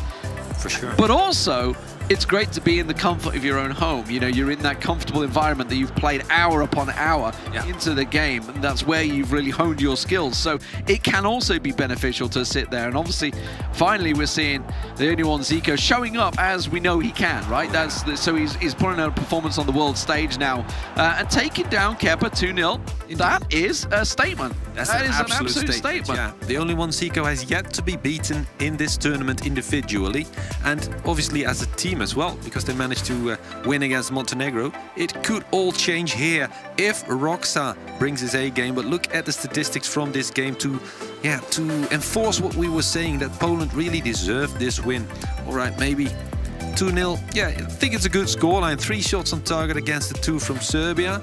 It's hard to really think of the 2 big chances for Serbia. It must have been half chances or shots blocked by defenders. Anyway, 40% possession for Serbia as well. So you don't feel like there was a last 15 minutes in the game where Serbia really enforced their will on their opponent. It was all Poland. Absolutely. Some tough matches, of course. These guys came through from the group. Obviously, Serbia knocking down Turkey down to the lower bracket. Poland beating Montenegro 3-2 in their game. I think it was 7-2, wasn't it, for Serbia, if I'm not mistaken? Yeah. Or 7-3, I'm not too sure. Against Turkey. Against Turkey, yeah. So strong results. Yeah. But right now, you can see the score on your screens. That is the stat that counts for absolutely everything. 2 goals to 0. Fantastic start to start with here. And of course, you guys at home getting involved. The big shouts for Lewandowski. He is the man of the hour, no doubt about it. And Ostojic, obviously his other name that is known as the only one Zico, absolutely killing it, no doubt about it. Poland coming into this one, strong favourites now coming into the second matchup here. Absolutely fantastic performance so far for them. And obviously we've had a couple of words from the only one Zico over the time. It's great to hear his little Scottish accent for a Polishman. I love to hear that. Let's hear though what they have to say right now. To become an ambassador for your team, which footballer would you want it to be and why? Malinowski. I think Malinowski. Why? Because right now he's a really good player, and his pass to Atalanta and scoring goals, giving assists, he was very hard-working. Kylian Mbappé, because he's young and talented, probably one of the best players we will have for the next few years. So it will be nice to have him as an ambassador. I choose a player from the past, and this Paolo Maldini. He's my idol. That would probably be Kostas Fortounis. Obviously, both of the players agree on that one. Being a key player in game as well, so it would be great to have him as an ambassador for the official federation as well. I think I would pick Yanis Hagi, because of course he's Romanian and he had a great season, this previous one. I also saw him, some media appearances of him, and I think he would be a great ambassador for our team. For sure, I pick Griezmann because he's a big player of PES, a big fan of PES. So for sure, it will be him. I think Cristiano Ronaldo. I'm a big fan of him. I like how he working hard to achieve his goals, and it's amazing in my opinion. Well, I think everybody is expecting that I answer Ronaldo, but there's not Ronaldo in this question. I think Pepe. Pepe is 30 years old and sometimes it looks like he's 18. His spirit is what every coach wants in the team, and I love that way he plays, to be honest. Lewandowski, most likely, he's a legend, in my country, for Poland. He's many records. He's top goal scorer in Poland. He's better the Müller record in the Bundesliga. So I think that's someone, to look up to, and someone that could, help out a lot and bring some inspiration to the team. I think I would choose Lewandowski because he's my favorite player in Bayern. So I would choose Lewandowski because he's amazing, and I think he's really underrated. Who would be your ambassador for the Netherlands, obviously, for yourself? I'd probably go for Dennis Bergkamp, my favourite player growing up as a kid. His days in Arsenal, spectacular. I'd love him as an esports ambassador, definitely. Commentator is so enthusiastic. Obviously, must mean you, Rene. Both of us. I'd go with. I don't know, man. I mean, obviously, the red part of me would go with Stevie Gerrard, right? All right, yeah. But I don't know as an ambassador. I mean, you got to get Beckham out there, right? I guess, right? I don't know. Yeah, probably as an Englishman, or maybe Alan Shearer. Shearer, maybe. Gary Lineker. Well, Lineker's just a magnificent broadcaster these days. He's like gone from being like a fantastic striker for 100 goals for England to being like, like putting us to shame. He's like, it's become this magnificent broadcaster as well. So, been doing it for years. But right now, what we want to talk about is who is going to be going through to the quarterfinals. Poland or Serbia. Poland 2-0 up in their first game. Now, Jancio, who is the man that came back and won 2-1 in the end over Montenegro. Now we see, obviously, Serbia in a real tricky situation. 2-0 down. It's all on Roxa. Absolutely, and thank you for your comments, guys. I saw Patrick Pfeiffer once again. I saw Tembo86, great player from Norway. There's absolute top players letting themselves be heard. eEURO 2021, and of course Dash and your favorite country behind it to cheer for your favorite country. Let us know, is it going to be Poland? Is it going to be Serbia? Right now Poland do have the upper hand, but Serbia do have possession, and it's Roxa. Marko Roksic behind the controls, 29 years old veteran. He's from Obrenović. Kovac, and of course, like we said, a teammate in AS Roma from Kepa. So this man could very well turn it around. But of course, Jancio PL not gonna be easy. This Polish lad has seen it, been there, done it, but he's gonna not equalize, but he's gonna concede. Oh my, that's a great start from Serbia. Celebrating as if he were Andrea Belotti. Alexander Mitrovic. That is exactly the start that Serbia were looking for. That is what they needed. Inside the first 10 minutes, smash it in the net, get yourself on the score sheet, something that his teammate Kepa was unable to do. And honestly, I don't even remember a clear shot like that Kepa was able to do. Yeah. And this is funny, right? Because I cast my mind back to last year when we went through the UEFA eEURO 2020, and obviously Serbia were the team that went through, and at the time it was all about Kepa, but it was always Roxa that had to step up as well, like his teammate. Kepa got all the plaudits, but Roxa absolutely delivered, and this could be his time to shine right now. Brings it back, gets that one goal, but he's got to be careful he doesn't give one away straight away to Jancio! Oh, inside of the post and out, straight across goal. Oh my days, could have gone over the line, doesn't. Serbia breathing a sigh of relief, and Roxa, he was in trouble for a bit, but he gets out of it. Like we said, Roxa had to deliver last year, and he did so. He's a captain for AS Roma, he's the captain of this team as well, for a reason. All of his experience, all of his talents come into the game perfectly, and of course, so far he has done a lot. But let's not go through his list of performances in the past decade, because it will be too long. Let's focus on what's happening here. It's Poland on the ball once again, but... Oh, the referee getting in the way. Oh, yeah. He's in on the act. Scripted events. What is happening? Scripted. It sometimes happens, but it was Roxa that managed to get the tackling. Currently, though, Jancio just needs to settle his nerves a little bit here. Still has that goal advantage, and that is a great overhead through ball coming, looking for the cross into the box. Lewandowski header, not possible, and in the end it was desperately cleared out there by Roxa's defenders. Now a counter chance as they've committed forward, looking to maybe try and work that. They do go for the through ball. I was just checking whether it was offside. Actually, it looked like it was coming back from an offside position. Mitrovic will work it through. Not going to happen.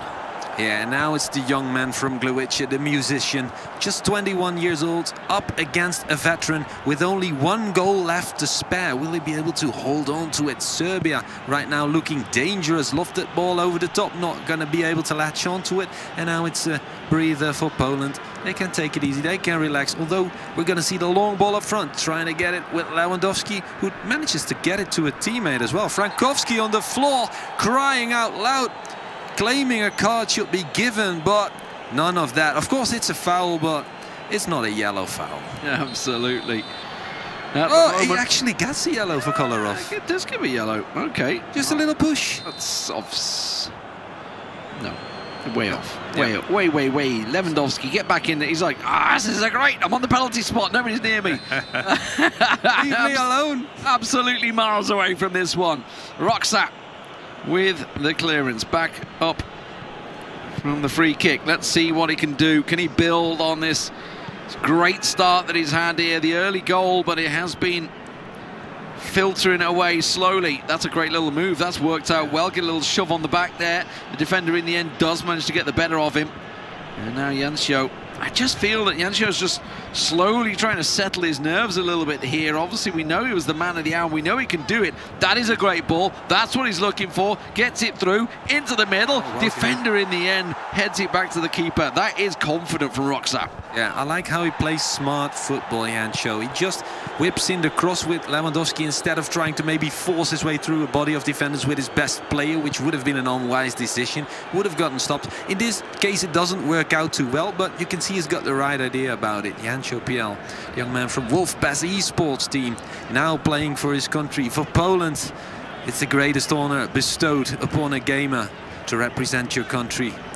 And of course, right now, Jancio does have that lead. Let's not forget, it's 1-0 for the Serbians in this match, but it was 2-0 for Poland in that first match. The only one, Zico, putting him in with a good chance to claim the win here, but it's Serbia with a great chance. Yes, indeed, there it comes. Roksic never gonna miss from there. 40 minutes is enough to completely annihilate that advantage from Poland. It's 2-0 for Serbia. It's Dusan Tadic, the man from Ajax, to score it. Can you believe it? The man from Amsterdam, very near my hometown. I love to see it. Absolutely through ball. Fantastic. I mean, it's such a through ball made this goal. It was such a quality through ball. And if you remember back to the Montenegro game, it was through balls that were cutting them apart then. Yeah. And it does seem that there is a hole in that Polish defence at the moment that is certainly costing them. And now we are all square, 2-2, game on. Absolutely, straight through the centre as well. I think there's something there to be said for maybe a rehassle of the defensive setup for Poland. But we have yet to find out. Jancho will reply. I'm pretty sure he's usually a guarantee for goals. So this is not the end score, I feel, especially as we know that Roksa can, especially with such a good start, add to his score as well. Who's going to be the one scoring the most from now on?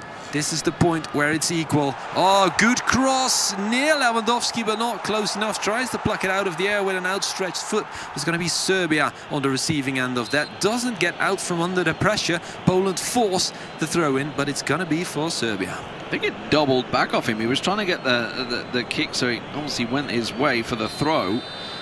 He did get it, okay. I was just thinking it looked like he was surely going to get this one. So, was a foul in the end. And Serbia will take the time over this one.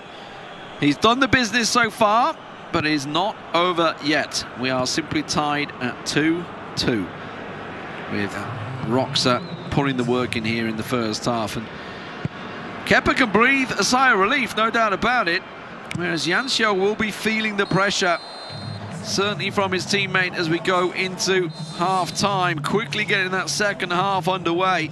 Roksa started strong, and this time from the kickoff, let's see what he can do.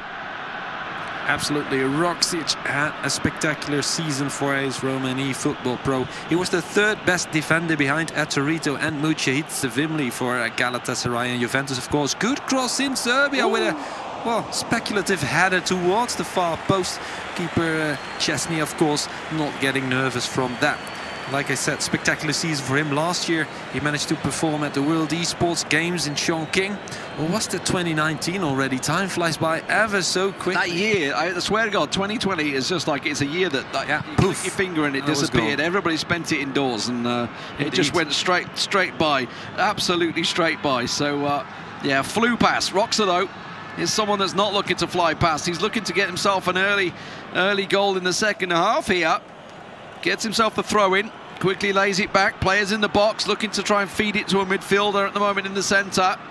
Having to work it on the wing instead, though. There's the give and go, that's what he's looking for. Maybe try and bring it back, still retains possession, advantage given. Looking to try and do something else with this now, trying to work the angles, finds the angle, it's just offside. Oh, he'd stepped forward, two of them actually, both of them stepping off. Yeah, but just barely, because that left wing back was still there, close to keeping them onside.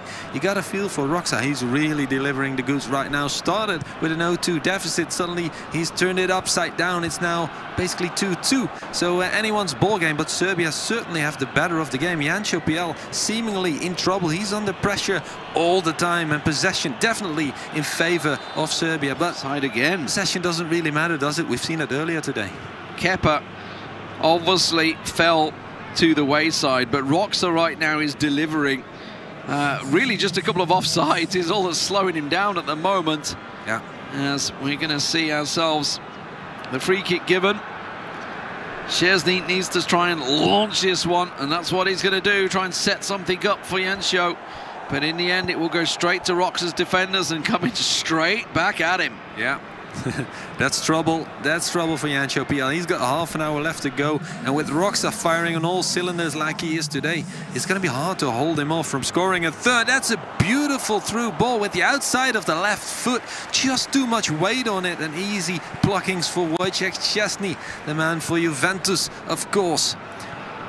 Josh Viak Not entirely sure where he plays, but there we go. Lewandowski on the ball. We all know where he is. Bundesliga lofts it over the defense for his teammate to latch onto. It's once again Joshua trying to get across it. Not going to happen. Serbia left on the ball once again, and this time with more room to work with on the other side. One of my favourite players at the moment, Milinkovic-Savic for Serbia. Absolutely brilliant midfielder, purring at the moment as he tries to get things flowing. What is that? That is a reckless tackle from behind. Not even close to getting the ball. What are you talking about? Ball first and the man. Vlahovic, yeah, that's a deserved yellow card. Come on, can't do it. Can't do it, mate. The world is watching, especially Europe. Here we go. Good header, and Serbia on the ball already once again. Jancho, I really feel that he's not getting back in the flow of this game just yet. He needs to find his footing again. He's doing a great job of pressing the defenders right now, Roxa, keeping them under the pressure. Jancho finally going to get the ball out of his own half and see if he can make something from this one. Just one goal is all they need. Doesn't matter whether he loses the game 2-1. It would be enough to carry them through, but it's coming straight back at him once again. Roxa, just a little pass too much there. And the game is really starting to open up now, I feel. Just 15 minutes to go in this. And finally, we're seeing Jancho on the ball again in the opposing half. Look at that, Lewandowski with the give and go. He receives it back, but gets pushed by the defender, not able to latch onto it. There we go, good action. It's going to be a corner kick. Jancho finally with signs of life. That's exactly what he needs with 15 minutes left to go. The corner is going to be taken by someone else. It's going to be Rebus. Gonna whip it in, well defended, but still the loose ball collected by Poland with Joshua once again trying to find Lewandowski. Not gonna happen. Serbia, not really relinquishing possession there. In a dangerous position. Poland is still there with a lot of players. Still finally hit Serbia with the delight, with possession and with a good through ball. That's onside, but the defender is quick to act on it. Was facing the wrong direction, had to turn and go for it.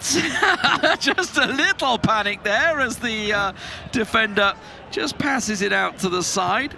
He was more confident than I was, certainly about the pass, but now with 10 minutes to go in this game, Jancho is starting to find his feet, it seems. It's took him a long time to get his attack going, but it does seem that things are opening up a little bit here for him. Can't find Lewandowski, almost muscled in there. Roxa really confident in his defensive work, and that is a brave pass to make in 83rd minute.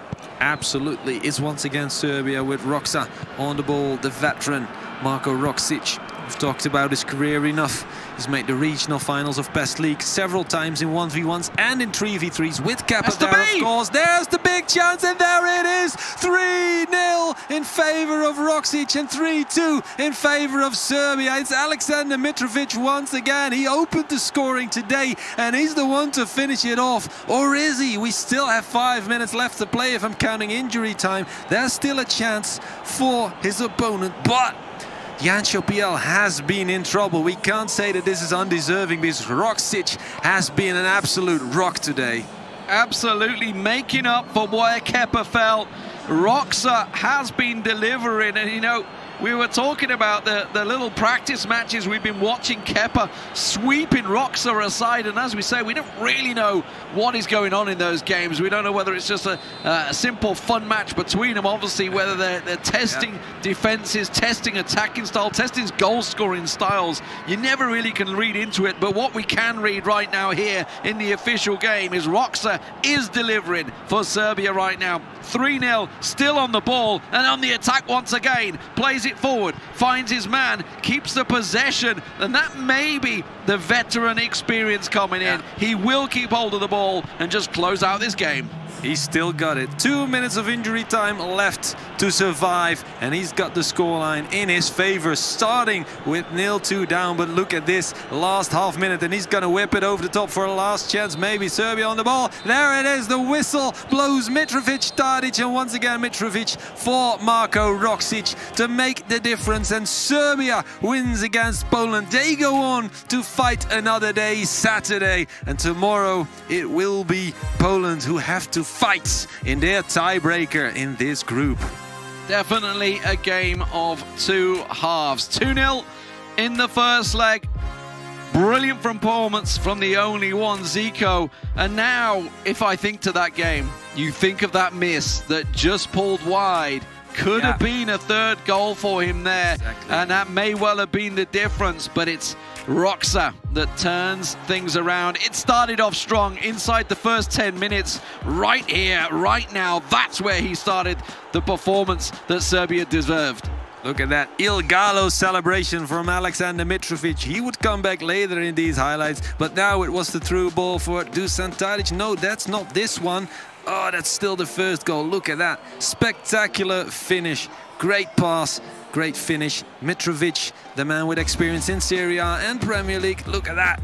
Great celebration here, the ball over the top. That was a big chance for Poland coming in. The good cross in from Lewandowski, but the defender there able to deliver it to his keeper.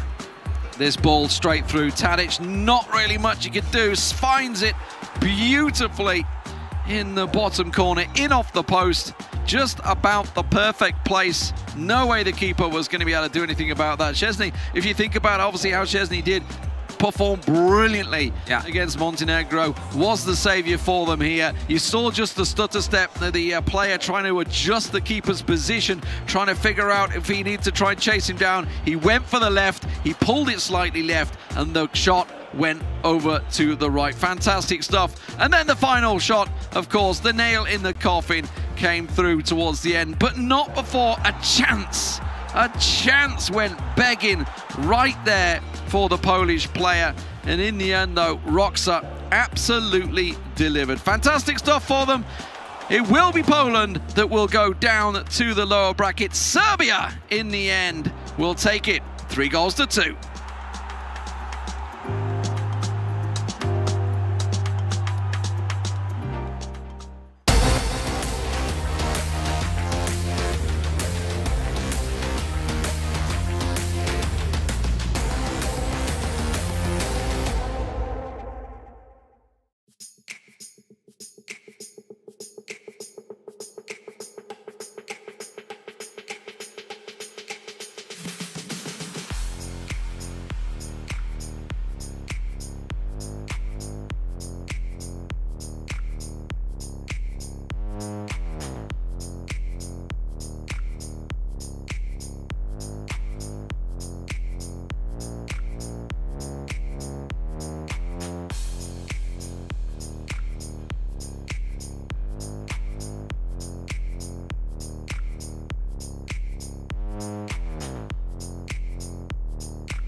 An amazing performance from Serbia sets them out to be the first team qualified in quarterfinals. And we have to say, I have to say, Roxa really proved you guys right, huh, Alex? I mean, it is his job, but at maximum, you know, it's like we found out again, like we were looking for the only second, you know, the Austrian back doing a great performance. We requested this morning, and now he did it. You know, it's like amazing 2-0 against the AS Roma player, Kepa, and yeah, the Man United player, and did an amazing game. And everything was on the hands of Jancio, but you know, we were discussing between Barry and me, maybe that formation for the beginning, the fight back, were really bad decision against a kind of player. Roxa, he scored the first one really early in time, and then Roxa were massive. Then with 2-0, yeah, everything was really open, but at the end Roxa showed why he's a top player, top class player, and at the end everything went to Serbia. Serbia, yeah. It went to plan. I think, as Alex said, I mean, they scored in, I think Roxa scored after being 2-0 down. He scored it like 8 minutes gone, I think. Yeah. So you can see the goal there. I mean, it's just a simple enough finish, but that really put him like thinking, yeah, I'm going to win this. You know, he obviously feels confident. You know, they have the experience. You know, they have the previous results of last year, and they feel confident that they were going to overturn this. And I mean, they did. But that's predicted, right? Yeah, it is. Well, our predictions were nearly right. We were maybe a goal short or two, but it was. Yeah, Jancio was the idol for and the man for Poland in the first game of the day. Today was a difficult role to defend a result, but in front was Roxa. I mean, that's the best to have two amazing players in the team. If some of them doesn't make the best, as in the case of Kepa, and then Roxa makes an amazing performance. I think everyone after today will try to make his tactics about to make holidays the day before the tournament, because it's very hard to look some tired. He's rested now. Yeah, it looks. It proved you right. Yeah. I'm pretty awesome. I mean, look in Serbia last year, they were second in their group in the eEURO 2020. This time, the winners of their group, and that's really important. Yeah. They will face a second team in another group, so that's a really positive thing for them. Yeah. But still, from this match, we can see that Poland still has a word to say, something to say. In that first match, Austria really took it as a 2-0, so 2-0. I'm really happy with him. And now they are on the decider side. So they are on the decider side of the bracket, and they will be waiting on Montenegro and Turkey. What team would you believe would be the best outcome for this? The best. I mean, for us, I want to see Montenegro probably. I mean, Poland probably won't want to, but they'd prefer Turkey maybe. But I do think that Poland, like as Alex said, we were waiting for Austria to have a performance like that in the first game. We really, like, he is, right? Yeah, I mean, he is their star player, and he didn't really get going. Maybe a bit of nerves, maybe, I don't know. Yeah, it's the first one, but the morning something's happened. You know, you're a bit, tense. It's difficult. Yeah. But I think he has to do it. He did it, so that's pretty amazing. I think you can see here, even from the stats, like Poland were just never in this game, and to have only one shot on target after all the work done in the first game by Austria, like it was never going to be an easy one for them. But I do think that if they are going to be playing either Turkey or Montenegro, they need to probably be a little bit more aggressive across both games. I think we saw that they had a 2-goal lead. They went 5 at the back, and it also shows like having the lead doesn't make that you win the game. And that's it. This is a very complicated tournament. Not at this level. You can't have just a superstar and win it. You need a team, a really good team behind. And if I'm the Polish guys, I mean, you have just to believe in your players. I mean, if Austria make a good job tomorrow, I mean, they can't believe to go through the quarterfinals. So, I mean, Jancio can do pretty well. Instead, if Ron Balto can go in, he's another good player as well. In front, Turkey, I mean, they are pretty good player as well. I mean, Mujahid, the professional player for Galatasaray, is another top player. It is true that Emir maybe did not a great performance against Roxa this morning, but you never know. I mean, the important is that Serbia look for Saturday. Tomorrow is another free day for Roxa, and then definitely let's take a look for. Let's see then. The rest. Yeah, but then we have so in this situation of a tie 2-2. Yeah, we found together that the last goal, the 3-0 for Roxa, was the best one. Let's go to analyze. It was a tie moment. It's like they passed the whole second game without many occasions. That one, that's really important. It's like the simple pass for the build-up. And luckily for Jancio, Krishovia took the ball, and then afterward, he was really slowly compared with the build-up of Roxa. What the two next pass is amazing. And then in that part, I mean, he decided, as you will see here, he decided the best way, no, to be in front of the keeper, and an amazing goal. You know, I mean, this kind of moment is like you have the press, and even the simple passes, you have your hands and like this, and you can do your best, or the typical thing that you do every day. And here you could say, I will look to this celebration because represent a lot how Rockside is. Like, you know, it's this kind of player that can look to you, to the camera, and say, "What's up? I am here, you know, and I beat you." And he's like this, and that's why he's fantastic. And we need bold and aggressive. That's what we want to see also here in the competition, right? Yeah, of course. That's great, and many different ways to play. And Roxa in with Kepa, and really interesting. I mean, I want to be watching the best player playing on Saturday, and this is one of them. So yeah, and I mean, you need to play the game, but also play the mind of the other player, right? So this is maybe one of the ways to do that. I think so. I think Poland might have thought that they probably had this, maybe not in the bag, but they probably felt very comfortable going in and probably discussed amongst themselves, listen, let's just stay compact. And then obviously when Roxa scored in the first 10 minutes, I mean, they probably threw all their plans away. So that is, at this level, you do need to prepare that, you know, 2 goals is nothing really over the course of 90 minutes in these games. So yeah, it'll be interesting to see. I mean, I'm with Alex. I think, you know, Serbia will have a huge say in this tournament. Yeah, and now they are on quarterfinals, so they are on the top side of the bracket, and we have then Montenegro against Turkey to see which of this team will join Poland on the tiebreaker tomorrow. Yep, I mean, everything is possible. I mean, I don't know which team will prefer Poland, because looking back, play against Montenegro will be really tough. Montenegro were a bit better in feelings during the games, but they miss a lot of chances.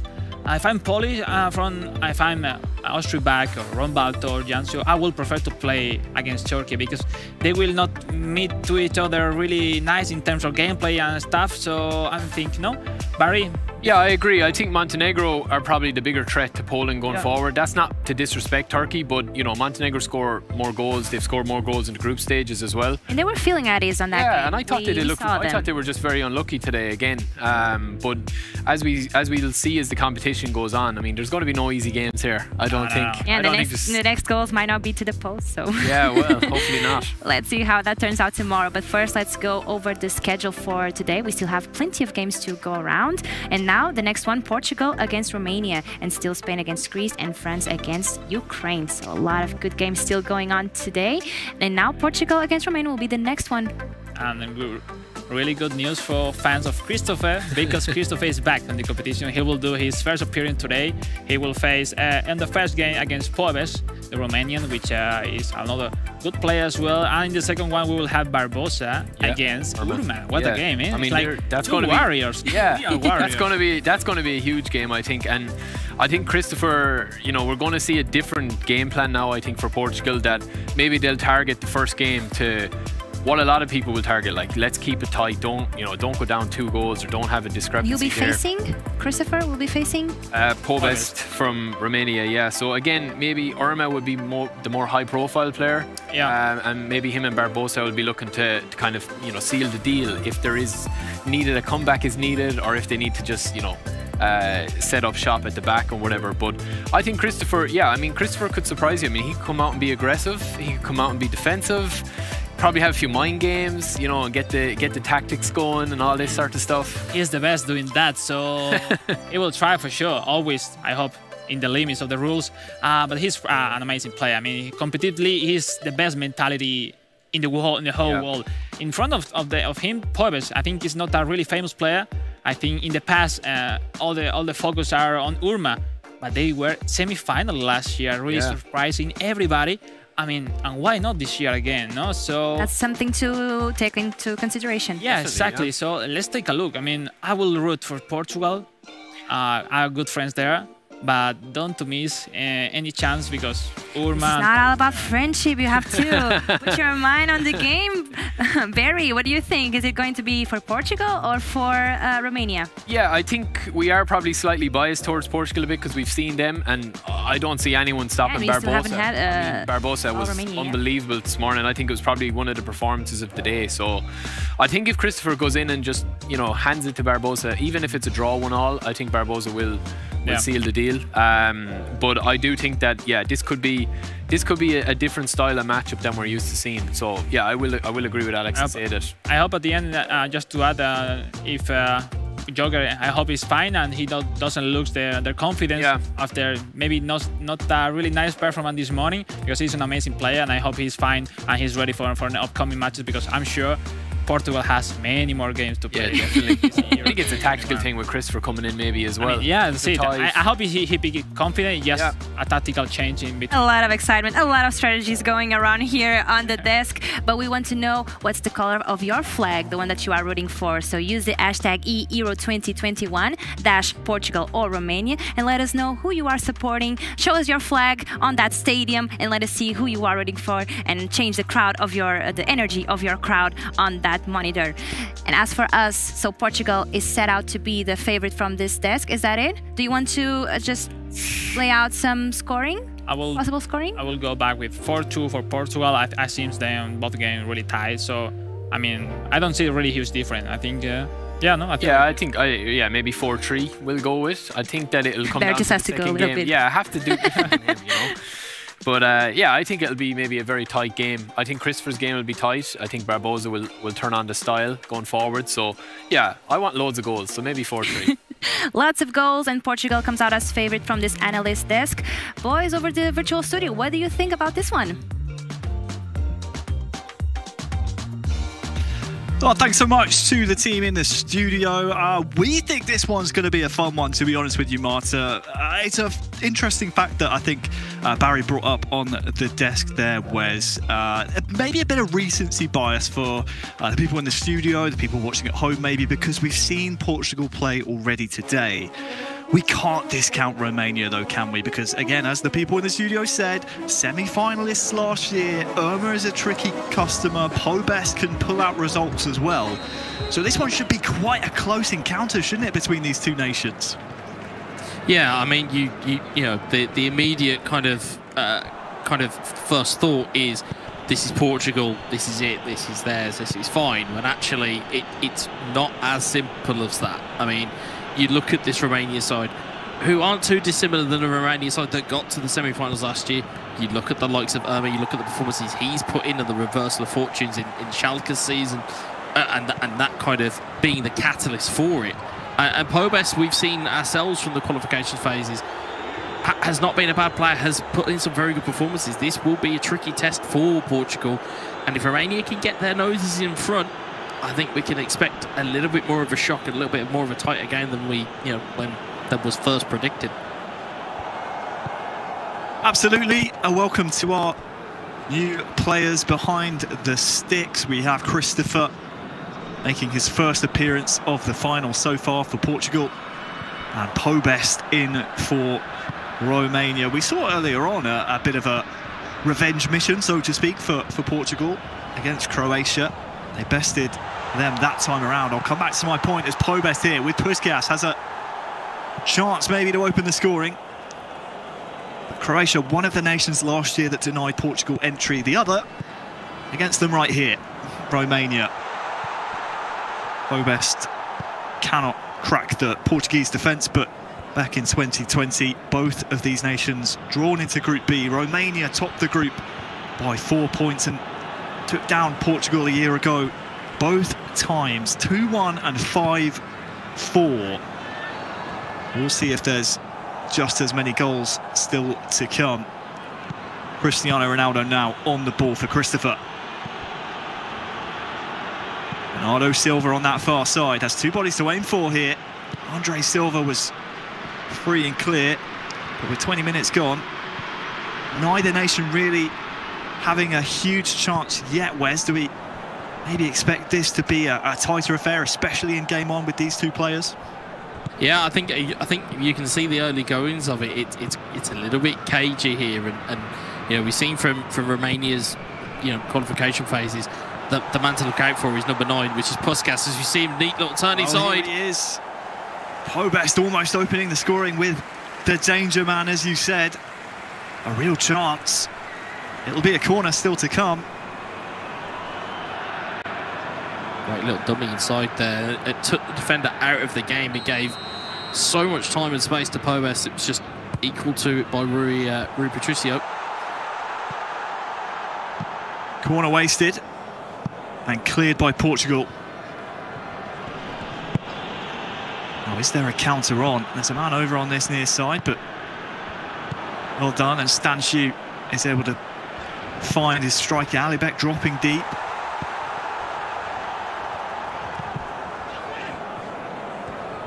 Just a little rushed at times here from Pobest. Nice feint from Andre Silva here on the near side. Now, can Christopher find Bernardo Silva?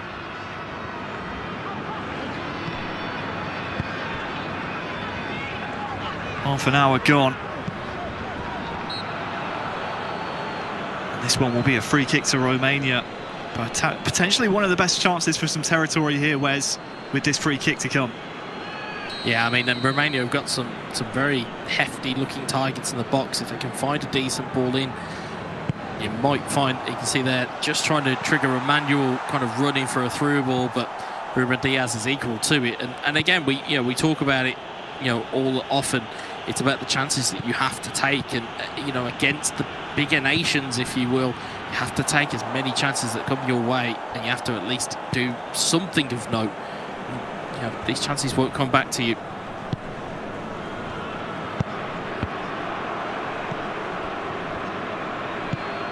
Ruben Diaz.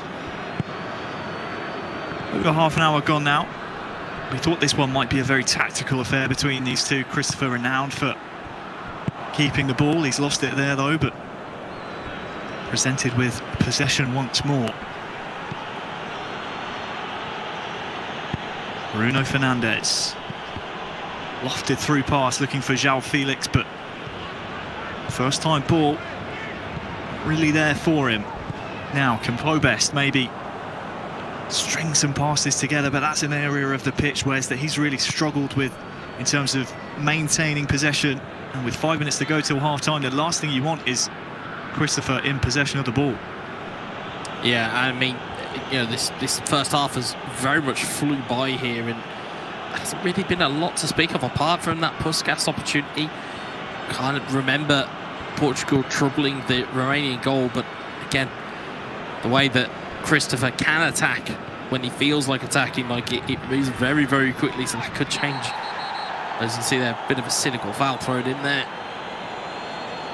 Yeah, sliding in, and I think the reason for that was because Christopher saw what I saw, many yellow shirts breaking ahead. So Pereira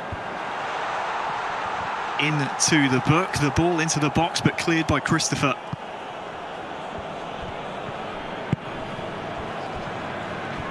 And with very little action seen in the first half, no minutes added on, so that will be the final action of the half. And Wes, well, there's a lot on the line here between these two nations. We're not blown away by the action we've seen in the first half, but we have to remember this is not only a two-legged affair, but also both of these nations, if they win this game, they're in the knockout stages.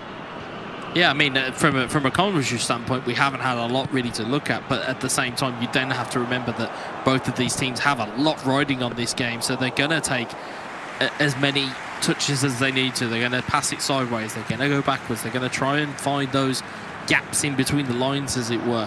And granted, it's more of a tactical joust than it is anything else. It's not really, the firepower that we've expected.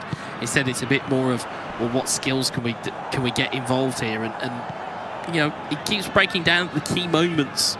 It's only going to take one of those moments to go the other way. You can see maybe either a mistake or a moment of magic that's probably going to break this game wide open. We will see which way that moment of magic will come. For now, though, Pobest into the feet of Puskas. Marin has seen his man on this near side. We're on a yellow here. has just gone in, and this will be a Romanian free kick, but the question will be asked, harsh if he's are there further ramifications? As you said, bit harsh. No further action needed other than the free kick, which is cleared away. And Portugal, not only do they live to see another day, they also have a potential break on here. Cristiano Ronaldo dispossessed. Maybe just took too long there looking for his options, and now maybe Romania can come the other way with it. Look at this from Pobes. Great footwork. The referee plays a good advantage. Ali Beck can't connect on the pass. And as we trickle over to the hour mark in the game, it's still 0-0. Portugal, though, living very dangerously. Yeah, indeed. It's a credit to Romania at the moment to still be in the game in the level they are. You know, like we kind of alluded to earlier in the commentary. You know, these guys are previous semi-finalists. These guys know their way around this Romania team. It's just a case of trying to utilise those, you know, weapons that they have. They may not have the strength in depth, but they will make up for it in tenacity. They'll make up for it in desire, and it's those intangible qualities that makes this Romania team so dangerous.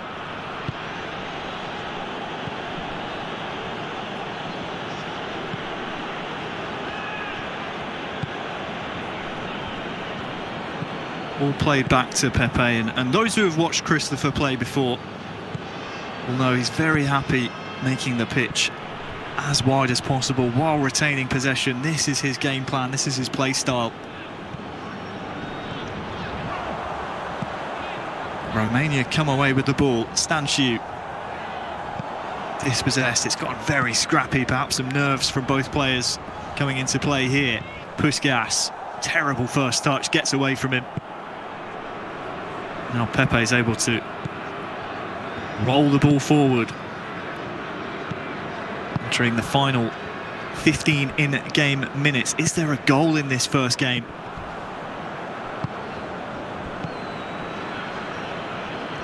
Ronaldo and Bernardo Silva combining. Here's the former, Andre Silva.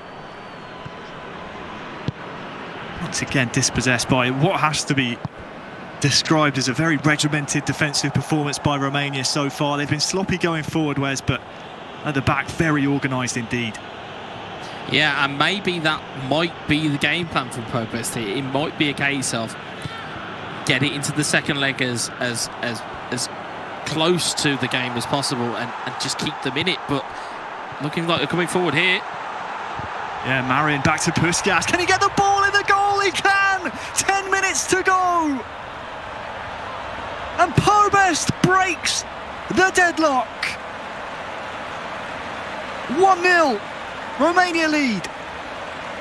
We talked about it needing a moment of magic, and I'm not even from my positioning here, I didn't even see that pass on. That's a wonderful pass from Pobes, and it is to the danger man Puskas. It goes, it ricochets off of the heel, goes into the back of the net. It's frightfully unlucky for Portugal, but Romania aren't going to care. The ball's in the back of the net, the scoreline reads 1-0, and all of a sudden there might be a tiny bit of a shock on the cards here. Fortunate definitely with the deflections, but I feel like Pobes might have felt a little hard done by Wes based on the first touch that his player took. But in the end, he kind of evened out on the spell of things, as once more we see a pause. So we'll look over some of the replays of the match so far. I mean, Christopher, what does he do now? Does he push all his men forward? There's only 10 in-game minutes left. Do we just throw caution to the wind here? There's still a second leg to come. Well, that's the thing, is that do you then put your kind of, you know, your casino chips, do you put them on Barbosa, or do you bet on yourself? And I think that's going to be the kind of the critical decision here. Is there's not long left in the game. You might just stomach taking a loss here and keep it at 1-0 and then go from there. But I don't know where you go from it. It's a brilliant ball in from Pobes, and to find, like we said, for these, in inverted commas, smaller nations, and I mean that with the greatest of respect to Romania, you've got to find your talisman. You've got to find, for Finland, it's Timo Pukki. For Serbia, it's Mitrovic. You have to find those players that you can get the best out of. And Puskas very much seems to fit that bill right now. Saw from the replay of the goal, it all came from a Christopher mistake. He has a chance here maybe to rectify that. Once again, it's that regimented defence, that, I don't want to say siege mentality, because Christopher has hardly mounted a siege here. Very, very organised back line of Pobest. And capitalising on the Christopher mistake that's leading to this scoreline you see on your screens. Cristiano Ronaldo. Guedes has a chance maybe to equalise! And he does! Within 10 in-game minutes, Christopher strikes back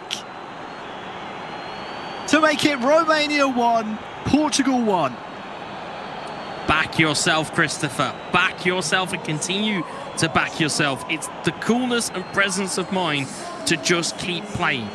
You're under pressure. You know you're the bigger team. You know you are the scalp here. Keep your head, and it's exactly what he's done. He's found that outside ball, found the outside runner that is Gonzalo Guedes, and has found the finish as well. Slots it right into the corner. No keeper in the world. You can put 2 or 3 goalkeepers in there. They're not saving that from there. Well, yeah, more tactics to be changed. And this game ready to come to the boil at the perfect moment. It took an entire half of football to really get these two players going for glory. And we're approaching stoppage time now. Pobest wants to try and slide in. Maxim has a real chance here to take the lead again! And he's found the back of the net! 3 goals in 10 minutes! And it's Romania celebrating the loudest. 2-1. As you were. Well, we talk about, you talked about siege mentality, and you talk about, desire and tenacity, and that's what we spoke about earlier in this game. That is the separator for teams like Romania. They have this never quit attitude. They keep going and keep going and keep going. They have setbacks, they pick themselves up, they dust themselves off, and they get back to it. It's a neat little flick there, and that is understated, by the way. I hope Alex picks that up in the highlights. It's a lovely touch, and again, it's those slices of luck. That ball on another day hits the post, goes out for a goal kick. On this occasion, finds the back of the net. Maxim makes himself a hero. And Pobest has got to hold out now for 2 minutes. He's just got to get it clear as quickly as he can. Well, he stuck a foot in there. It's devastating for Portugal. And there is the final whistle. The Romanian fans happy with what their nation have done in game 1. Pobest gives Irma a 2-1 lead to take into that second game. The 2020 semi-finalists, Wes. I mean, the pundits in the studio said this was going to be Portugal 4-2. It still might be, but maybe just reminding our pundits there, Romania, that they came here to play. Well, it's like Marta said, there's no friends in the eEURO tournaments, and this should be no better way of judging it, is that, on their day, Romania can cause trouble, and that they are doing right now. You can see, although it started off very well for Portugal, they had the early pressure, they had the opportunities to kind of get in and amongst it, but what was really telling was the fact that the only shot that Christopher had was the goal. There wasn't any other shots on target, there wasn't any other attempts on goal, and that in itself kind of leans into this fact of, is he too defensive? Does he use the right tactics at the right time? And again, we saw that goal go in, and it was a great find from Pobest to find Puskas. He knows where his man's going to be, slots it in. It's a great finish. I mean, for the ability of Christopher again to find a goal and find an equaliser was great, but all credit to Romania. And again, showing people exactly what we have come to expect of them, is we expect them to not give in. And it is that kind of hanging on when you don't expect them to hang on, it's that intangible quality that they have. I mean, we're just Again, seeing the replays of the final 10 in-game minutes, we saw 3 goals. But what's standing out to me, not only the final goal from Pobest, but also the opener in the 80th minute. The vision, you picked up on it, Wes, the vision to find the pass when no one else saw it. We're seeing Christopher's goal here, which as well, fantastic to find the man over. Guides slots it home, but the vision on both of Pobest's goals, for me, alone, I mean, this is the pick of the bunch right here, the almost 1-2 with the flick up. Yeah. Says to me that Pobest deserved to win that game. He was well worth that 2-1 victory. Yeah, and in terms of players that are improving, as I think Alex alluded to, in terms of players who improve game on game, it's probably the best complete performance that I have seen from Pobest in the you know, all the way through the qualifying, all the way through the playoffs, etc. It's the most complete performance that I've seen from him, and to come up in the key moments, you know, and we're going to cut to the zone here. Yeah, absolutely. Here's the FedEx Performance Zone stats from the first game, a 2-1 Romania victory.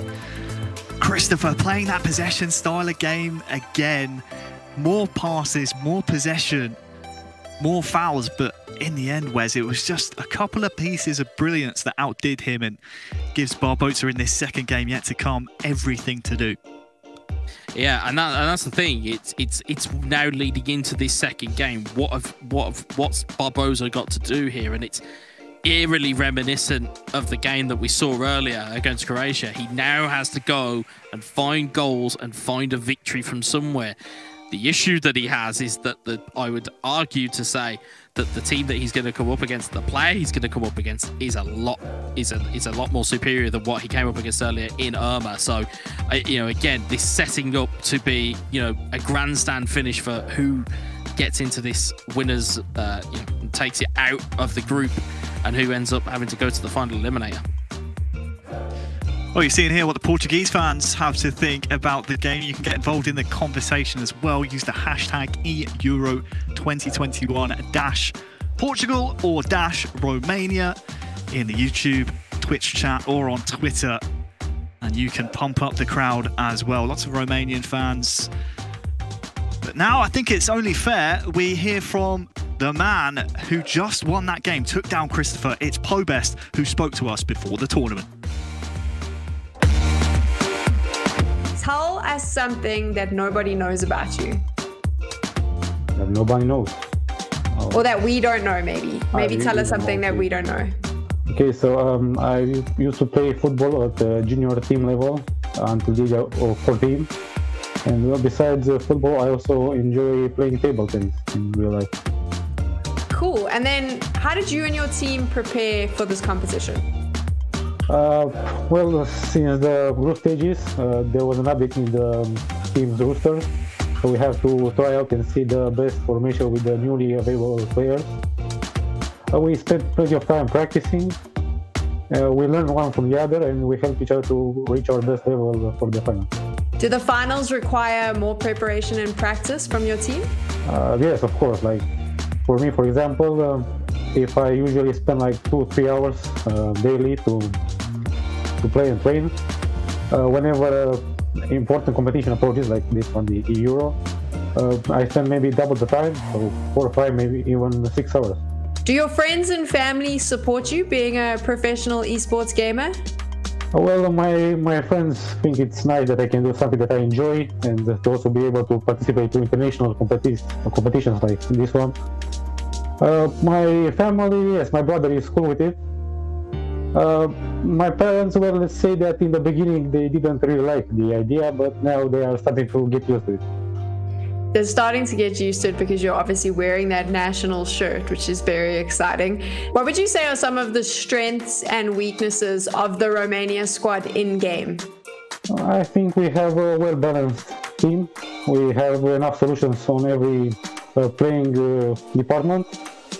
Maybe we lack a little bit of physicality in the midfield because we have some players that are short. But I think we can make up on this lack of physicality with agility and technique. And if you had to choose one player from the national squad in-game to be what you would call the most important player, which player would you choose? I have some key players, but since I have to pick only one, I would pick Denis Alibek, because in my opinion he's the best striker of our team. And well, in football, goals make the difference. So I would pick him because he's my main goal scorer. Well, great to hear from Pobest there, of course. Spoke to us before the tournament, Wes. Great to hear from Sam Wright as well. She has conducted all the player interviews, bringing us all this great content. So thank you to her. And of course, Pobest has done the job now, Wes. It's time to move on to our second game, in which Irma has a 2-1 aggregate lead to take into the game against Barbosa. Which way do we see this one going? Goals, lots and lots of goals. No, that's all I can really predict here. I genuinely feel as though it's just going to be the irresistible force meets the immovable object. These two players are at the height of their powers, and again, you talk about intangibles. The pride of representing your nation in this tournament, in the biggest tournament that there is nationally, it is something that will set something off in these players. I think we're going to see a completely different side to Irma. I think we're going to see more of the same of what we saw from Barbosa earlier. And that's why I just think there's just going to be goals. There's going to be goals everywhere. And I can't wait to see how this pans out. Well, if you're a believer of history repeating itself, here's a fun factoid for you. When they matched up in the qualifying groups, in Group B in 2020, Wes, they played each other twice. The first game ended 2-1. The second game ended 5-4. So your predictions and prophecy about goals, if you believe history repeats itself, could well come true here. But I believe this one will be a fantastic game between two fantastic players, two eFootball Pro players, yet I think two very similar players, actually. They both joined squads and clubs that were struggling the year previous. Barbosa, of course, going to Arsenal, and Irma coming to Schalke. Completely turned their two clubs' respective fortunes around in the 3 versus 3 game. Now we see them go head-to-head on the 1 versus 1 stage for what is essentially... I mean, you win this, you're in the final 8, you're into the quarterfinals. You lose this, you have to go into a win or go home game to be played tomorrow. The question is, Wes, I mean, you said no friends in the eEURO competition. Which way do your allegiances lie? I'll come back to you as Irma threatens to start things off very quickly here for Romania. Stand shoot dispossessed. Which way do you see this one going? Well, again, I'm gonna stick with my guys who I genuinely loved last year, which is going to be Romania. I just think that there's going to be a little bit too much for Barbosa to overcome, but Barbosa, again, can turn it on at any given day. I mean, we've seen goals galore from him across the board. So I think it's going to be tight. I think Romania edge it just because they have that goal advantage already. But expect fireworks. Well, opening 10 minutes. Irma's been on the offensive, doesn't want to sit back on this 2-1 lead whatsoever. Very positive from the man who won many hearts last year with his performances in eEURO 2020. It's Barbosa, though, for Portugal, coming up the other end. On that far side, Cristiano Ronaldo. 1-2 with Ruben Neves. And it'll come off a Romanian player, I believe, for a corner.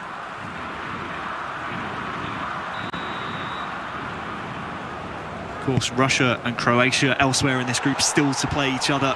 They'll be keeping an eye on this one, and that, well, a snapshot from the corner. It could have gone anywhere, but instead it's gone past the byline, out for a goal kick. Really close, though, to opening the scoring. Yeah, it was very close. I mean, there was a man on the post, but again, if a player sticks out a leg and it potentially hits off them, it can go absolutely anywhere. I think your point you made about the two guys playing for individual clubs, we talked a lot about, obviously, co-op. It's a lot, I think a lot gets lost where people forget how good these players are on an individual level, and I think this type of tournament is perfect to showcase that type of skill level. Corner to Romania. That's Rui Patricio come to try and claim it. Marin with a left peg. Almost took the head off of one of the Portuguese players there. It was a venomous strike indeed. Cristiano Ronaldo now for Barbosa, trying to hold the ball up. Press from Romania. Somewhat unsuccessful, and here's Bruno Fernandes. Waiting for support, has to go backwards to Ruben Neves, who spreads it wide to Oliveira. Cristiano Ronaldo's at the front post, and well, the goalkeeper has made contact. It's played across the face of goal, but no one attacking it. Chance still on here, Bruno Fernandes. Back to him now, dispossessed. And that one, Wes, is going to be a free kick. A real chance, though, for Portugal, a sign of maybe things to come. Yeah, will be relieved to see that one break down a little bit. Bruno Fernandes picking up a booking. I think, you know, again, looking at it, it's going to be a case of I get the feeling it's going to be a case of who makes a mistake here. That's how I feel how tight this actually is. Who's going to make the first mistake, and then does the opponent capitalise on it? Because both of these guys have got it in, you know, their respective lockers to capitalise on errors. So I think that it's going to be a case of who makes that error first. It was a very strong opening 10 minutes for Irma. He's since come off the boil slightly. Alabek now was named by Pobest as the star man, the key man for Romania on the virtual pitch, with stat balancing being taken into account. He couldn't make his pass work that time around. Ruben Neves, his pass is unsuccessful. The longer this game kind of trickles on, Wes, without any goals, I mean, it's obvious to say it would favour Romania with the aggregate scoreline as it is. Most definitely. I think that's what we talked about a lot in terms of passive possession. You know, as much as you can have the possession stat up and have the ball, if you're not having it in places where you can cause damage, then it's worthless. You know, the only thing I would say from Irma at the moment that I'm seeing here is he's very aggressive when he's going to attack the ball with Portugal, so he's got to be careful that he doesn't drag players out of position, because players like Barbosa and the Portuguese players that he has at his disposal will capitalise on those gaps.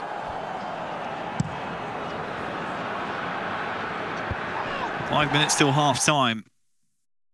Aggregate scoreline, Romania 2, Portugal 1. As we get our feed back now, Marin looking for Hadji in behind. Well defended by the Portuguese defence.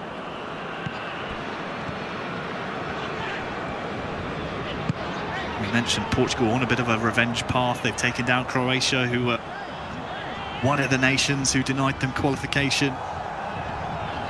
Euro 2020 just a year ago. Here is the other nation. It stands before them. Bruno Fernandes couldn't quite twirl his run around, and that will signal the end of the first half. 0-0, Romania leading on aggregates. Big half of football here for Portugal. Yeah, it's a huge half of football. I mean, you look at the way that things are kind of set up here. I mean, do Romania have Portugal's number here? Like that's my real key kind of question, even for myself here. Is I'm watching this game and I'm seeing where are Portugal going to get this from? They're looking towards Ronaldo, but he's heavily isolated. And as we said, if there's aggression from that Romanian backline, it's going to cause problems for Ronaldo getting the ball into feet. So they're going to have to find another tactic here.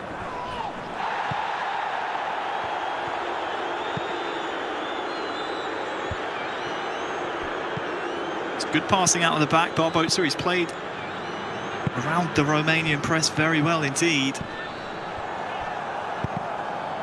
Ruben Neves trying to pick out a pass. Good tackle by Sergio Oliveira. Bruno Fernandes into Andre Silva. Back to Fernandes! Lifted it. Or at least attempted to. Over Tatarusanu. But good defending in the end by Romania. Dangerous though from Barbosa.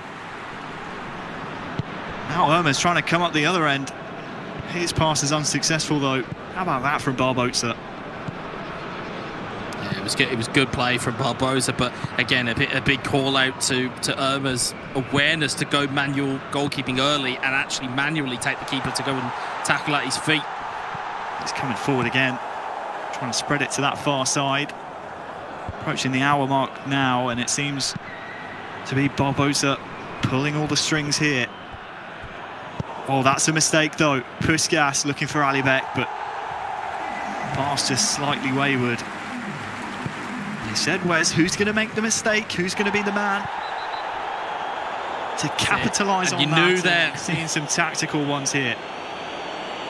Yeah, and that's what I'm saying, is that Irma has recognised there that there was a little bit of rhythm seeping into that Portuguese attack there. He's just put one on Ronaldo for the UK speakers out there. He's put one on Ronaldo, and by means as in he's just heavily fouled him, and it's kind of just jolted that attack. But it just means then that Romania can reset, they can get back into that defensive shell. And I know that you were speaking about their defence in the first game. I would define it as stubborn. That's how I always define these types of defences, where they're incredibly hard to break down. You have to move the ball quickly to just kind of get them out of their defensive rhythm. But at the moment, this ball's not moving quickly enough. I mean, 66% possession we saw there just flash up in the top left-hand corner of the screen. But it's great having the possession. If you're not having it in the right places, then it's worthless. Well, while we were watching the replay, Stanciu went into the book and off of the pitch for Romania. So Irma clearly not wanting to play with 10 men, or even risking that being a possibility. So far, so good for Romania. It's Portugal who need a goal. Into the final half hour now.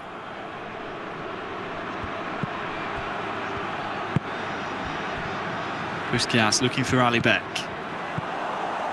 Tried to force it down the middle when maybe going out wide was a better option, and now those three potent attackers from Portugal can start to spread their legs a little bit. Guedes lays it back. Barbosa happy to recycle here.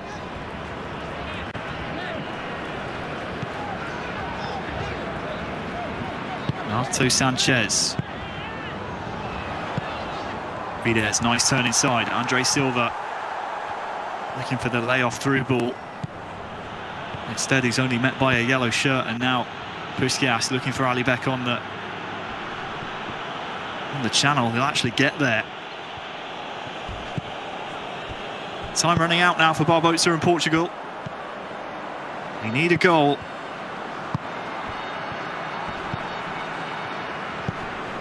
Bruno Fernandes. Referee plays a good advantage there.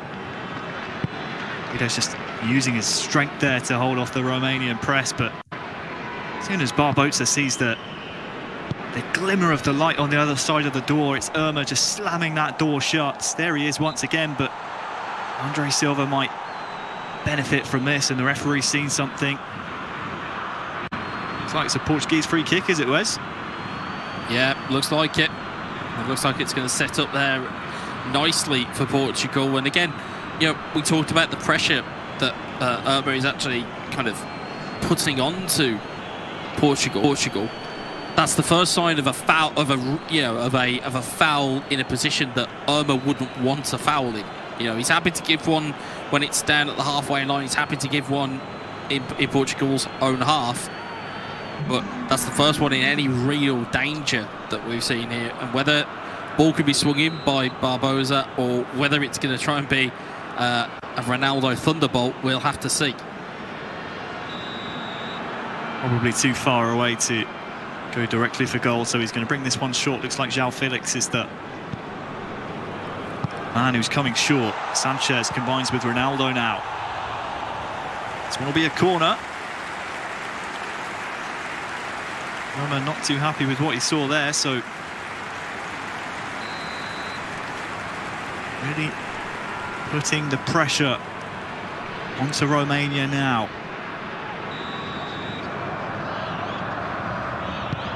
This would send the Portuguese fans in the stadium into the raptures. And look at this, Cristiano Ronaldo cannot turn around Manea. And Irma dribbling with the ball.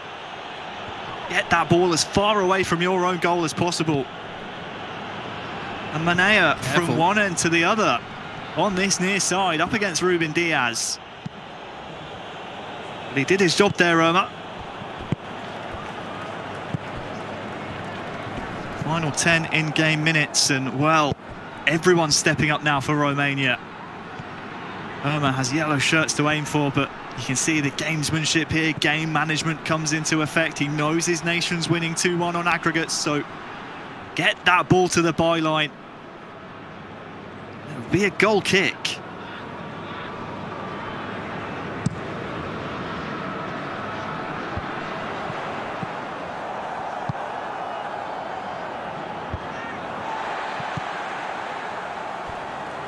Time running out here for Portugal. They look destined to play in our lower bracket match here in this group unless they can find a goal.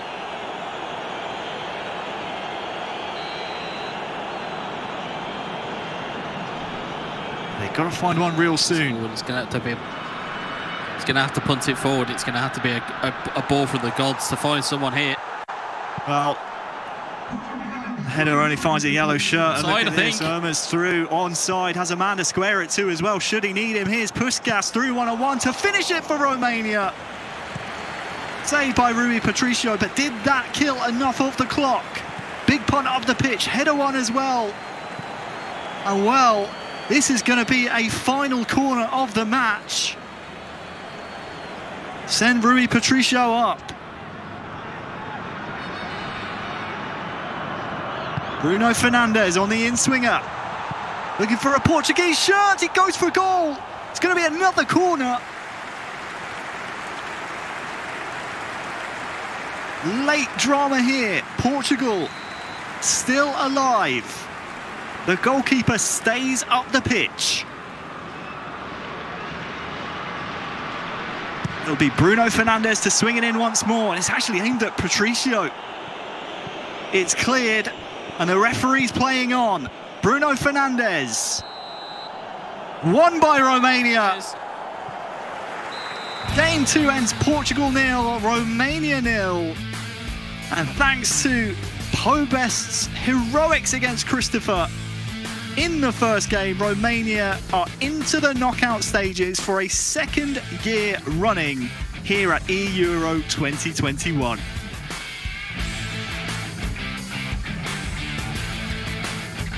Yeah, I mean, you've got to look and feel for Portugal here that Romania seem to just have their number. They have basically become the Portuguese nemesis here. There just seems to be a recurring theme here.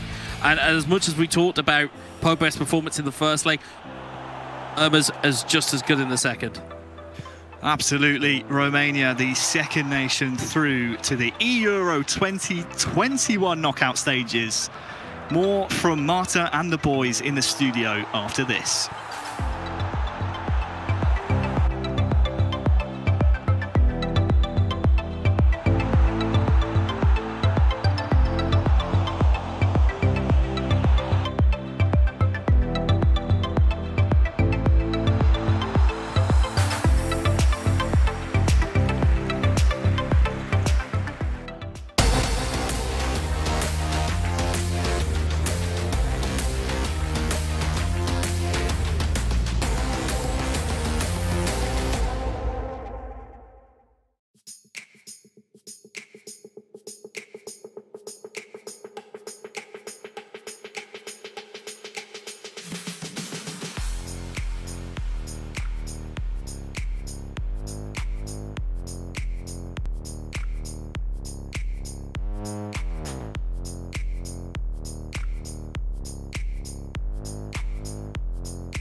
Romania joins Serbia Saturday on quarterfinals as after this victory against Portugal 2-1. Romania being very, very dominant on that first game, Alex. I mean, in general, they were more solid than we could expect from the very beginning. I mean, they throw out for the first game Pobes against Christopher, and I think no one could expect Christopher. I think it was there were a low pace of game, not a lot of chances, but Pobes took the lead in the second half. Barry, then Christopher make the comeback, taking the draw, and then quickly in the last moments, Pobes took the victory for Romania. It's like, I mean, no one could expect that, no? I think between all these 4 players, I think no one could expect a victory for Pobes now. And then, obviously, the second game was a really tough game for Barbosa's side, going down by 1 goal from the very beginning, no, against Urban. Urban did pretty well. I mean, did not let him really play safe, and at the end, he controlled more or less the chances, less the last minutes, and finally victory for Romania, winners of this Group B, and really awesome, unexpected, eh? Against your expectations. And against our expectations too, yeah, and our choices and predictions. I mean, I'm glad to be proven wrong, because Romania were, I think, well, you know, they were brilliant, I thought, and the first game, you know, like Christopher, was he the right choice, do you think, for that game and the way that he approached the match? I mean, we saw here another mistake in the build-up at the very beginning, in the minute 80. I mean, but you have to believe in him. And his game style is really solid from the. I mean, he's world champ, no? He's the first world champ in history. So, I mean, I don't know. I think it's easy to say it when he loses, yeah? Yeah, it's exactly. easy for us to say, yeah, it was the wrong option, but like, I think the game plan worked for him until there was like, what? There was the first goal was in the 80th minute. Christopher scored 2 or 3 minutes later, and then there was no time. Yeah, I mean, there was no time, and then the 2-1 came, you know, pretty much from, you know. As we see here, he reacted. I mean, he's a top player. He reacted with his role. And then the next goal that came, I mean, Christopher didn't have a time to go in and change anything. He didn't have time to actually make a counter-attack or anything. But it's a situation is strange. Like, you know you are better, or you guess you are better than the opponents. Like, you can be comfortable with the draws. Like, you keep looking for the goals. Like, and then directly, as we will see now, Pobes smash you with the second goal. It's like, what's happened? Blow, yeah. Like, you can't expect that. It's like, yeah, I mean, that, like, as I say, Christopher didn't have a chance to get back. I mean, he'd only, like, I think, like a minute into, or just before injury time here that we're seeing, or extra time, or injury time, sorry. And he didn't have a chance. I think he was rocked. I think he would have been frustrated. And you can see, you know, the reaction of the Romanian bench there coming in to celebrate. Because, I mean, at 88 minutes. Yeah, there's not much you can do, really. What can you do? So yeah, it was a sucker punch, really. But I think it was maybe deserved, the 2-1 victory in the first game. I mean, in general, I think it's like there's no one team who deserve in this matchup to win. I mean, they both did their best. It's like Romania took the lead and they controlled it at the end. But in the Portugal side, they did not play worse than them. It's like, I think it was an equal game from the beginning. Just there was no chances for scoring, and even on the second game, where Portugal had most of possession, so 65 against 35, a lot of shots there, but still they didn't manage to convert them into a final score. So yeah, well, like Barbosa, I think was on top for large portions. And then it kind of switched around. He had you're seeing a good couple of chances here from Portugal. On another day, those might go in. You know, in the first game that he played today, they might go in. So I think there was 1 or 2 situations that if he could get a second chance at them, he probably would do things differently. I'm sure Alex will show us in a bit 1 of those or 2 of those chances or whatever. But yeah, I mean, it's a difficult one for Portugal. Result, right? Yeah, it's just difficult for Portugal. You can see the stat line there of that game, and you know, 1 shot on target each, 3 fouls from Romania. I think they kind of took away the counter-attack of Portugal very effectively. But look at the passes there, Alex. I mean, they tried. Yeah, they I mean, really they did. did try every avenue, but they were leading, no? Yeah. So, like, they don't need any more. Like, they can risk to concede a goal. Yeah. So I mean, he did pretty nice. I mean, Urma is a professional player as well. I mean, he's a top player. He knew from the beginning how to deal with this kind of wrestle, and I mean, he did pretty nice. I mean, as we said before, what did Barbosa this morning was really difficult, and it showed right now, because you can't do like that. You can score a lot of goals easily in the games. Well, Romania back-to-back qualified to the quarterfinal. Last year, semi-finalists. Yeah, we are semi-finalists. Don't forget about us. Making us eat our words, really. And they are, again, they're still like underdogs. Like, no one believes in them, but no every year about them. With the nerve there. Exactly. I mean, brilliant for their side. That's excellent. one day free for them tomorrow. So let's jump into that play that you were analyzing. Yeah, for sure. I mean, we didn't show a lot of chances, but I will analyze the last corner because it's the last minute.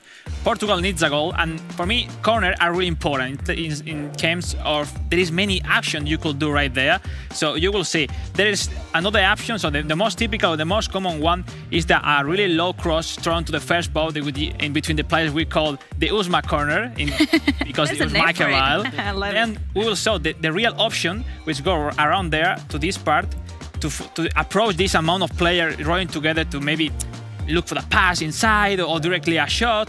And the last one for me, which is really important for all the PES fans, is a short corner approaching this kind of player going there inside. And then, but I mean, to approach like a cross or stuff like this. And yeah, here we go. I think it was pretty nice because you will see right now, he controlled really alone into the box, and then unluckily for Barbosa, the ball was blocked by one of the defender. But even in this minute, the pressure for defending is like in this situation. Could have been perfect, but I mean, I really love it. I mean, if you are defending this corner, it's difficult to predict it because you are nervous.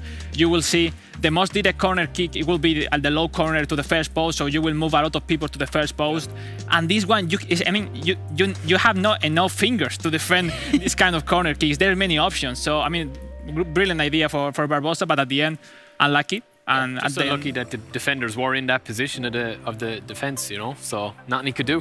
Yep. More chances maybe for tomorrow. Let's go into the bracket to see who Portugal might face tomorrow. So there's still Croatia and Russia game to be played, and then they will join Portugal in the tiebreaker. What do you think about this match, Croatia against Russia, Barry? Yeah, again, this is probably Portugal again. Just to bring it back to Portugal, but they'll be looking to probably make amends now in the tiebreaker, but I don't think they're going to get an easy game from Croatia or Russia. I mean, Russia, we've mentioned it before. We haven't really talked about the actual, the guys playing for Russia. We've more talked about the team they have on the pitch. He lost in the golden goal against Romania. Yeah, so they're thereabouts as well. But I think that Croatia again, they're a very good team as well.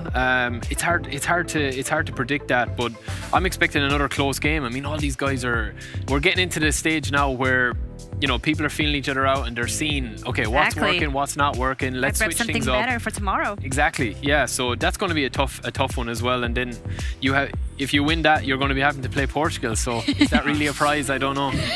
Portugal is, for me, still being the favorites, but I think Croatia and Russia proves by themselves why they are in this grand final of this eEURO 2021.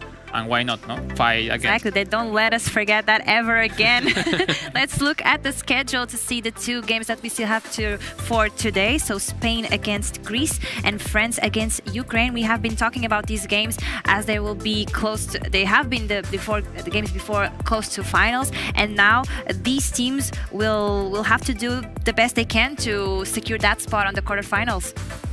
Yeah, I mean, it's not an easy game. It looks like, everybody could expect Spain as a favorite, but Greece, it comes from defeat the Netherlands. It's one of the favorites as well.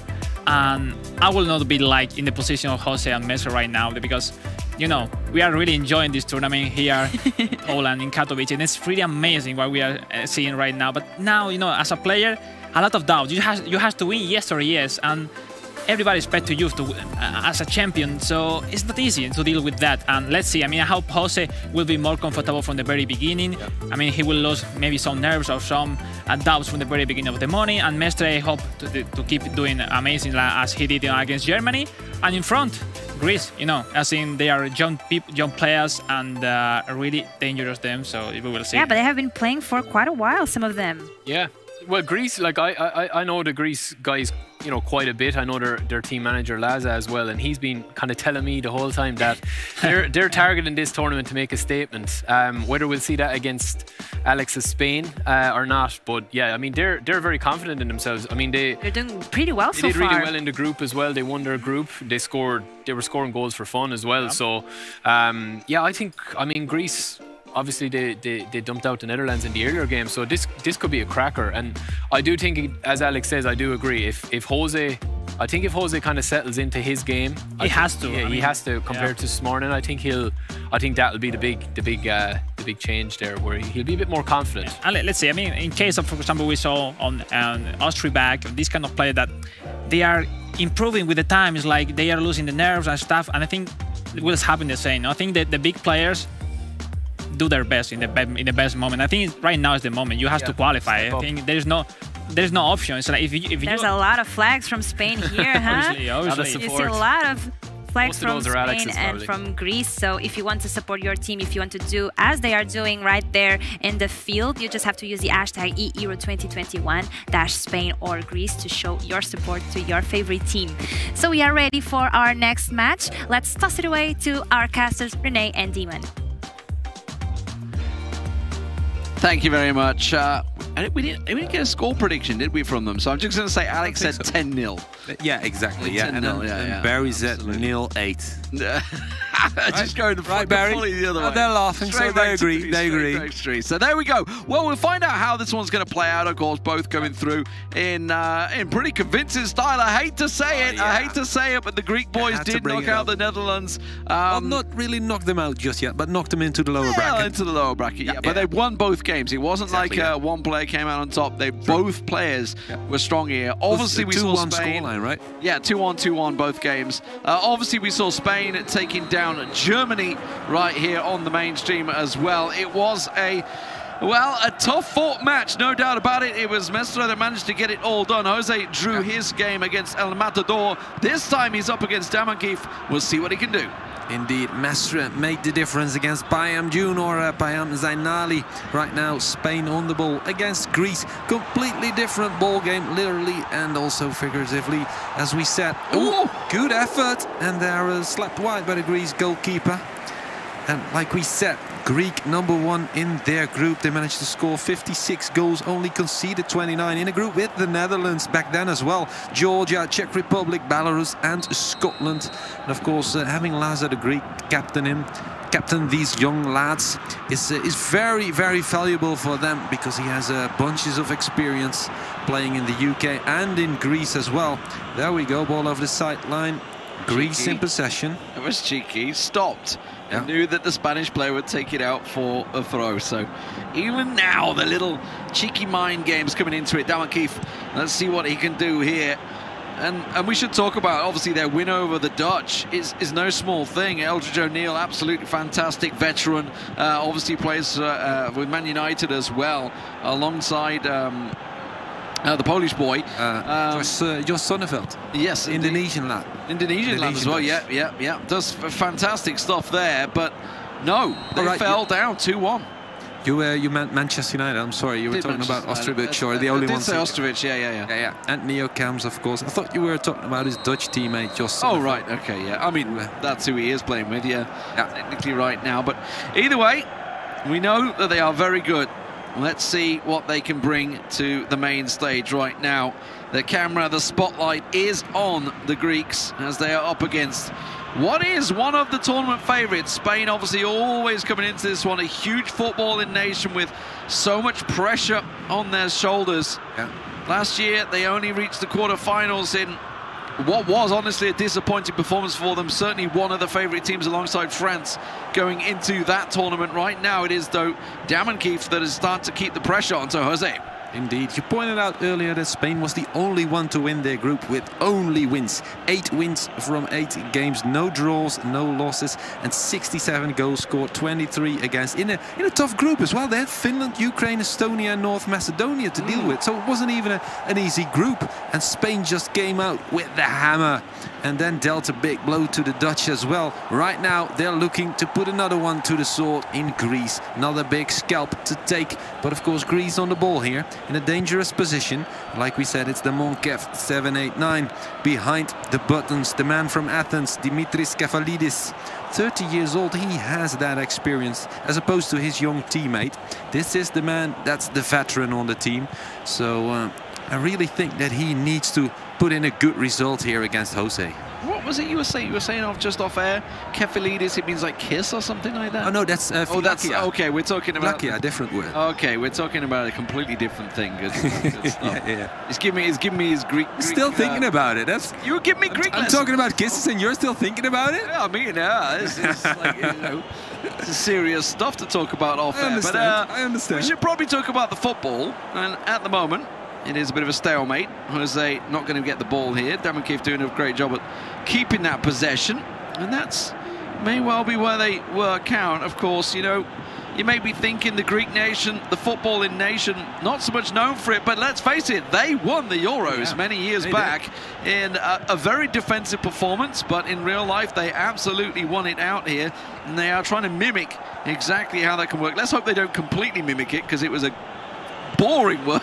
Euros that year. But they still won it nonetheless, taking down Portugal in that one. So let's see whether they can mimic what their real footballers did, the virtual pitch right now.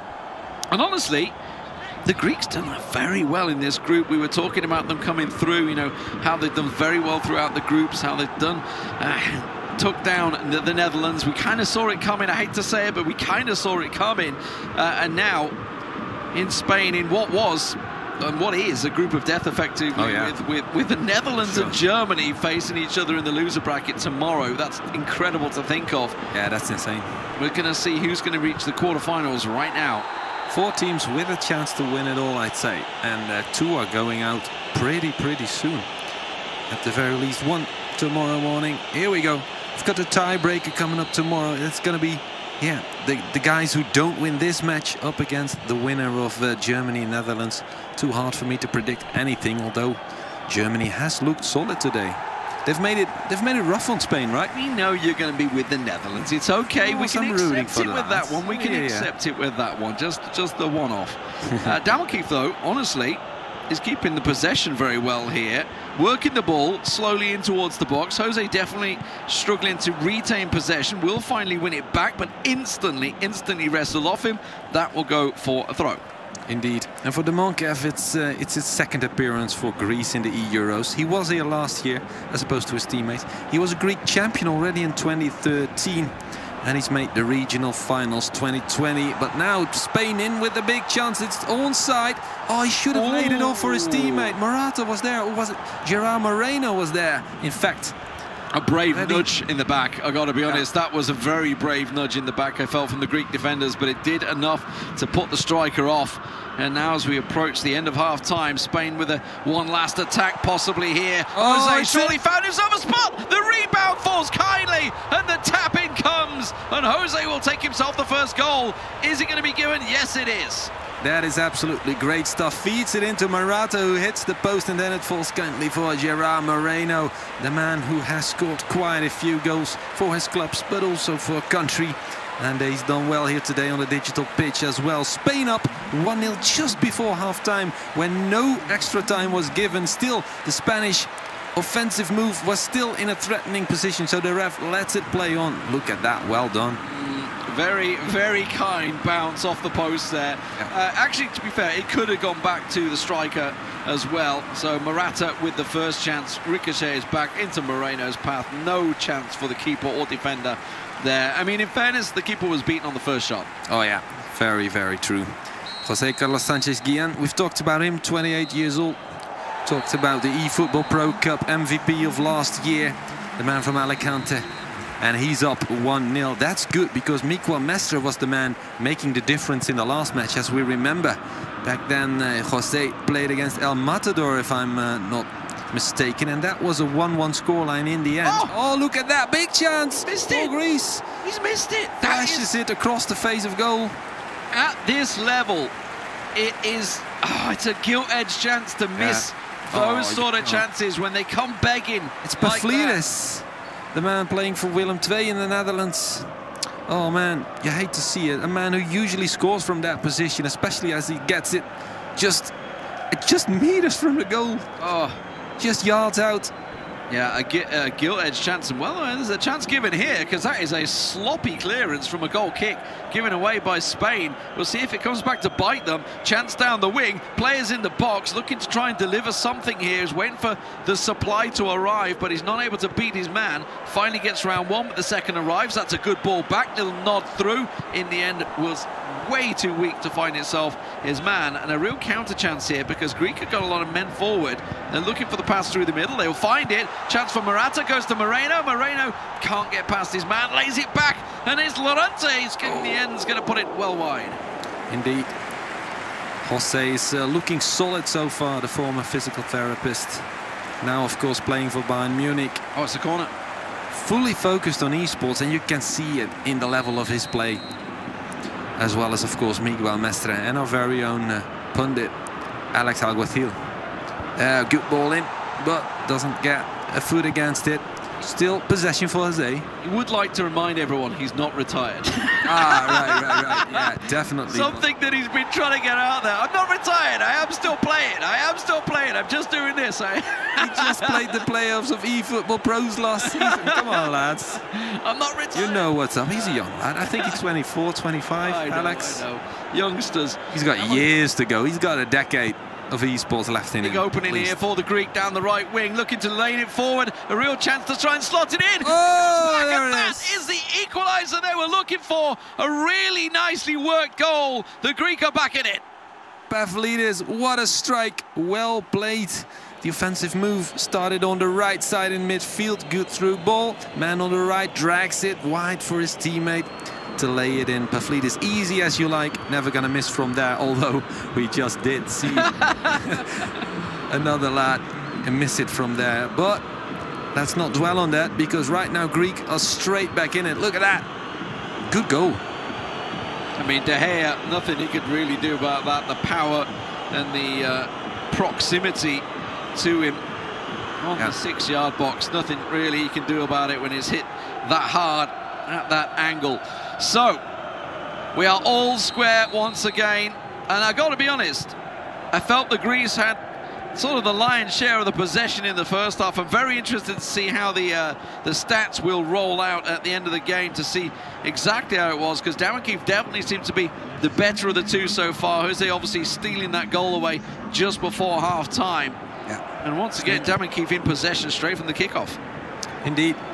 Jose in between. The man managed by King Esports. Just like... That's a great ball. Oh, too hard to get anything done. And then Demonkev can take a breather. Kefalidis with the high ball forward. Reaches a teammate, well done. And now there's space. Plenty of options to choose from. Choose is not the right one. It's a Spanish foot in between. There we go, Jose on the break, 3 versus 4 situation. Midfield is coming to help out. Too late. It's Morata who loses possession though, and oh, that's a good challenge. Did get some of the ball at least before he hit the man, but ball over the sideline for a Greece throw-in. So pause called by the players, changes to come through.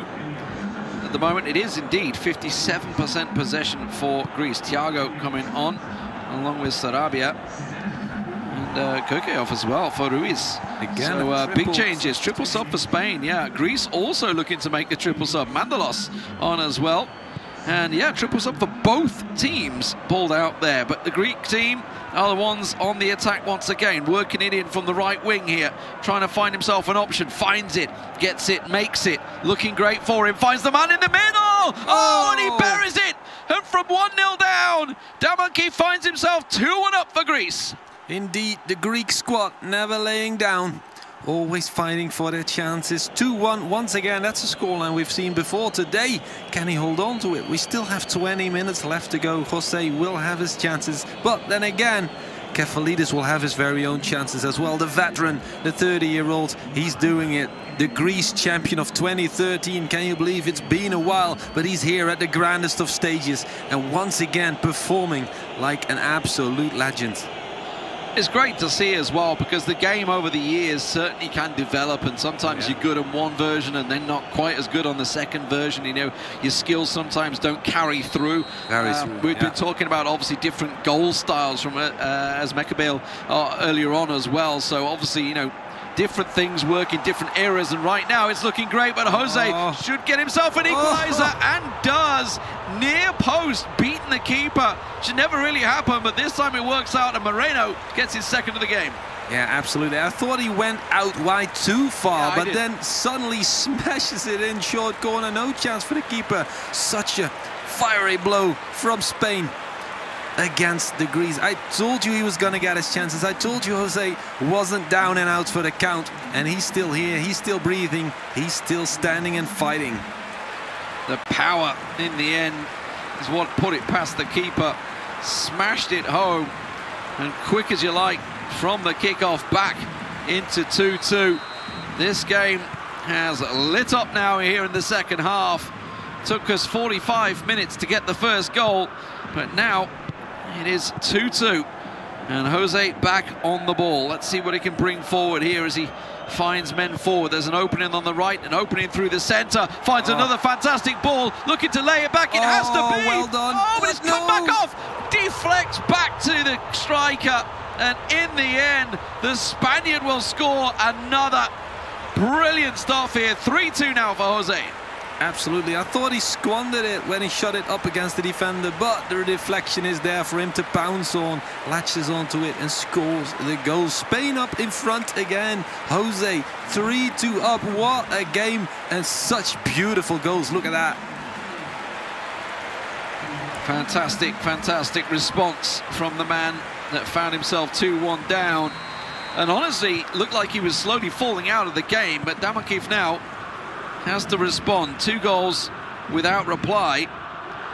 Jose looking great. He's got the ball again. He's off already, looking for that man on the left wing. Will this time get read by the Greek, and that's a great switch of play as well from Damakif to try and keep himself and separate the space from the defensive Jose. Slowly trying to work it. 10 minutes to go here, Rene. Is there enough time to get himself an equaliser? Oh, there would be, but you don't know if it's going to happen. Got a corner from that. What? Yeah. Okay. Did off the post. And then, of course, the corner for Greece. Can they do something? Could go for a short corner, but he's going to whip it in near the first post. Not going to be able to get his hat onto it. An absolutely phenomenal performance from Jose, showing his mental strength. Such capacity to come back from 2-1 down. Greece can still tie it up. Plenty of time. Maybe even snatch 2 late goals.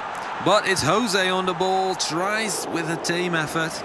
And then it's, of course, Paschalakis who collects the loose ball. Trying to look for Giacomakis up front. He's not going to be able to win that header duel. I never realized, but until I saw them play right now, they have a lot of players from the Dutch division. Giacomakis as well for Venlo. Here we go. Spain on the ball. Jose, he's not done yet. That's a great. Sanchez, can't get to it in time with Gerard Moreno. Would have been a great hat-trick for him. Well read by Damakif there. The little back heel, I thought that was going to set Jose through and home for 4-2. As it is, 3-2 the score, just a minute to go in extra time. An attack without any recourse is absolutely what he's looking for. Solid tackle, there's no doubt. There's a through ball. Not going to quite beat the defender though. Moreno's just got nothing left. He's absolutely knackered. Take him and off. It will in the end be Spain taking it 3-2 for Jose. A fantastic match, back and forth, certainly open, but it took a good first half to get going. Oh yeah. Greece started off really, really well. 2-1 up in front at some point. But Jose, like we said, he never lays down. He never throws the towel. He comes right back in it and puts his Miguel Mestre teammate in with a good chance to win this and to head towards the playoffs Saturday. Because whoever wins this doesn't have to play tomorrow. Whoever loses is going to have to play against either Germany or the Netherlands. You don't want to play either of those teams. Absolutely not. But even if you've beaten them before, if it's the Netherlands. Yeah, and even so, because obviously they're looking for revenge. So you're on the down on the momentum, they're on the high. They're looking for revenge, and it can absolutely punish you sometimes. It all started off really cagey. The first goal finally coming just at the break of half-time. Jose, in the end, finding himself a lucky rebound and seems to be the story of the goal for Jose, with obviously the third goal being a lucky rebound as well. But it was a well-worked attack, wasn't it? Absolutely. Look at that combination, the tiki-taka, there we go, finds the post, but no problem, Gerard Moreno is there. And even though in the latter stages of the game Moreno was clearly lacking his stamina, he has done what he's there for. 2 big goals from this man. Yeah, the response was strong from the Greek, and we know there's going to be more goals, no doubt, in this one, in the second leg. Damon Keefe, though, with that tap that absolutely fluffed it. We thought, what is going on? That is something you have to be scoring all day long, and almost came back to bite him. The shot in the end deflected wide, and I've got to be honest, if it didn't deflect, I wonder if that would have gone in. Came off the defender's leg, spun out for the corner, and then finally the Greeks do get themselves their first goal. Yeah, could have gone in. There we go, that's the goal for the Greece. Pavlidis latching onto it, making up for that earlier miss. This great goal, the number 16. There we go, Greece once more. I love the work that the second goal brought as well after this one. I really worked it well from the right wing. This one, obviously the simple cutback and tap in. Nothing the keeper could do about that one. 54% possession. It did start to fall away of Jose towards the end of the second half, and you can see in terms of shots, it's very much all Spain. 8 shots, 6 on target, 3 of them going in. And I mean, 6 shots on target, that makes sense because there was 2 rebounds in there as well. Oh yeah, true. So obviously so that doubling up your effectively, stats. Yeah. So let's say it was 6 shots and 4 on target, but still a deserved win, I feel, for Jose. Was always sharp in front of goal. You always know you don't get to give him many chances without consequences, and Steph plays Minecraft. Let's go. He's not playing it right now. He's watching here at Pairs. That's what he's doing. Oh yeah. And singing on Spain 3-2 over the Greeks. The Greek support is always strong, of course. We know Team Laza indeed getting the coach out there. Wait. Let's go. I support Greece from Romania. He's supporting both. He's supporting both. Yeah. Getting very much involved is this Steph. So great to see your support getting in there. And let's talk about the next matchup, because obviously we're getting into it. It is going to be Miguel Mestre, who came out on top 2-1 in the German game. He's up against Teodorito. I don't remember the last game I didn't see Miguel Mestre score when he played. So it's already 1-0 up for Spain, so to speak. Well, 3-2, obviously. So Theodoros Kotidis, he has a lot of work to do. Teodorito, the man from Thessaloniki, just 22 years old, but he's got that very experienced teammate beside him, as well as Laza the Greek coaching him. So I feel like he might have what it takes to turn this around, but it's going to be tough. It's going to be tough. He's got a good opening here. Oh, he's looking direct, isn't he? Oh, wow. Straight away, putting the hustle on. That ball not completely cleared. Will finally go to Miguel, and now he's going to try and work something in the attack for himself. So already realizing what the Greek plan is, attacking, but look at this, a massive opening. Oh, just puts his laces through it, and in the end puts it over. Hit it too hard. Oh yeah. If I'm Teodorito, that's too close for comfort, and just sails wide off the crossbar. Very, very close. It's his debut for Greece in these eEUROs 2021. Of course, he has played in the qualifier in the group stage, and like we said, they did insanely well. 56 goals and then 29 against in a group that was tough, you gotta say. Yeah. Back then also the Netherlands, one of their victims, so to speak.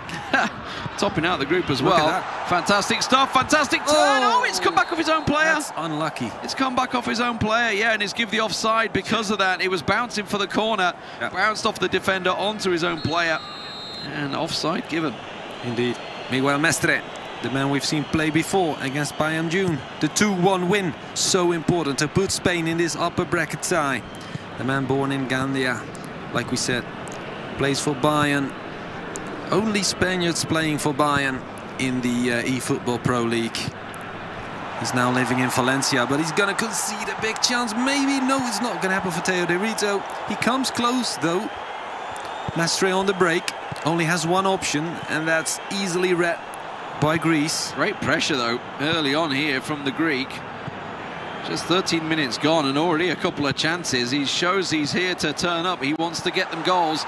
But of course, he's already shown it's dangerous. Oh, that's straight at the keeper. It was a simple tap-in. Indeed. But in the end, short he tried corner. to put it across the goal. Should have always been the short corner. Smashes it through the center. Easy prey for the keeper, who doesn't get it in doesn't get it in his hands. He needs to deflect it.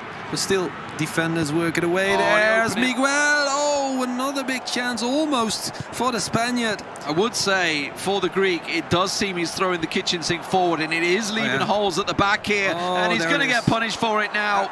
And it was inevitable, it seemed. We saw some of those balls finding the marker, and it was only a matter of time before one of those 50-50 defensive challenge went array. Morata is the man that finds the space. You can see him opening up completely unmarked, and a simple tap past the keeper. Yeah, Mestre never going to miss that. We said he was going to score. He already does it in the opening stages of this match. I think 20 minutes haven't even passed yet. The man who studied philosophy and communication, but he's now full-time e-sporter. Let's hope he can keep that up for the next decade or so. And then maybe a career as a coach, commentator, who knows? Commentator, I'm yes, with stealing our jobs, that's what they're after, are they? I mean, for our jobs. It's 4-2 now, the aggregate scoreline for Spain, 1-0 in this matchup, 3-2 the score for Jose, coming out on top for the Spanish side, looking strong in the groups now, and this would put them through to the quarterfinals on Saturday. And of course, an upset, a comfort, no doubt about it. They can sit and have that day's rest, watch out what's going on, what their opposition's going to be. And at the moment, the pressure very much coming from Miguel Mestre. Oh, yeah. He's really putting his Greek opponent to the sword. But there's always chances. Like here, if he's fast on the break, there's going to be space. The Spaniard is going to get exposed at the back, and it's coming, the big chance. Oh, this time he does choose the short corner. He does get the rebound. A likeness resembling that first goal from Spain in the first match. Jose's goal.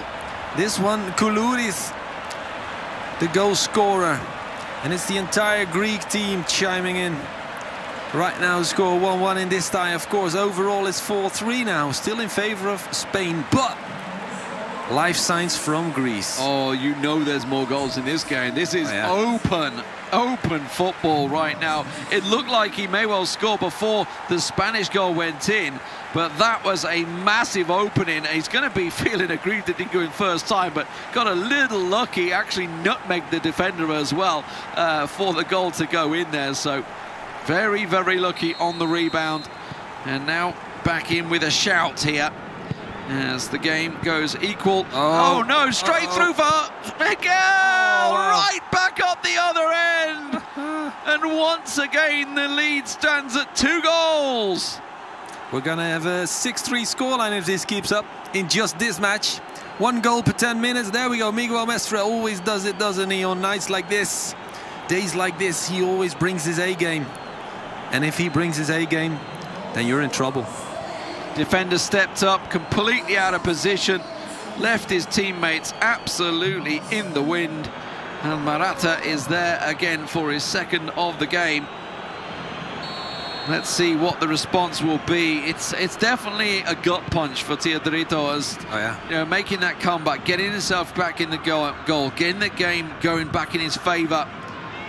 And now he needs to do it all again, trailing by 2 goals, 5 goals to 3, the aggregate scoreline currently for the Spaniards. And well, there is another coming. Look at the space at the back here. Has to be, lay it across the goal, simple as you like. Oh, he's missed it. Flashes it wide, way wide. What is that all about? We're going to see a replay, but how did he... it was almost too easy for him, I feel. Yeah. Well, mighty, I shouldn't have attempted a cross. It must have been a shot. It's going to sail wide, and it's going to be Greek on the ball once again with Socrates. Man we still know from many, many Euro tournaments. Greece, winner of Group J. Didn't have to play the runner-up qualifier tournament, but still. Oh, what a ball. Oh, wow. Oh, so close as well. You saw what he was going for, wanted that far post, and absolutely was the right choice. Just pulled it a little too wide. Absolutely. No chance for the keeper whatsoever. Look at that. Man, we might be looking at a cricket score here if they keep this up. This is end to end right now. We're only 35 minutes in. Yeah, exactly. You gotta love it. You gotta love it. It's Spain on the ball once again, trying to whip it upfield, and that's a good header to keep in possession. Look at that, over the top, in behind the defense, but not close enough. Although, yes, he struggles beyond the defender, tumbles, falls, claims, appeals for a penalty, but obviously that was not the case. Greece now straight at the other end. 5 players up front. Can they do it? Bakasetas, oh, not close enough. And then Spain can relax, take a breather, but not too much, because Greece is right there. Whew. It's going to be thrown This is some crunching tackles coming in here. Garcia not coming out best in that one. There's Gerard Moreno back there trying to defend as best he can. Trying to help out as the Greek find themselves another hole, another pass, and that could be a goal. It's deflected off the defender, gets his head to it. It's still yet to be cleared here. It's scrambling in the box, and finally Miguel Mestre will get it clear, but only so far as the Greek players. There is still so much more to play for in this game. I feel that there is many more goals to come in the second half. Absolutely, yeah. Huge nations that's a dealt free kick, with. isn't it? Did he give a free kick at the end of the box? I think he did. It wasn't a half-time whistle. It was way too short, so it must have been a free kick. Yeah, there it is. Oh, good position as well for Tunis. Change. Oh, no, that's not for Tunis behind the ball. He's actually going to whip it in. Oh, defender read it well. Chance for one last attack here before the whistle goes for half-time. If he plays it back, it's going to go. Tries to find space, but it isn't there. Don't go back too far. The referee will blow his whistle. There we go. Room for a shot. No, it's not there. That's cleared. There we go. Okay, half-time. Wow. So, 2-1, the score at the moment. Miguel finds himself leading here, but this is far from over. Might be able to get himself one early from the kickoff here. Miguel Mestre trying to look to work it in. In the end, just buys time, buys a great pass, and in the end, the shot is well straight of the mark. Absolutely. Finland, Ukraine, Germany. Greece would be a great name to add to that list for Spain, the winner of Group A in the qualifications. 55 nations started, we're down to the last 16, and tomorrow some will be eliminated. Spain, are they going to be there? For that, we have to see some miracle work from Greece in this second half from Theodoros Kotidis. He will have to be mentally so strong. He will have to be mechanically perfect. He can't allow for any more goals to go in, to be honest. He's trailing by 2 right now in the overall tie. He's trailing by 1 in his very own game.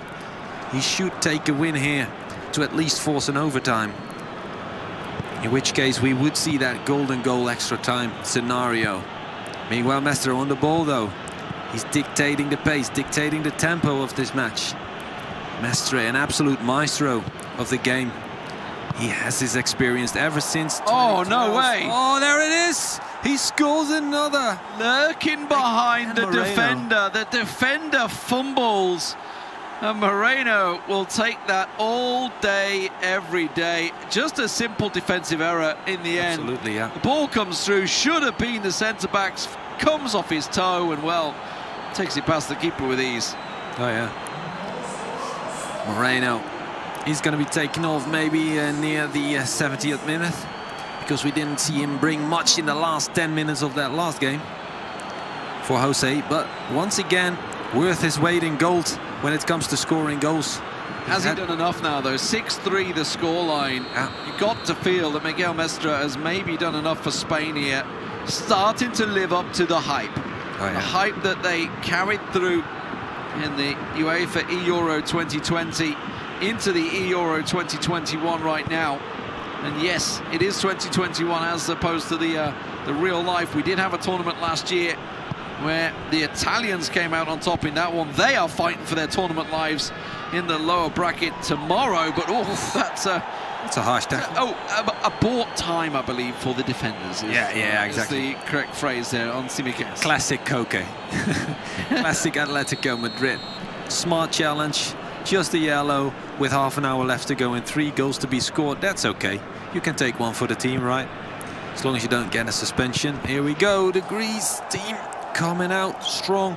Teodorito still trying. It does feel that the wind has somewhat gone out of the sails, though, for Teodorito. It was very much he's going through the motions, it going seems. left. Yeah, it seems that he's definitely lost that composure and that passion that he had in the first half. And at the moment, Miguel Mestre looks like he's trying to have a bit of fun, almost managing to wriggle his way past 4 players. But now, with players committed, Teodorito looking to try and get something forward here. There has been a pause called. Yeah, it's hard to stay confident in a situation like this. Your debut on the grandest of stages, and of course 3 goals down, but still he's trying. There we go, great through ball, score it, yes, he does it. 65th minute, and Greece have a goal. That's just dangerous. 2 more. That's dangerous, I feel. This is the time. He's got enough time to get that 2-goal comeback that he requires. 3-2 the first game. Jose came out on top in that one.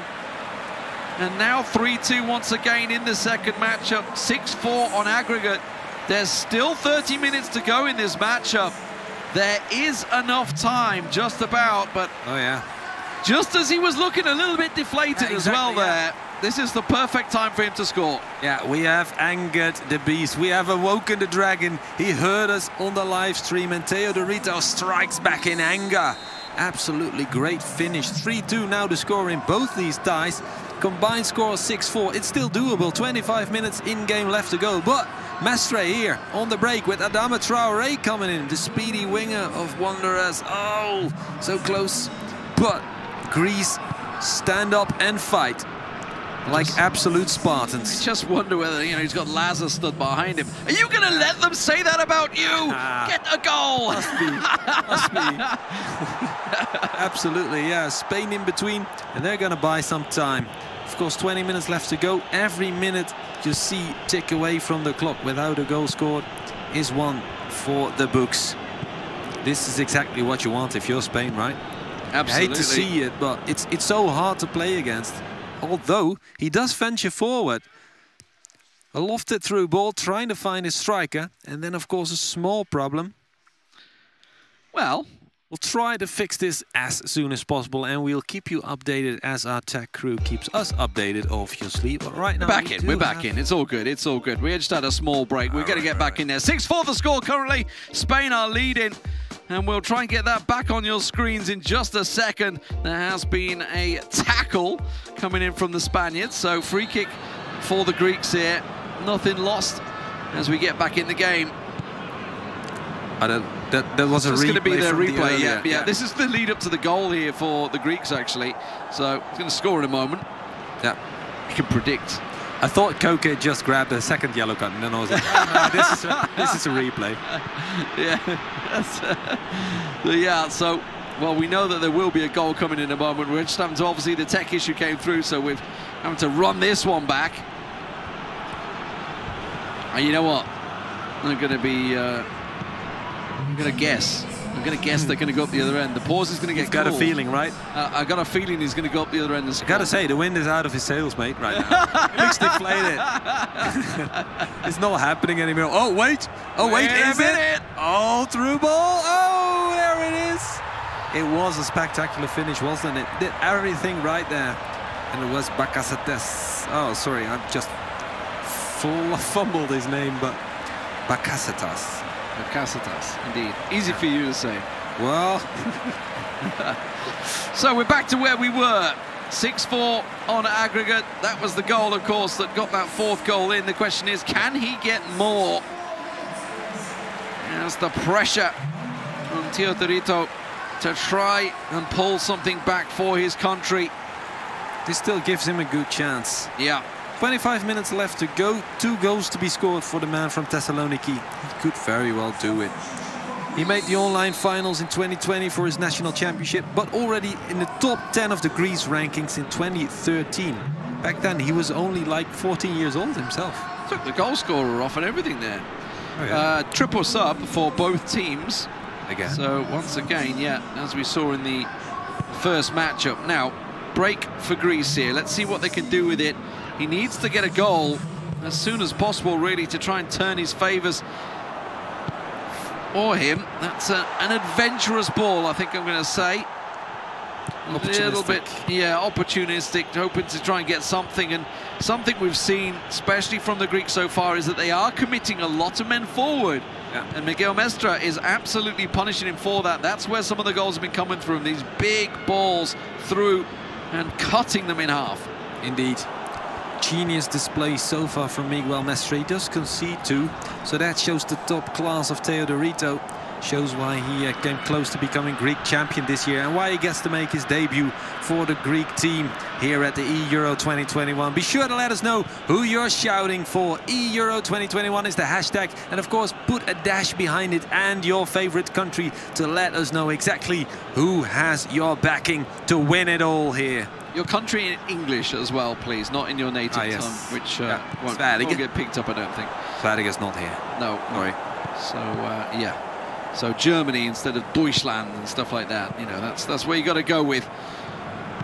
The Greeks trying to push forward. That's a good ball. Finds himself a lot of open space. Looks to play it across. Can he try and work it once more? He's looking for one more opening. He finds it. Just pulls it wide. Near post. It's where he wanted to go, but just not quite on the mark. Almost did everything perfect. You would have wanted to see it to make this young lad feel the confidence again, and of course to make the last 10 minutes of the game all the more exciting. It's still going to be exciting. There's plenty of time. 15 minutes maybe if you're looking at a couple of minutes of injury time. There we go. Mestre with the long ball up towards Adama Traoré, not going to be able to latch onto it. It's Teodorito once again into the fray. Come on, do it, mate. Into the box. Finds space for a shot, and he does make an equalizer in his own tie. It's 3-3. Overall score 6-5. He's still going to make those last 10 minutes very, very exciting. Pavlidis once again gets himself another goal. And now there is just one goal in it. Is this a comeback of all comebacks for the Greek? What a performance it has been. It looked to be put beyond all doubt.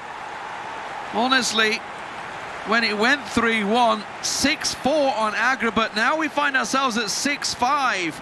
This is a real chance here for Teodoritis to pull back a heroic play for the Greeks. It would go down into the esports history books, wouldn't it? If he pulls this off, the comeback, forcing the overtime and maybe grabbing a golden goal. You can't believe it. Miguel Mestre. So much experience, even though he's only 22 years old as well.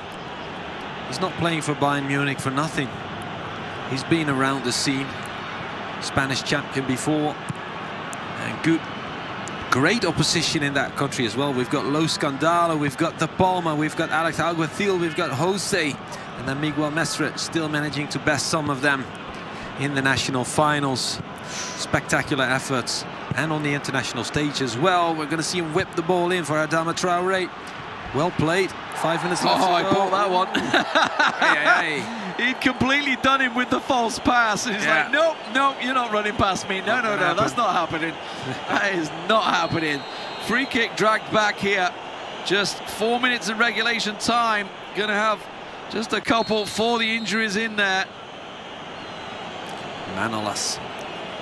Also a history in AS Roma. Look at that. It's going to be Mestre trying to buy time. Although, that's a great ball. He's going for it, actually. The cutback's there. The cutback's on. He's looking for the simple pass to Swear. He may well just try and run the clock down instead, which is probably the veteran thing to do, and that's what he's going to do. It's frustration, no doubt about it, for Teodorito. He's won it back. Here we go. 3 minutes given extra time on the attack for the Greek here. He's got to try and set himself up perfectly. Just leans it across, gets the players forward through the middle. It's cut out by Miguel Mestre. He says no, punts it up the field and buys all the time he needs to get the final whistle. And it looks like Spain will take it 6-5, but what heroic performance from the Greek. Absolutely. Teodorito came back in it. Somehow made Miguel Mestre sweat in those last 15 minutes of the game. 2 great goals, even when it was down 3-1. And then tied up his own single score.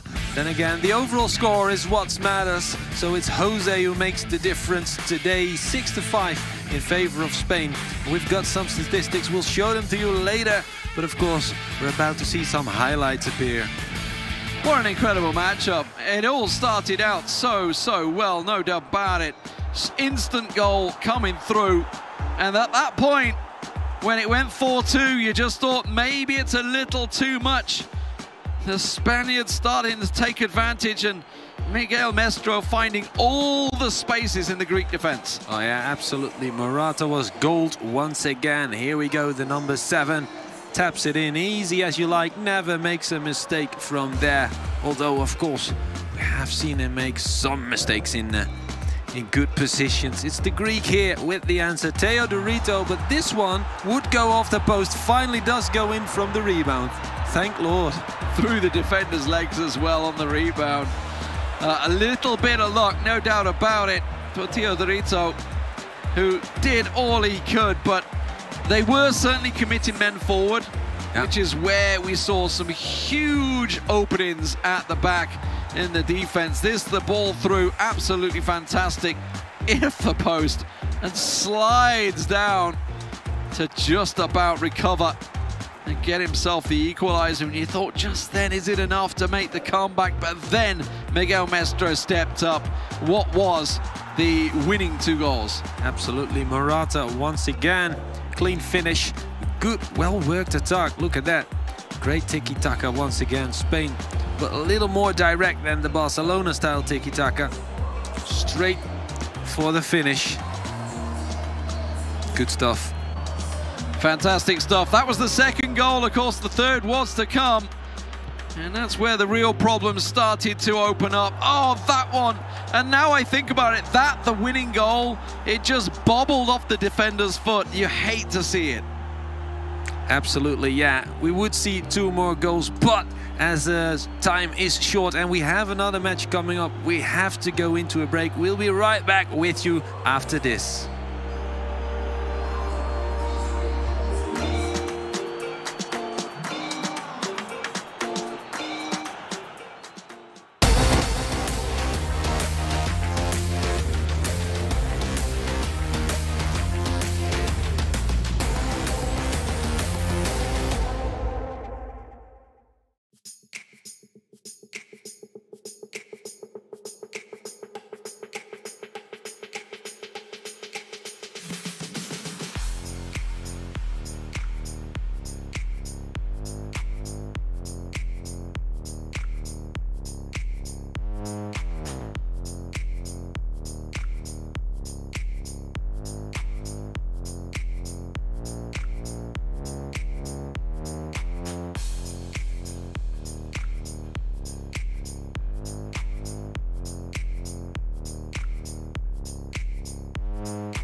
Spain takes the best out of Greece, moving towards the quarterfinals. But a huge shout out to the Greek players. What a heroic performance, like Demon said, on this game, right, Barry? Yeah, huge performance from Greece. They just couldn't do it in the end. I think it was. But they tried. Yeah, they tried. I mean, we knew. I did say that they were gonna look to make a strong marker, or lay down a strong marker in this game. And against Spain, you know, they were going to get the opportunity to do so. But I think Jose had it kind of tied up enough he just did enough in the first game that they couldn't. I don't know. They just couldn't. They couldn't break through there towards the end. But you'll see from a couple of the highlights here that Spain just got out. They got a couple of lucky breaks. Would that be fair to say? I mean, they caught a couple of lucky breaks, maybe a couple of errors at the back as well, not clearing the ball when they should have. And I think they just punished them. I mean, Jose is such a class player that he's going to punish. Very dominant in the first game. Yeah, very dominant in the first game. Looks like Barry, like no one of the 4 players were consistent on their games. Like we saw a lot of up and downs between them. Some moments when Jose, for example, in the first game, were going back by 1 goal, 2-1, and then in 10 minutes he scored 2 goals to finally take the victory for Spain, 3-2. And then with Mestre, maybe looks really solid from the beginning with some mini mistake. That's true, right? Yeah. But then with the 3-1, it's like Teodorito's like, okay, everything is done, but I will fight till the end. Yeah. And then I have to say, I was a bit worried. The Spanish side is like, you were in the corner. We were looking at like, we were in quarter-final, and then 1 goal, another one with 10 minutes left. We just go 1 goal down for Greece, and then hopefully, I mean, and just you wait 2 more minutes, and maybe the time would come up. That's really close at the end. I mean, well done for the Greece team after they defeated the Netherlands. But it wasn't easy. They were really close to do it again against Spain. And tomorrow will be a team to take a look and to have really chances to go through the quarterfinals. So for my part, I mean, congratulations on the Spanish team. And it wasn't easy. I mean, but they did it. No, Jose was more better than his opponent on first game. On second game, as we are seeing right now, Greece, more shots. I mean, maybe the last moment. I mean, it's like they did it, no? They passed the whole game down in the aggregate. What do you think? What's the difference in that last moment, Barry? I think the biggest thing about it was that when Jose went up, like in the first game, I think the shackles came off for Greece, that they were going to say, look, we're going to go down. If we're going to go down, we're going to score goals and trying our best to do it. But I just think every time Greece scored or looked like scoring, Mestre just did enough. And they had the advantage to keep going. So that is probably the key for Spain. I think it suits Spain a little bit better to score goals, you know. I mean, we saw them really nice in front of the keeper. I mean, that's a point for Spain for Saturday, is like to try to improve something in the defense, in the back. But they have to be happy in front of the keeper, more or less. They missed some of the chances, but they are one of the best in front of the keeper right now until now in the tournament. So that's really important, no? We are seeing players like Roxa, Uzmakabe really solid, like maybe the best 2 at the moment. Let's see now France. But at the moment in Spain, in quarterfinal, join the other 3 for Saturday, and well, another free day for them for tomorrow. And we do have a clip like to show that it just comes down to fine margins. Sometimes we've talked about this before, where it's the top class players. You know, it's easy for us to kind of sit here on the sidelines, especially for me. You know, but it's the last chance, you know, of the game, and it's just about kind of breaking it down a little bit of maybe something that you might have done differently. There is time on the clock here, and as we'll see here, and I'm going to pause it just here in a second. This is the last kick of the game for Greece. They kind of know that it's the last kick of the game, and they still have a few options. They have a bit of time to recycle the ball back. Once you're in the opponent's half, the ref will let you have the attack. So from here, I mean, you're going to see that the Greeks have got a lot of options on, but not at this moment. You can see that Mestre is going to be saying the only place this ball is going to go is going to be right in here into the middle. That's the one place you can't put it, in my opinion, for the last kick. The only one. That's the only choice he has. I mean, it makes sense. Oh, he was 3-1 down. Yeah. In like 10 minutes, he tied the game, and he was with the momentum, with everything going up with everybody. It's really difficult to be really calm in this moment. Adrenaline really pumping there. Yeah, and to really think 2 times the situation, the chance. As said Barry, I think maybe the problem in that situation that he just think and decide to make the pass to the first decision. It was the only way to pass, and as we will see now, Mestre really anticipate perfectly the chance, which is perfect. It was practically the last chance. What will be the best? Well, the best will be to make a turnaround and then try to accumulate even more people around the box, trying to find space in the other part with the area with these 1, 2, 3 players which will be really positive to go up in the space and make space. Sometimes it's all about to be calm, to really control the timing, your mind. The mentality is like a huge percent in PES, in esports in general, to make the difference. Obviously, Teodorito makes an amazing job, but finally he needs a bit more, no, for maybe really putting troubles on Mestre in the last chance. At the end, was try not to think about the last 3 minutes, but rather like any other chance. Yeah, I mean it's harsh. I mean to pick holes in the fact that he's after coming down and really nearly saving the entire tie for Greece, to pick holes in one attack. But again, as I was saying to Alex, it's easy to kind of see what you would have done differently in hindsight. But I think he had more time there. He had more time, and he was playing at such a pace that he probably just needed to relax a little. He had such a great comeback. Yeah, it was an amazing comeback. It would be perfect to end that game with that last goal, but they have another chance tomorrow. We'll soon find out about that. But yet, we still have another game to finish on this first day to finish Group D, and that will be with France against Ukraine. But before we go there, let's go and check the bracket for this one to see who they will be facing. So Greece might be facing Germany or Netherlands. I mean, we started last year winning our group as well, and we had no luck on the draw for the quarterfinal. I hope the boys will have luck and maybe not to face the stronger one for the quarterfinal, but you never know. Unless everyone is strong, Greece will face Germany or Netherlands tomorrow in the tiebreaker. I mean, one of them teams to be going home is huge. We did say it at the very start, this morning, that it potentially could happen, that one of the big guns were going to go home early, and it looks like it's going to be the case now. So Netherlands, I mean, we haven't seen them play, so it's going to be interesting to see how they adapt to playing Germany. Germany, I thought, looked very good today, and they've got a lot of experience. But I mean, Yas and Eldridge are good players as well, so they will adapt, I think. But it's sure, it's like the winner of this Netherlands against Germany will be really, really confident for the next one, even for the rest of the tournament. So sometimes a great victory against a great team is the best, to really goes from the down to the maximum. So let's see. I mean, it will be great. Yeah, and they still have to face Greece. Don't forget that one. So for today, we are going to see now France against Ukraine. That is the last game that we have prepped for this day. And we have been talking about how strong France has been showing, the strengths they have been showing on this tournament, but also Ukraine, that surprise everyone was talking about, and they made it through to this point. So they might be going to quarterfinals even sooner than we anticipated. Yeah, I mean, Ukraine are, I think every time we've mentioned, Ukraine, they've kind of made us eat our words a little bit, because they have been amazing. Them and Romania have been really good. But it's just France. They're very hard to look past France. I mean, we saw that they have the squad as well. In game, that's a huge thing. You've got Giroud, you've got everyone that you could possibly want in every position, at the backs, midfield. You've got 2 players for every position, really. Even that Turan will be the nightmare of everyone.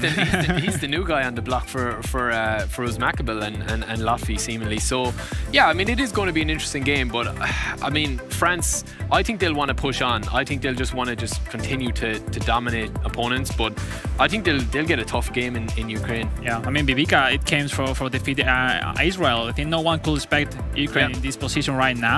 I mean, Israel now is in a bad position for tomorrow, and I'm sure, I mean, France, as you say, will try to take the lead early and try to close the game as soon as possible, but Ukraine is here. They defeat Israel, and then take a look, because it's coming a really top match for finish the day 1 of this eEURO 2021. Definitely, and as you could see, the flags, a lot of French flags over there. Everyone rooting for the world champion, probably, but we can also see some Ukraine flags over there, and maybe we'll start to see a lot more once they show us what they've got on the field. So if you want to root for your team, use the hashtag eEURO 2021 with France or with Ukraine, and let us know who you think is going to join the rest of the teams on the quarterfinals. And now for this match, just to settle down, what are your predictions before we jump on to the casters? I'm gonna stick with France. I think they're still, from what I've seen today, I still think they're the strongest team, and I think Uzmakabel is playing the first game. I think he'll look to get a good win in that. I mean, he might not be the most exciting player. I mean, Alex has touched on that before. He's not the most exciting player, such as maybe Barbosa or Mestre, but he is so clinical. He gets the job done. He gets the job done. He rarely makes mistakes. He has the most important, is how to score. Exactly. And he has it. So. He even has a name for the corner, right? Yeah, corner. Exactly. Corner is his special corner. So let's see. I will expect 3-4 goals from Turan, and then I don't know what will happen. No, but I don't know. Like 4-2, 4-1 for France, maybe even 5 goals. But it depends the first game. Let's take a look. Uzma against Maxon will be the first one. Then Lotfi against Sergio Vivica. I think France will try to take a huge lead from Uzma from the picking as first player, and then let's see. Let's see if Maxon really can handle the world champ. Let's see who goes, who gets to quarterfinals from this match. So France against Ukraine. Let's toss it away to Weza and Wonderboy.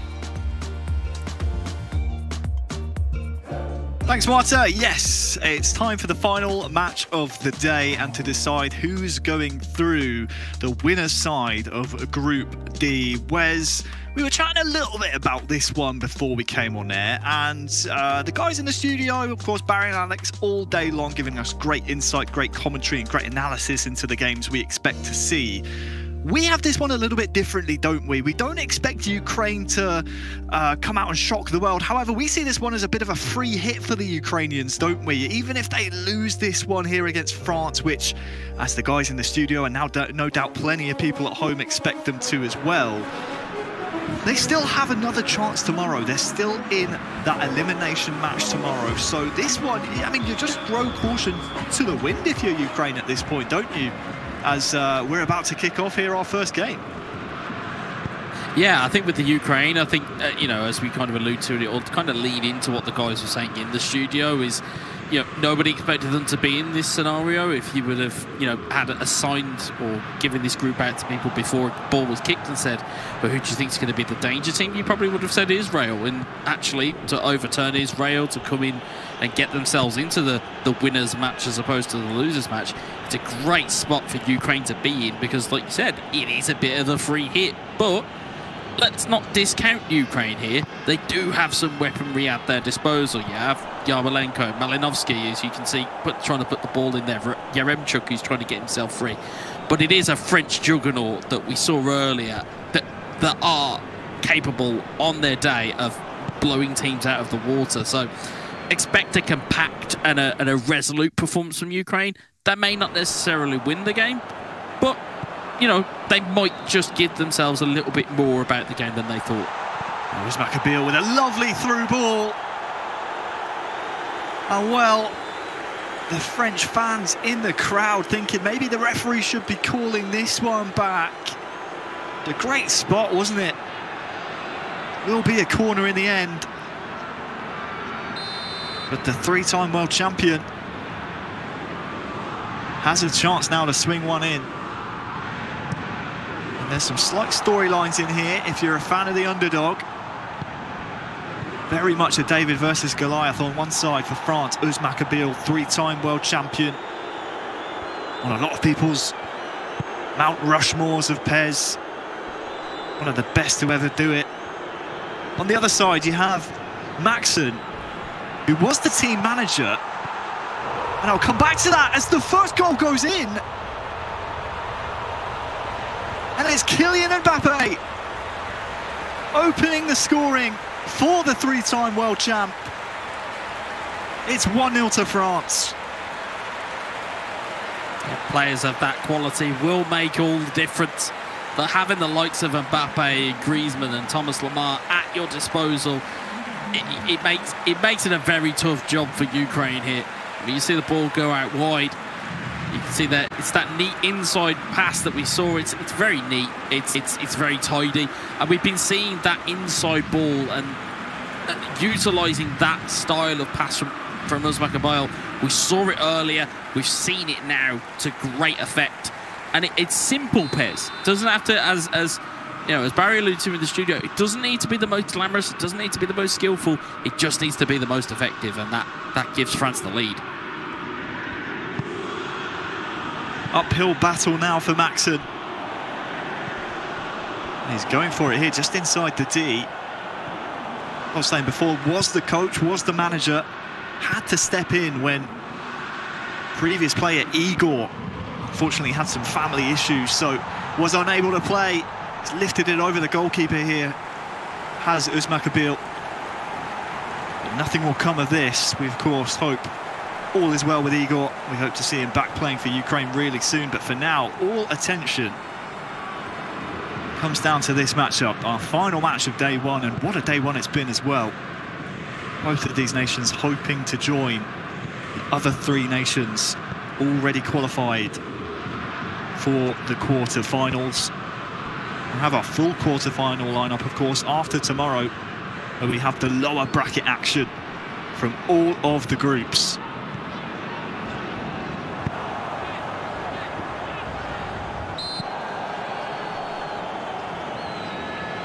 Foul called there. It'll be a French free kick. And if you're Maxim here, Wes, again, we said it was a bit of a free hit. You're going up against one of the most storied PES players of all time. I mean, where's your mind at here? I'll come back to you after Rabiot swings this one in. Maxim's able to clear it away. What kind of approach do you have to kind of adopt here to come back at Uzmakabil?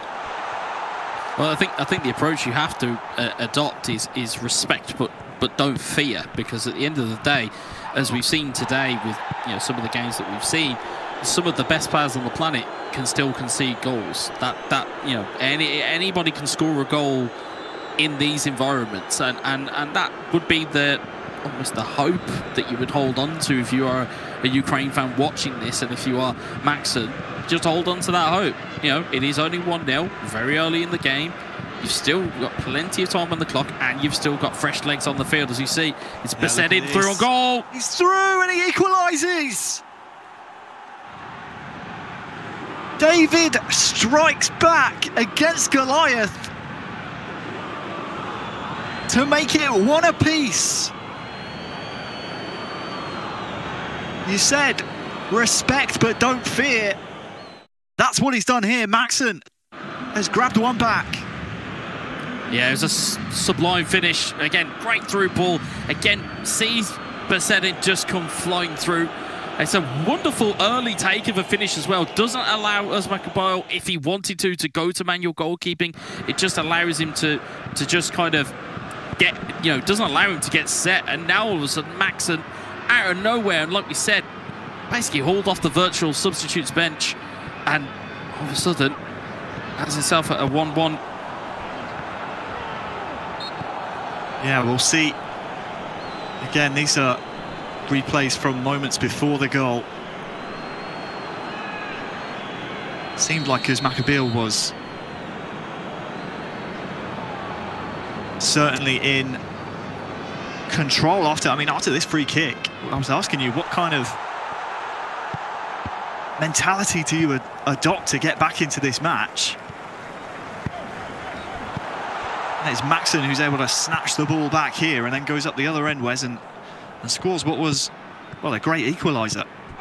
Yeah, but it's almost like live analysis here, which we're going to be able to do, which is well within our wheelhouse, to be fair. I mean, you saw that the ball kind of breaks down here, and again, it's just, to throw in from Ukraine. You'll see it come through here. We were talking about it being, you respect your opponent, and you have the fresh legs here, and you can see Maxon just slowly builds it up, allows Uzmakabil just to do a little bit of pressure, gets in between the lines, and you'll see plays that ball straight over, doesn't give Uzmakabil the time to get set.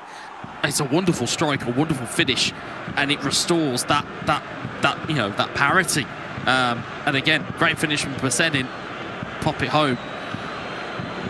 It's game on from here. If you're Ukraine, very much tails will be up now, because you've got yourself back in the game. You've taken away that early advantage, or that early advantage of a goal from France. You've put one of your own in.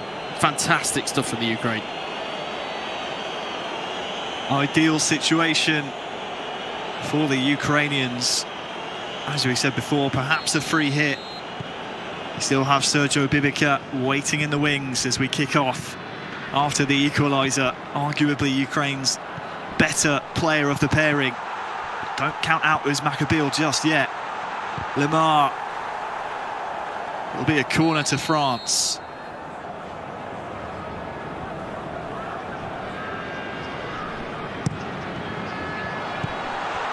Play to the edge, Sissoko is waiting. Mbappe might have another chance as well. There's two Ukrainian defenders there. Well, the French fans in the stadium don't like it whatsoever, but the referee says play on until, of course, this free kick here for Ukraine. Yeah, the ref took a very long look at that. It looked like almost like a double slide challenge. But again, when you're up against it, and you're up against one of the best teams on planet Pairs, you've got to throw all of your bodies at it. And Lloris comes out and footballs the clearance, but it falls to a French player. Maxson maybe just starting to believe here. Remchuk was dispossessed.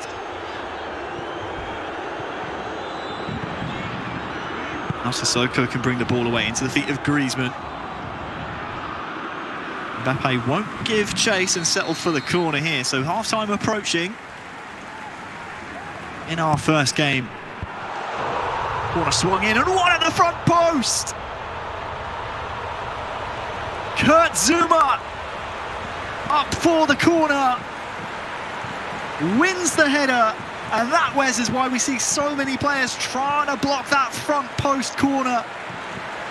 Ukraine didn't do it.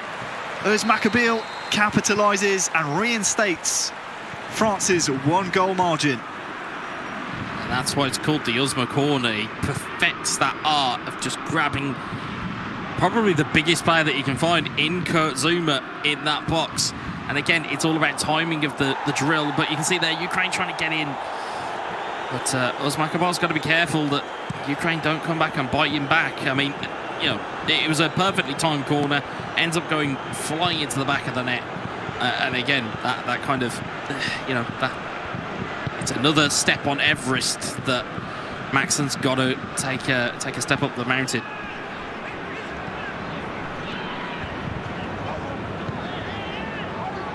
Happy to kill off the rest of this first half. Referee's assistant says a minimum of 2 minutes to be added on. Mbappe will give chase, but Maxson not willing to give any inches here.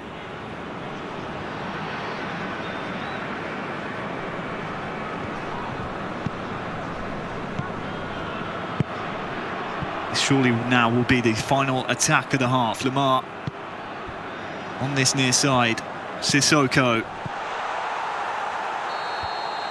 Clever pass was attempted there, was unsuccessful, Wes, and we end the first half 2-1. The 3-time world champion, I mean, he's been tested, but it's passed the test so far. Yeah, and that's the thing. It doesn't really matter what the score is right now, and it doesn't really matter what the score is on the 89th minute or the 67th minute. It all matters about how this game finishes. If it finishes 2-1, Özmakabeel has done his job, and then it's then down to Lotfi, and then it's up, of course, up to the second Ukrainian player to then really see what happens next. It's going to be a very interesting set of events that we're going to see play out here. Mbappe hacked down.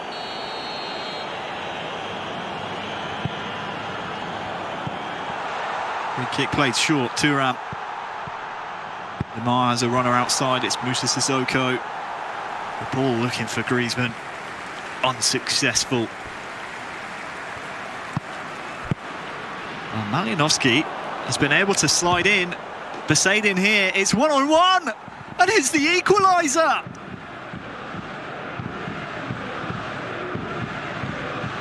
He's gone from, to use a basketball term, coast to coast, from one end of the pitch to the other,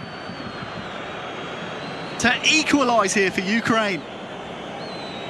Yeah, I'll tell you what, again, we talk about these intangible qualities that people have. And again, we go back to it. It's resiliency. It's in the face of adversity, what can you do? And he's found a brilliant ball. It's a great finish as well.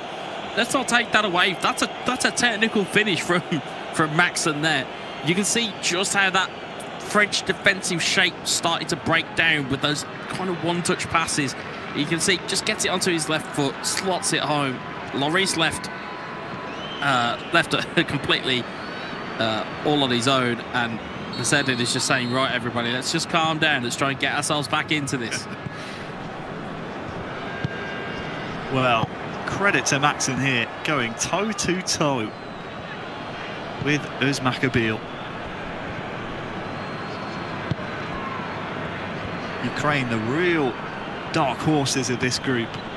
Many people overlooking them. The reigning champions, Italy. You have France in this group. You have Israel, who were real tough nuts to crack in qualifying. Everyone counting out Ukraine, but so far they're hanging in there.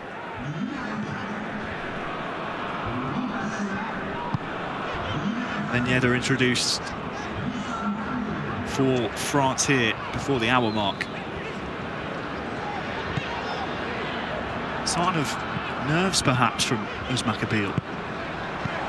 Perhaps a sign of intent.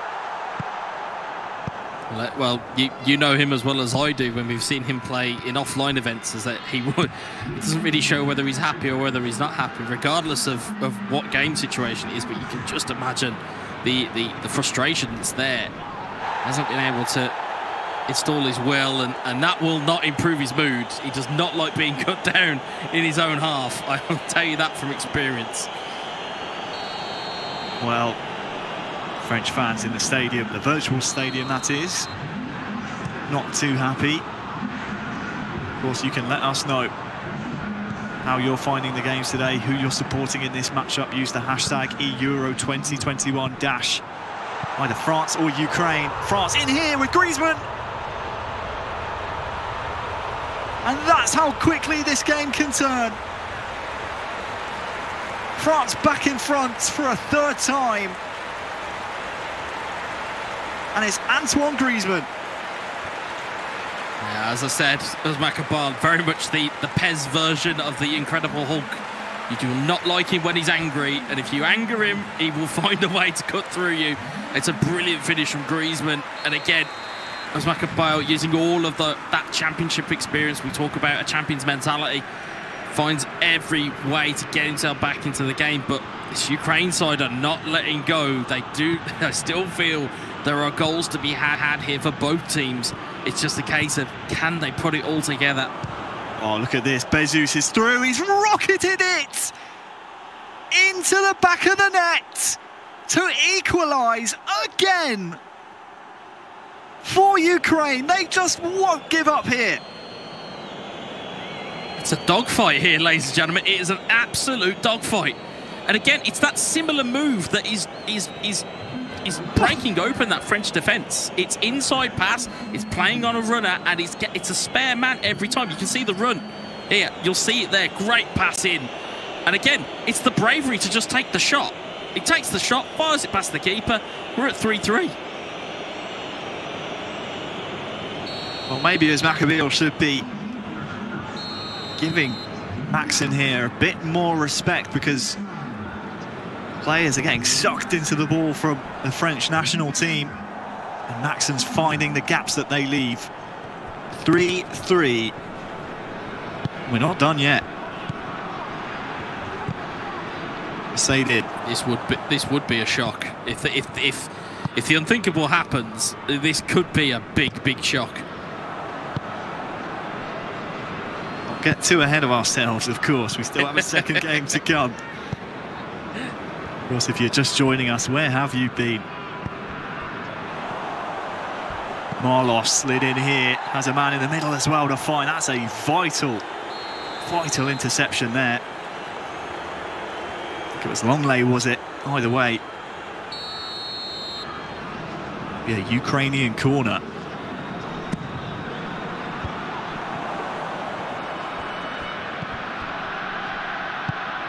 Back out to Bezos, the corner taker. Wow, there's push behind for another corner. Defender had to do something with it.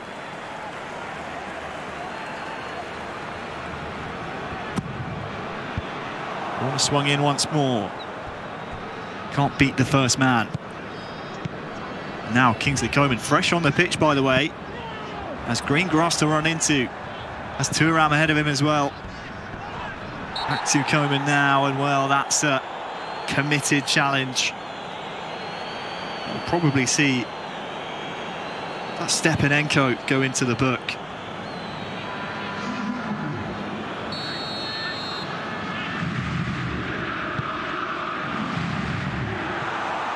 offside trap is always risky.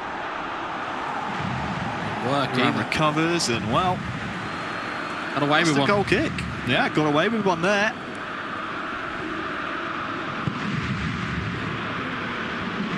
What a first game we've had.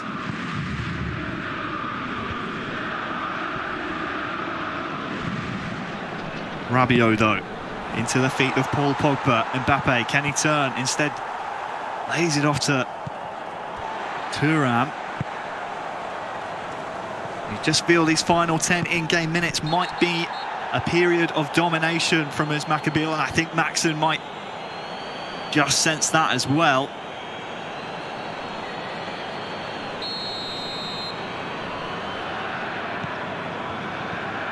Another free kick. Made short this time. Rabiot and Pogba combining. Koeman. Rabiot to the byline. Cleared by the goalkeeper.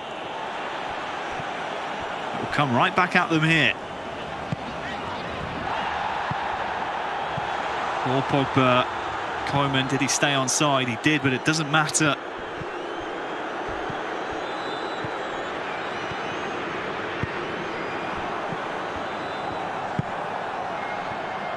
Intercepted by Ukraine, and now Marlos.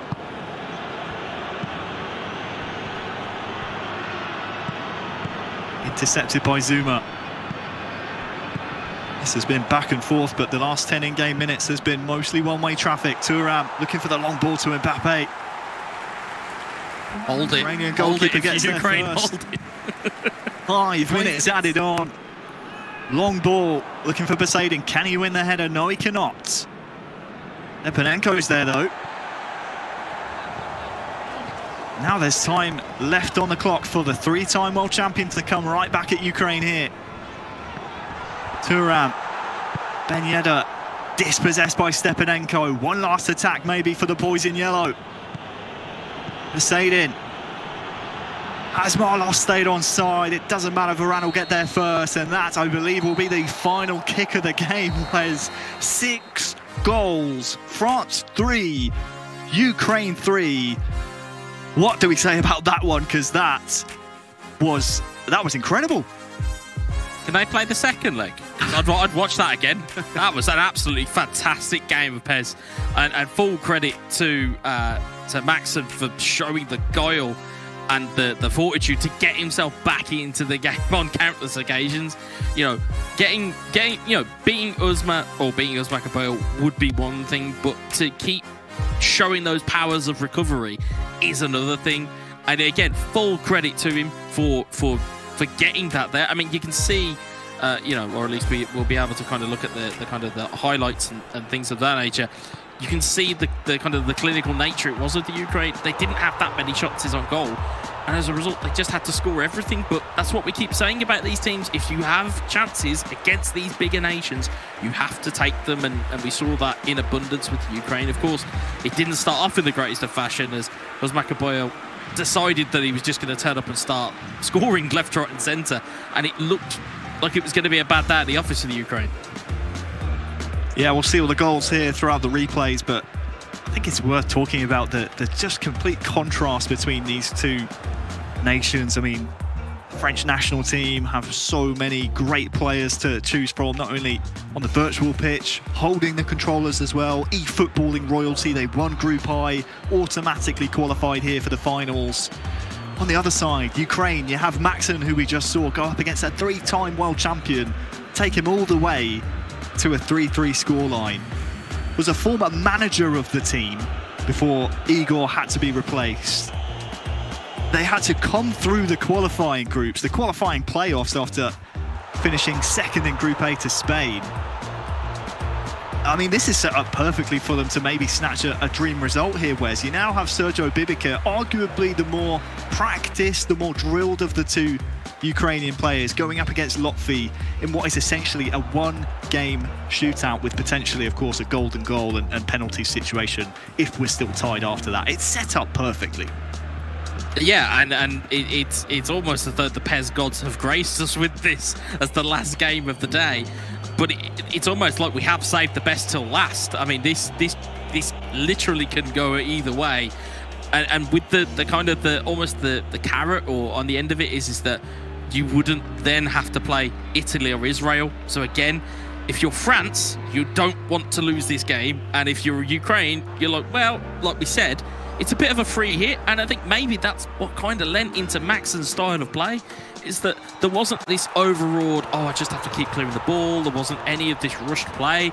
It was quite methodical. It's just Uzmakabel tore that defensive part and latched onto any errors. But every chance he got, Maxen, he was scoring with every opportunity. It was perfect. A really clinical play from Ukraine in that first game. They'll have to do it again, of course, in the second to come.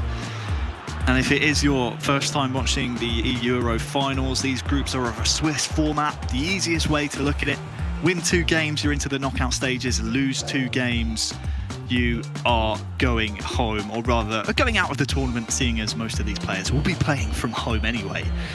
But these 2 teams, these 2 nations, France and Ukraine, having already won their first group games. Of course, we saw France earlier on take down Italy.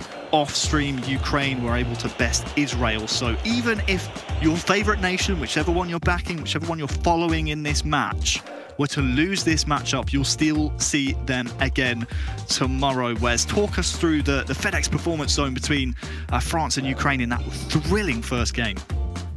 Well, it's like we spoke about. I mean, we spoke about it. There's 3 shots, 3 on target, 3 goals.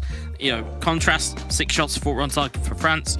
Again, the critical part that I started to see from Ukraine was, like we said, they were starting to throw fouls in, but it was way downfield where you can't really get penalised because your team resets and then your opponent has to play through you. So you're essentially, it's almost like a mental reset for your team. They go back into shape. They go back into exactly where they were. And Ukraine's defence, even on a very good day, are incredibly stubborn. We saw that. I mean, I think the only team that gave them any real kind of issues in qualification were Spain, who, as we saw today, are free scoring when they want to be. So it's not a surprise that they were able to kind of solidify themselves in that game to make it difficult for France.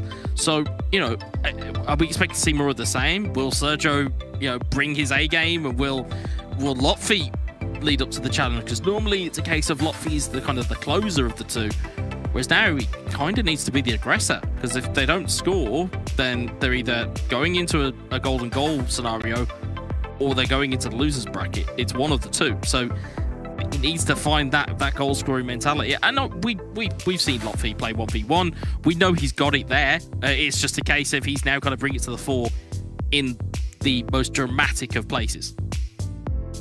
Well, France 3, Ukraine 3. You can see what all the fans are saying there in the virtual stadium. You can make your voices known in the Twitch chat, in the YouTube chat, on Twitter as well, using the hashtag eEURO2021 - the team that you're supporting. I will say, Wes, seeing a lot more Ukrainian flags than we saw before the game. Not so many French flags splattered in there anymore. I think people like an underdog at home. Well, again, if you are watching at home, I mean, we spoke about teams that would warm themselves up to the neutrals at home. If you don't have a team that competing, your likes of Ukraine's, your likes of Romania's, they're gonna show a bit of bottle, for lack of a better term. They're gonna show a bit of gumption. They're gonna show that they're here to actually make a statement, and that they're not just here to make up the numbers, because as we've seen for the qualification stage, everyone's had to battle to get here, whether it's through a qualifying stage, whether it's through a playoff stage. They've all had to battle to get here, and they don't want to leave their virtual home just yet. They want to stay here. They want to fight this out. Of course, a reminder, we have eEURO action all the way through until Saturday, where we will crown our eEURO 2021 e-tournament champion. We have all the matches to play until then. Make sure you stay watching right here all the way through until Saturday. Then, of course, we have the real world Euros final the very next day. So all the footballing action continues. Thanks to UEFA, of course, for putting on this tournament. But now it's time for our final leg of the day, Wes. It's France 3, Ukraine 3. Forget about the aggregate score at this point. You have essentially a one-match shootout between France and Ukraine. and we're going to see two brand new players come in and put on a show for us all here on the final match of the day. Yeah, and 0-0 is no good to you here. That's the beauty of this second leg and this format. 0-0 is no good. You have to score.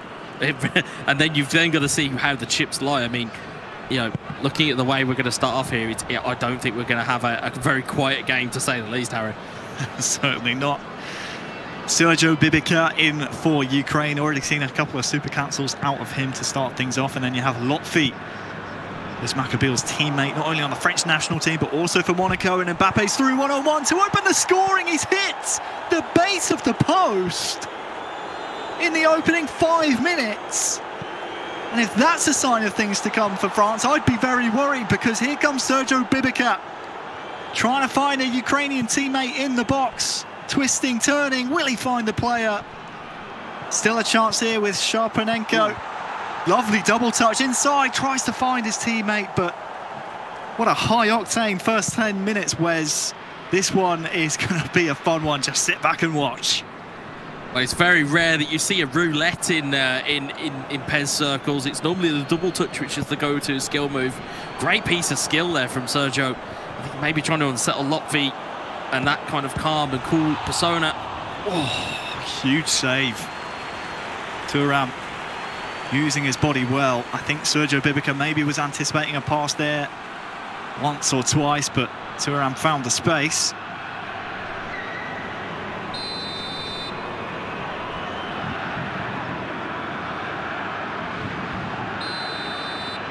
We did see Kurt Zouma score from a corner in the first leg. Won't be the case this time around. Sissoko with lots of space here. Lemar into Mbappe. Can he twist and turn? No, he can't. Good defending by Ukraine. Jesus to Poseidon. There's a chance here for Sergio. There's a man over in the box. Has support as well. Liniowski. Will he go for goal here? Oh, rattles the woodwork. And the second chance effort scooped up by Lloris. From the angle, we saw that. For half the ground, they thought that was in. That was an incredible opportunity. And again, it's just skill that's coming out here from Sergio. Again, there's respect here, but there isn't. He's not become a shrinking violet, if you pardon the expression. He's very much just come out and gone, right, let's throw down. Let's see how we get on here. What a body feint there from Poseidon on that far side. Gets past his man as well to the byline. Shepherded away from goal. Shaparenko. Lovely piece of skill in the box there as well. Deflected out for a corner. Don't blink.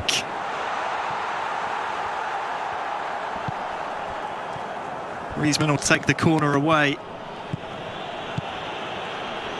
Opening 25 has been thrilling stuff. You sense that maybe Sergio and Ukraine feel this one's for the taking here. Well, if Lotfi has anything to say about it, Mbappe and Griezmann combining. Will he wriggle all the way through? Great chances at both ends. Yeah, for all those chances that Ukraine have had, they've still not put one in the net yet, and that would be the worry for me. That's the worry, is that France, you get the feeling, there's a great bit of skill there from Shaparenko. Again, you get the feeling that either team can score at any point here, but Ukraine, the onus is on them. They really need to just get a goal here early. Poseidon makes some great stuff forced out of Lloris, but you've got to feel that one of these chances has to go in for Ukraine. They have to set the tone here. Malinowski. Body feint not working out that time around. Look at the press from Ukraine. Doesn't work out for them this time around. Sissoko to Griezmann. Tackled well. Matvienko taking the ball away now.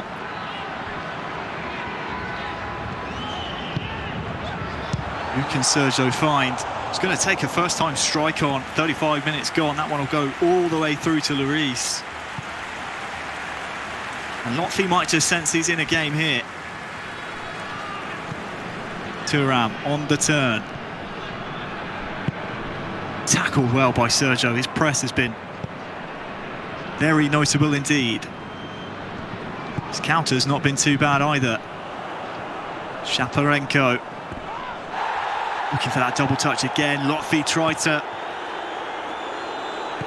well, just check his inside there. Some Ukrainian fans not happy. Get your opinion in a second, Wes, because Mbappe's coming up the other end here for Lotfi. Once again, stellar defending by Ukraine. It'll be a corner.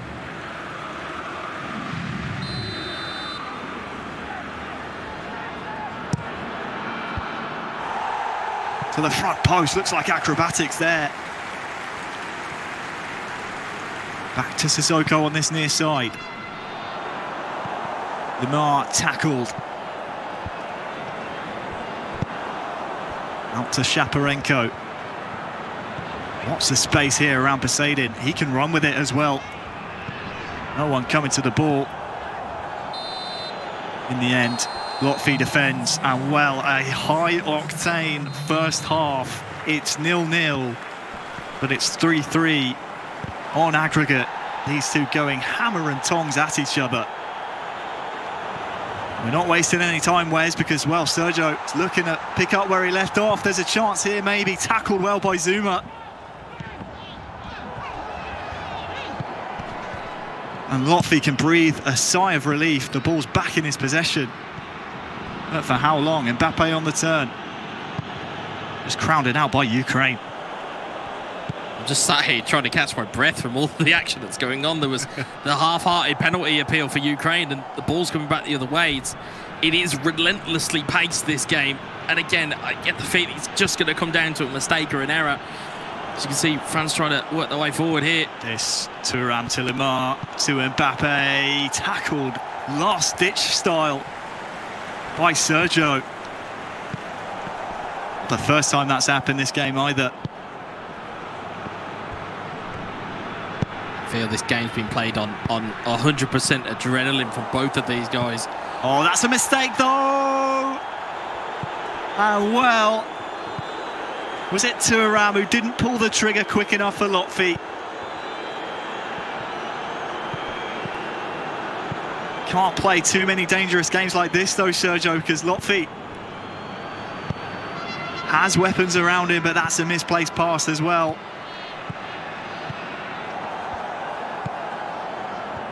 Just a few mistakes creeping in, and yeah, you can see in the top right, pause cued by both nations. They want changes, they want fresh legs. Here's Thuram. He's still looking pacey.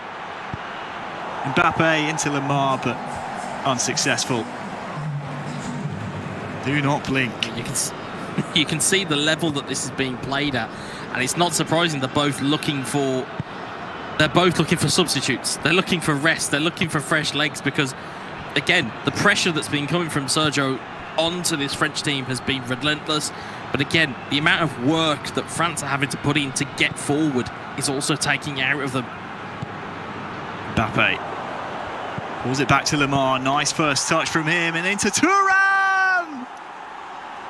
He stayed onside! And is that the goal that sends France into the next round? So much patience. The first touch, the double touch, Wes. We've seen that a few times, haven't we? What a goal from Lotfi. It wasn't just the double touch, it's the choice of where he shoots here. He could easily go across goal, which is exactly where the goalkeeper would be. Instead, he's at the wherewithal to smash it into the near side, where the goalkeeper's been misfooted, mistimed. He's managed to get it in. Great touch there. And again, I kind of go back to it. It wasn't a mistake. It was a moment of magic that's broke the deadlock here. Chenko introduced, as is Yaremchuk for Ukraine. They need to pull a rabbit out of a hat here.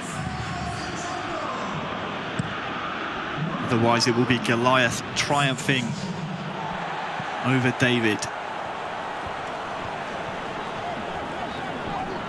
Regardless of the result, I think both nations have won themselves lots of fans watching this now. Here's Marlos. Double touch inside of Griezmann. Oh, well, he's gone for it. Those types of chances can often bounce awkwardly in front of goalkeepers, Wes, but a bit too optimistic for my liking. We've seen them creep in. Those controlled shots that people can use, which is either R2 or RT, depending on your console of choice. They have a lot of whip on them. If you get the right player in the right circumstance, you can find a lot of pace and spin, and it all just depends on whether you find that right angle. Just couldn't find it there with Marlos.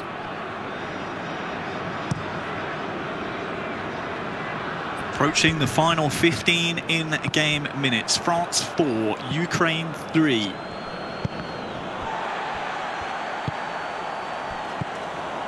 In one heck of a game to end off a wonderful day one of eEURO 2021. Here's Zinchenko. Stupid cancel there. He's, well, wrestled down on the ball. The referee's having none of it. Ukrainian fans are incensed, and I tell you what, I don't blame them. Coman, is this destined to the corner, I wonder?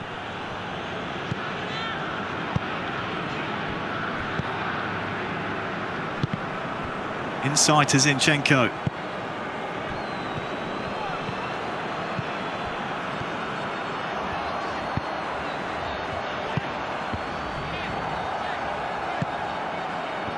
Montfi just starting to get more of a handle on the game, and well, the referee's not too happy with how aggressively Sergio Bibica's tried to win the ball back there.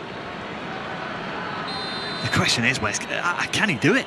Can Sergio get the equaliser to force what would be a golden goal? Third game.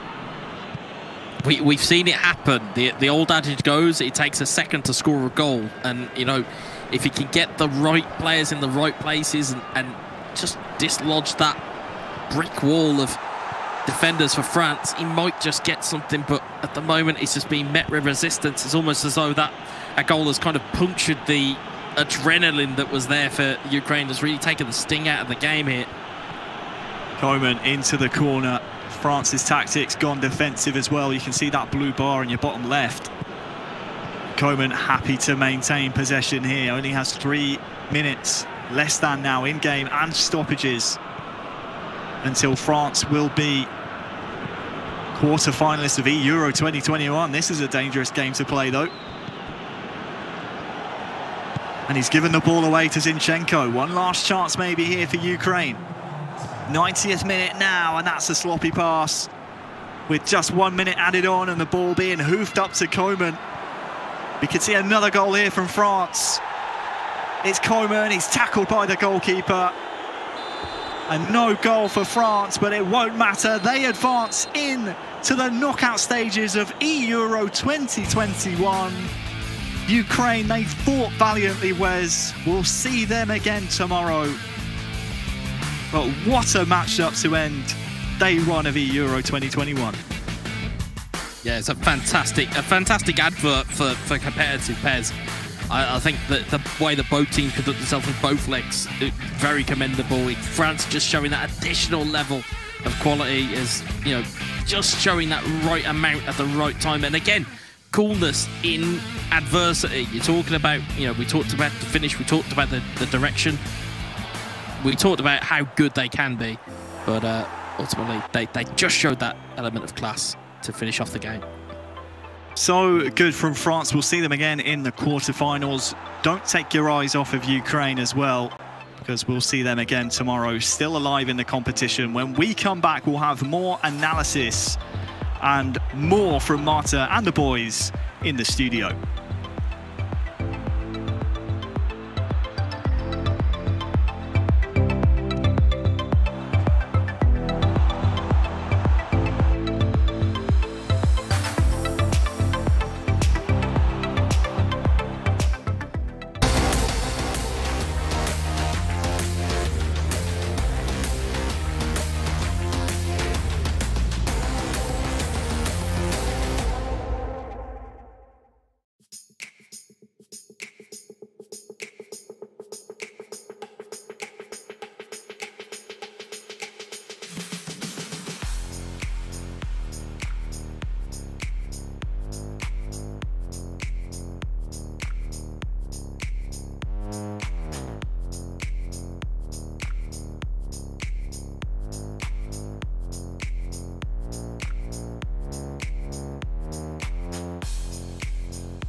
So France gets victorious after this match against Ukraine and joins Serbia, Romania and Spain on the quarterfinals bracket.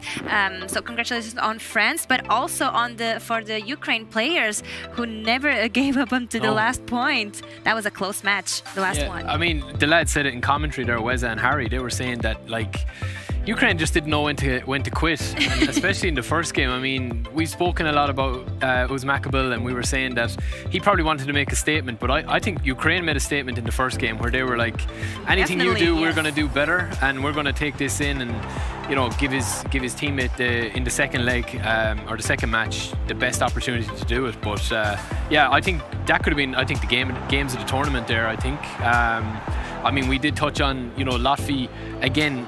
We've talked a lot about Uzmakabel, but Latvia really, I think, stood up there today as saved the the star day. man. Yeah, Actually. I think so. I think he stood up, Alex, today. I mean, I have to say, huge respect for the Ukraine national. Yeah, definitely. I mean, both of them, Maxon and Sergio Bibica, did an impressive performance today in both games against Israel and France. Well, for the Latvia side, I'm pretty happy to see him. I mean, he's a player that always is like a bit behind of the likes of Uzmakabel, for example, and then today he won for France. I mean, he was crucial, no, for put France in the quarterfinals. I mean, I really love to see him because he's an amazing player, an amazing person, and I think it will be a really good motivation for him for Saturday. About the games, you know, Uzmakabel is always there. Maybe he could be struggling a bit against the opponent or not. He feels really emotional, like always. I said before with Barry, I mean, from the first game against Italy, Michael is celebrating each goal. It's like that fits because that's there. He's like, he's ready, he's focused, he's motivated, and he celebrates is because he wanted. No, it's like he was like a lion sometimes, and and that's fantastic to see this kind of emotions. And at the end, well, Latvia did what everyone expected. Obviously, closer than the result against Ukraine that we could expect. But brilliant games, nevertheless. Do you think they entered on this second game a bit more cautious there? After seeing Ukraine you could see there in the stats, it's like, I mean, both of them cool chances to take it home, right?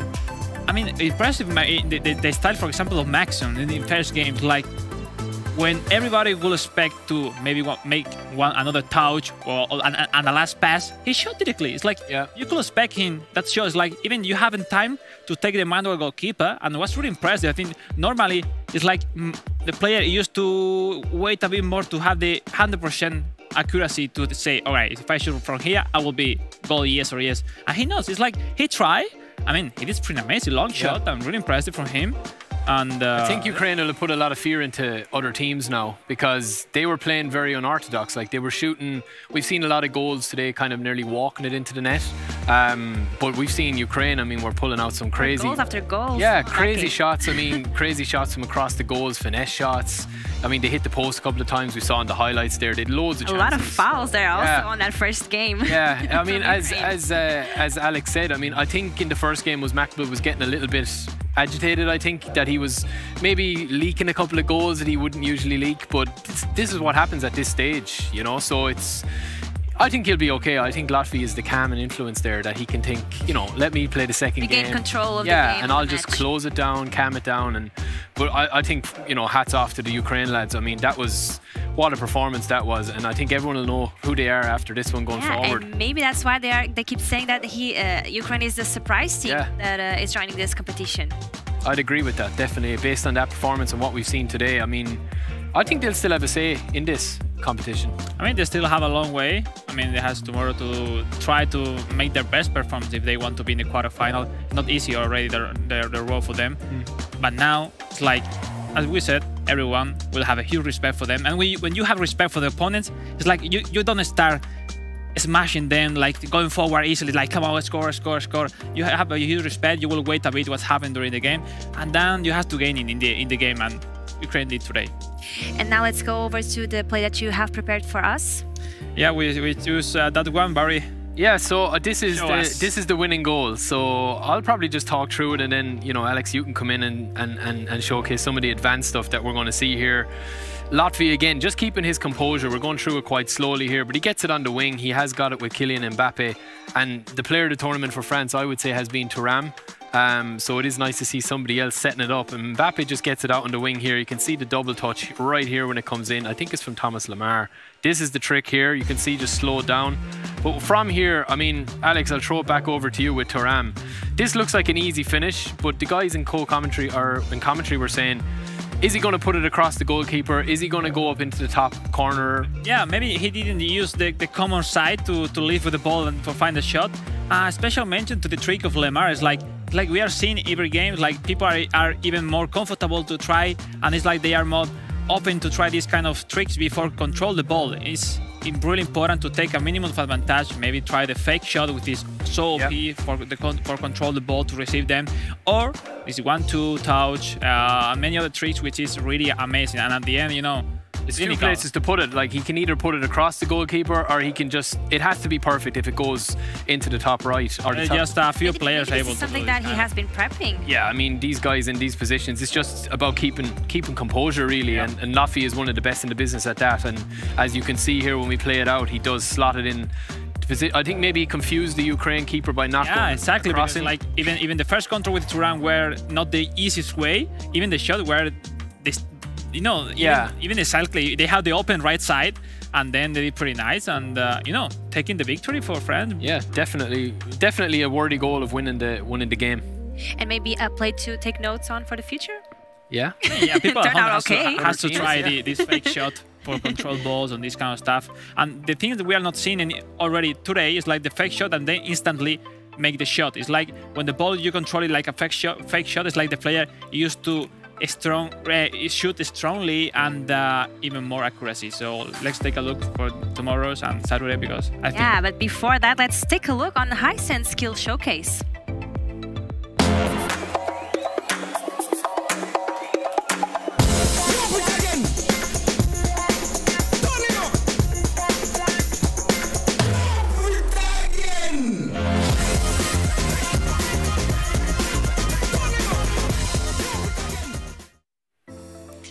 What a beauty, huh? Beautiful.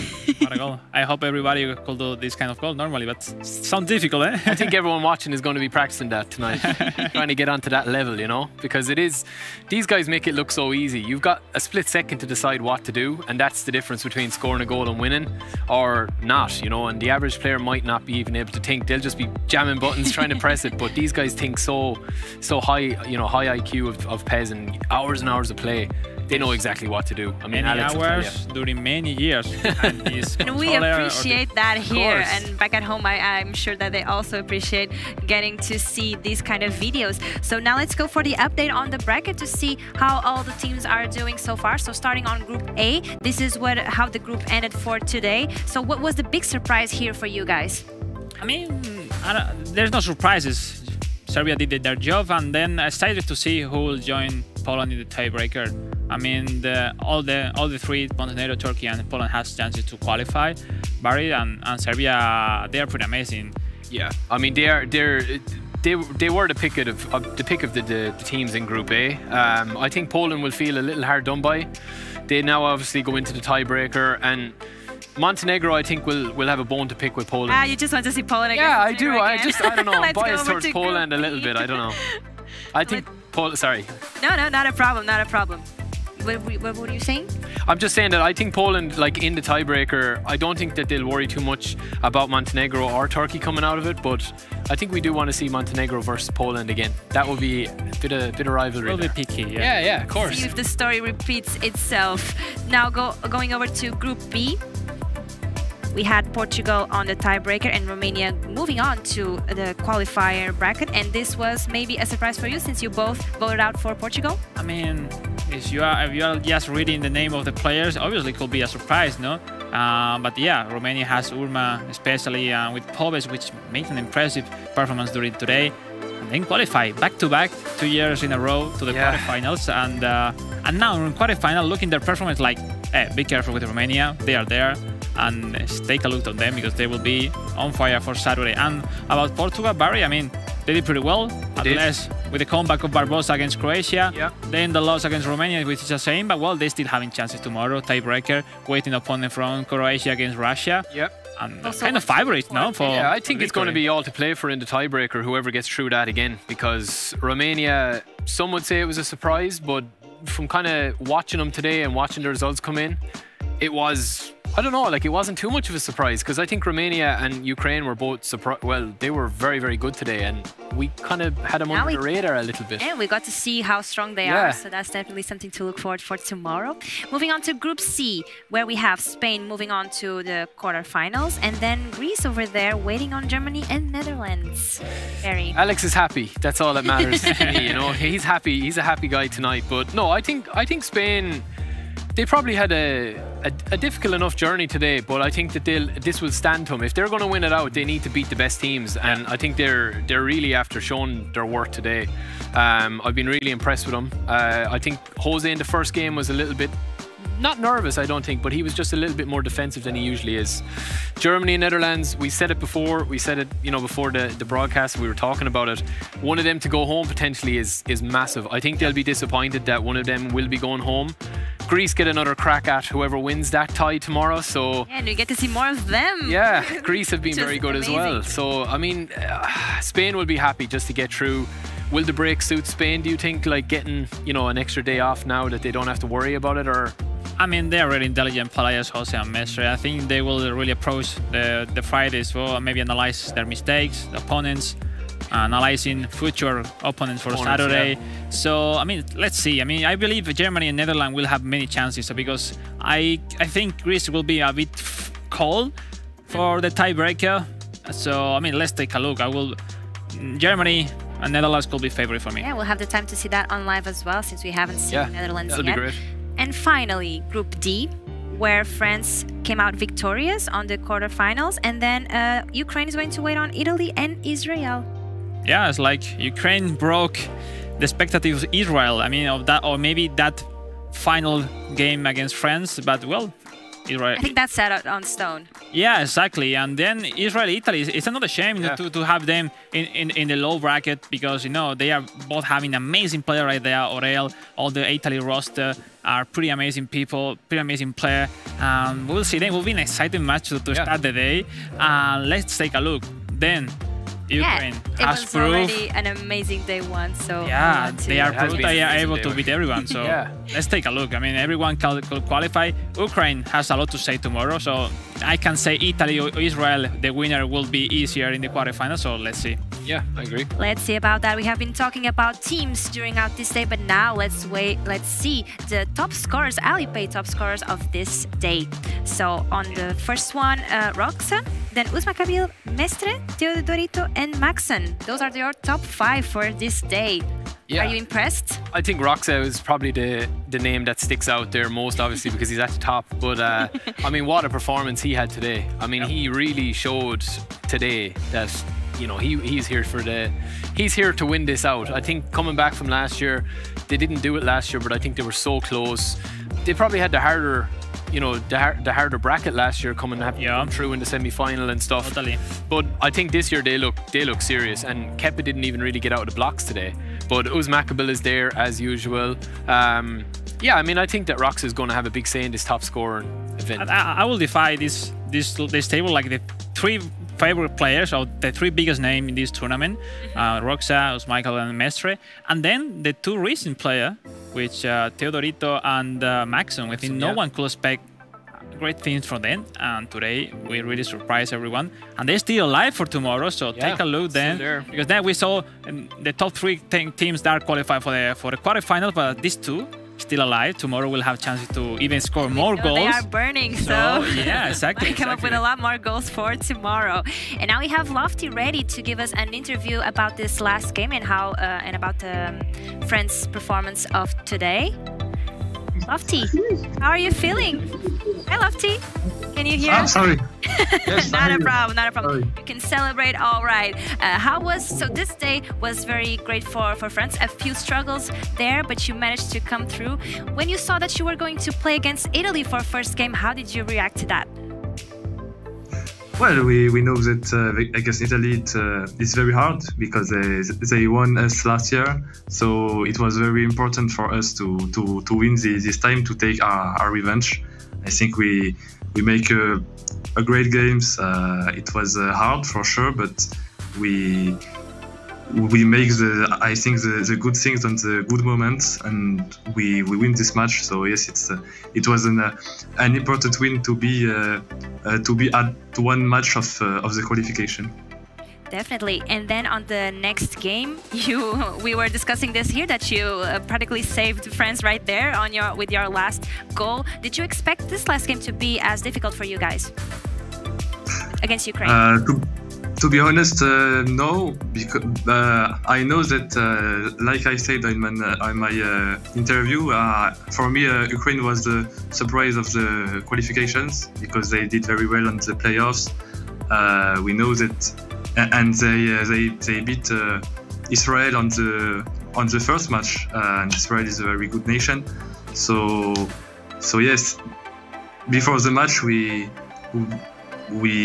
know that it will be for sure a difficult match, but I think we did the good things again. We did make a 3-3, and it was important to be at 3-3 and not 3-4, or to lose the first, to be good on the second match. And I think I missed a lot of occasions at the beginning. But finally, I scored the 0-0, and I think I had a very great defense. And I think in this tournament and at the high level, the most important is the defense. You win games with the defense. So yeah, we are very happy, and now we can prepare for Saturday. Yes, you get a day off tomorrow. Do you guys want to ask anything here for Laffy? Any curiosities? Yeah, Laffy here, Alex Salvatil. I will have a personal question to you, just a quick one. I know you from a lot of years. You are a world-class player. I think you are maybe the most underrated player, or one of the most underrated players in the world, in my opinion. It's like, thank you very much. What's your feeling today? What's your feeling in this eEURO? It's like, from my opinion, point of view, you are a player like deserve a big victory. It's like you have won a lot of co-op tournaments as well. You are doing a pretty nice season, this one on PES21. It's like you feel stronger than ever in terms of you're more complete in mentality, in your decision, in your timing. Well, how is the Laffy de Raggi today? I mean, you are ready more than ever? Smiling at least. To be honest, I think I have more experience than with eFootball Pro. You know that you play against the best players in all year, and maybe it's cup for sure, but you learn a lot. I think the difficult thing was to adapt on 1v1, because we play some players that play 1v1 all year, and for sure we had to train a lot in this month to prepare to be at the level. So I think in terms of level, maybe I don't know if we are better or of last year's, and because we play 1v1 in cup, so we play cup during all year. We prepare a maximum during 1 month, but not during all year, so it's different. But I think in terms of experience of tournament, and especially in online tournament, because it's not the same conditions. Online, it's always different. It's more difficult, and I think we learn a lot from this year, and we can adapt better on hard games on this of this tournament. You're still conservative, but I'm sure you feel it. You feel it. You are stronger than ever. I see it on you. So I mean, I wish you good luck to all of you there in Claim for 10, because it's going to be an amazing tournament on Saturday for you guys. Definitely. Thank you, Laffy, for joining us here, and good luck for Saturday. We'll see you there. Thank you very much. It's good to see that although they are seen as the favorites to win the competition, they still show their humility. Yeah, very humble. And very humble on. They still need to train. They don't know if they are capable to win this competition, because they play a lot in 3v3, right? So it's good to see this part of this fragility as well from them. But good luck for them and for all the teams that are here. Nothing is decided, so we still have a lot to go. This is just the day one, and now we have the the last one for you. That will be the Gazprom goal of the day.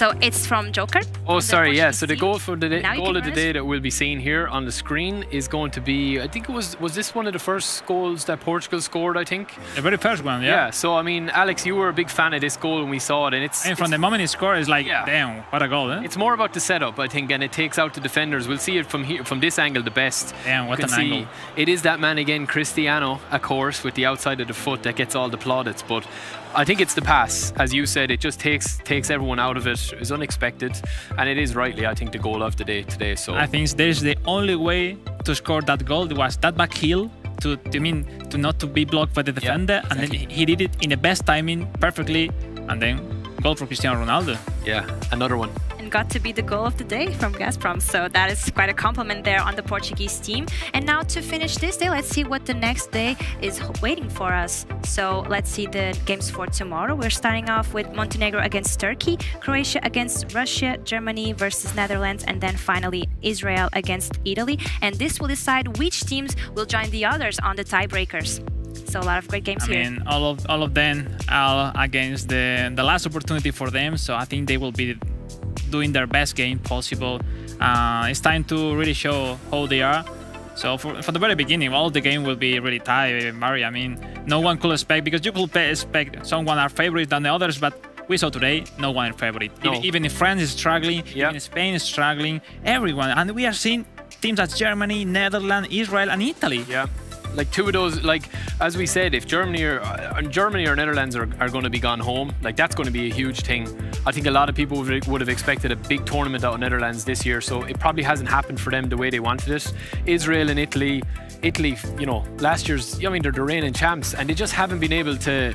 I think even in the playoffs, you know, they had to, in the group stages, they had to go through the playoffs. Then third position in the playoffs. It just hasn't been clicking for them, and they are fantastic players. But at this level, you know, it's unfortunate that they've had to go this route.